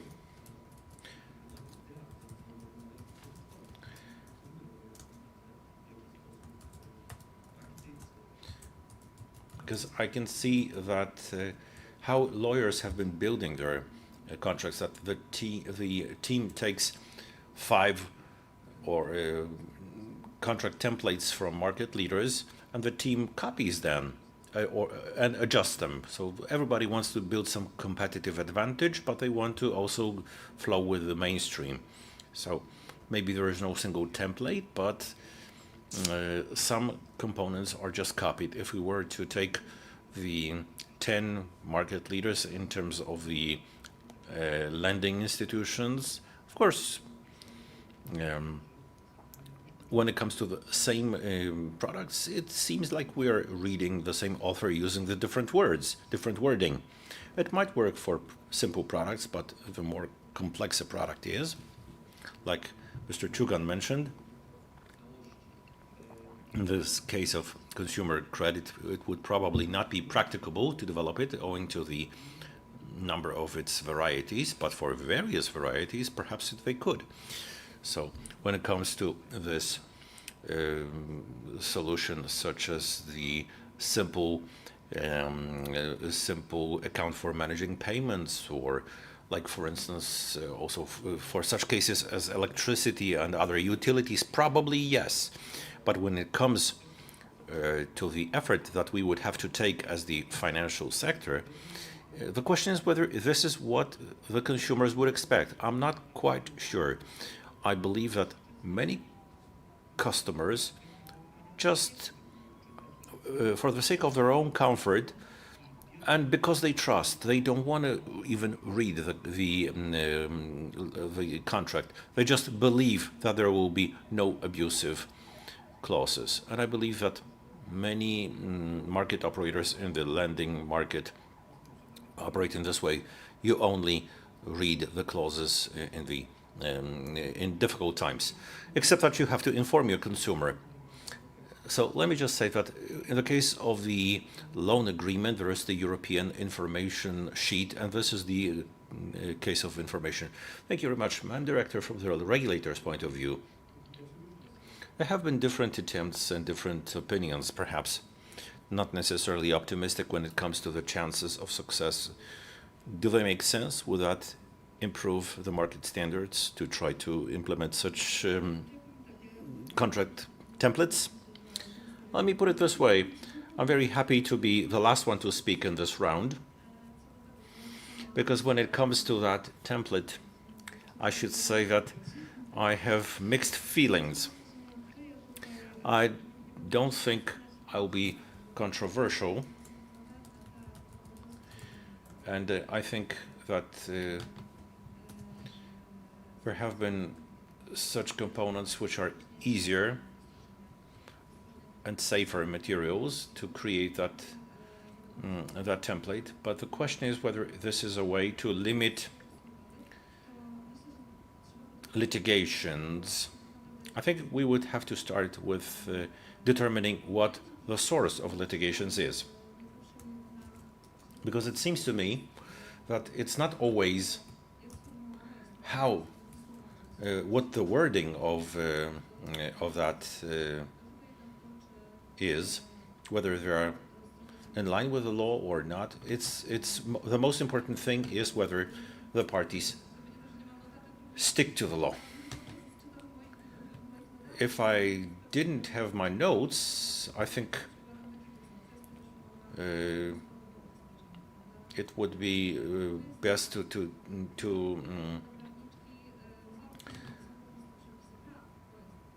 have the legal regulations. That's the most important template. We're talking about several templates, and yet on that ground we have many templates. Of course, they are factual when it comes to their point of view, and the factual status makes a difference. So I think that's it. Let me come back to the primary issue. In the case of more uniform things, it would make sense.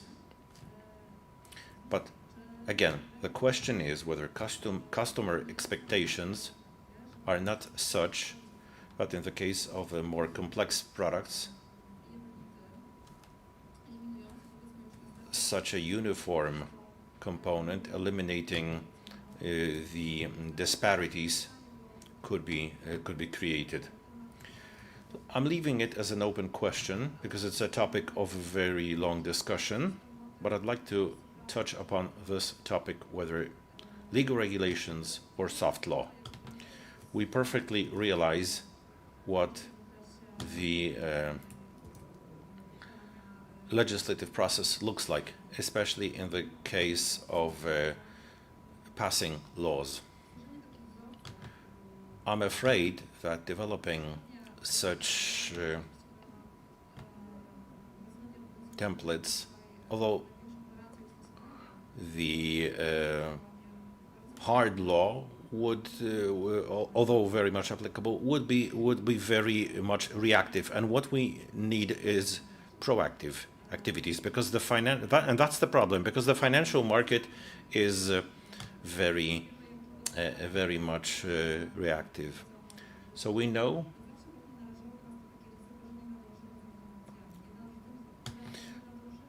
that we will not be able to catch up with the product offer. So this is also a challenge when it comes to developing those templates as part of the law. Maybe the application of a regulation or a decree would be more beneficial. Let me just make a comment, because we still have 3.5 minutes. I was expecting these answers, even though that the sector is a nuisance. The legislator is also taking care of the sector.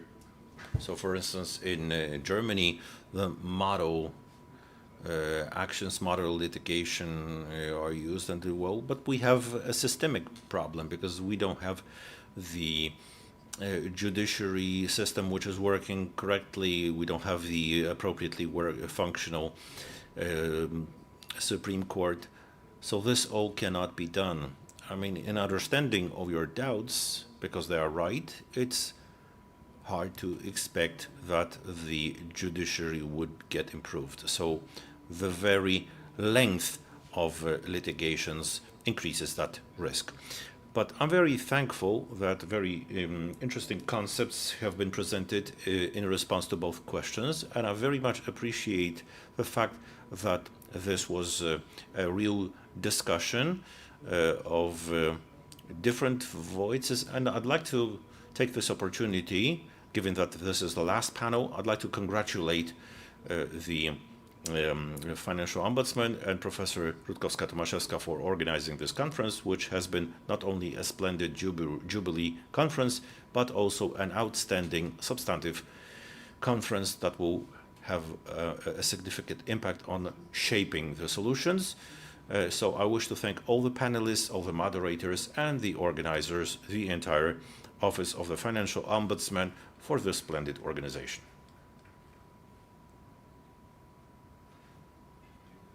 Thank you very much. We thank the panelists and the moderators. And just for the end, the Financial Ombudsman will briefly wrap up our conference.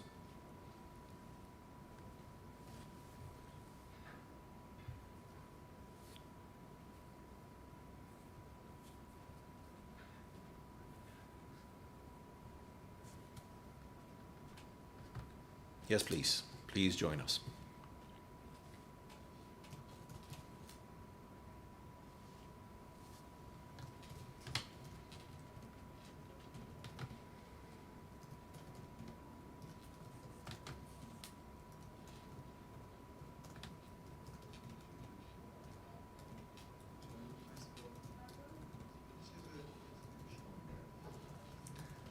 Okay, please allow me to sit.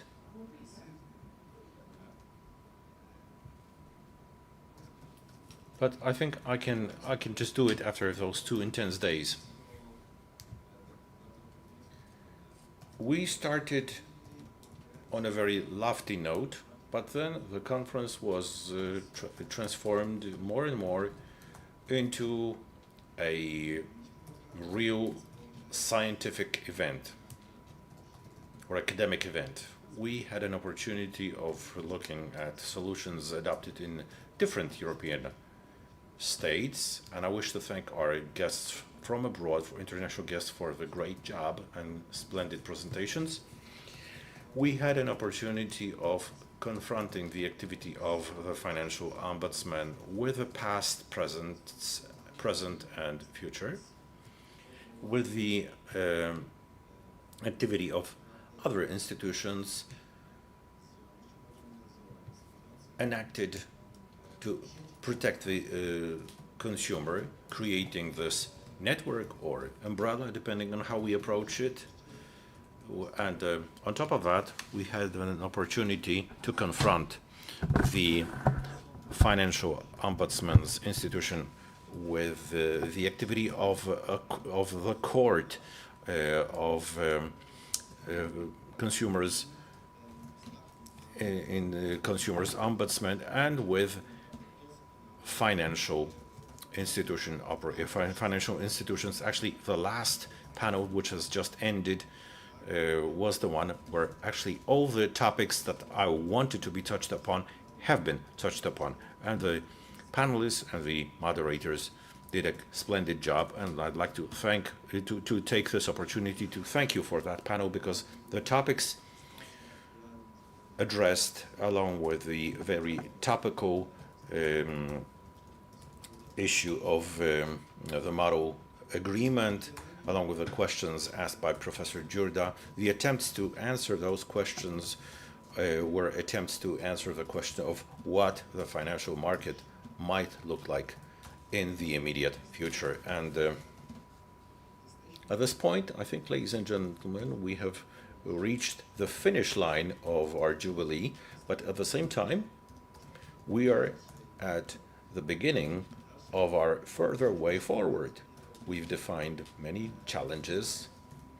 Those challenges were mentioned by Mr. Kamiński at the beginning of the conference about how much we can still expect going forward. We all realize that this will not be an easy way. This will be a way where at some point probably it will not be rosy colored. We will be arguing, we'll be exchanging opinions, and as long as it's all covered, let's hope that it will be covered in a substantive framework, just as it has been the case during our conference. So, ladies and gentlemen, as I pass to expressing my thanks, I would like to start by expressing my thanks, which usually are presented at the very end. And let me just break this convention today. Well, first of all, I'd like to thank the staff members of my office for their work, both their effort devoted to the organization of this conference, but as well as for the 10 and 30 years respectively, because it's not the public interventions or the conference, it's our day-to-day work that defines our efficiency, and it defines who we are and what we are for the society at large. That's why this is a jubilee of, first of all, of the staff members and collaborators of our office, whom I wish to thank very much. And I'd like us to congratulate and thank the team with a round of applause.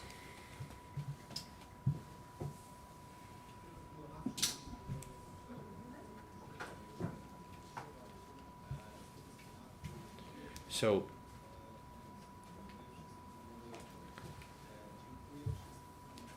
I wish to thank all the participants, moderators, members of the academic committee, Professor Rutkowska-Tomaszewska, who was supporting us, and she was the spiritus movens of this event. I thank all the guests, attendees for being with us during yesterday's beautiful weather and today's depressive weather. And even though we are closing the conference with all the shades of gray out of the window, the future of the Financial Ombudsman's office is very much bright-colored, and I would like also the future of the financial market to have the same bright colors. Thank you very much for being with us, and I consider the Jubilee Conference of 30 and 10 years to be closed. Thank you very much. Thank you very much, and you're all invited to lunch on the 32nd floor, just as it was the case yesterday.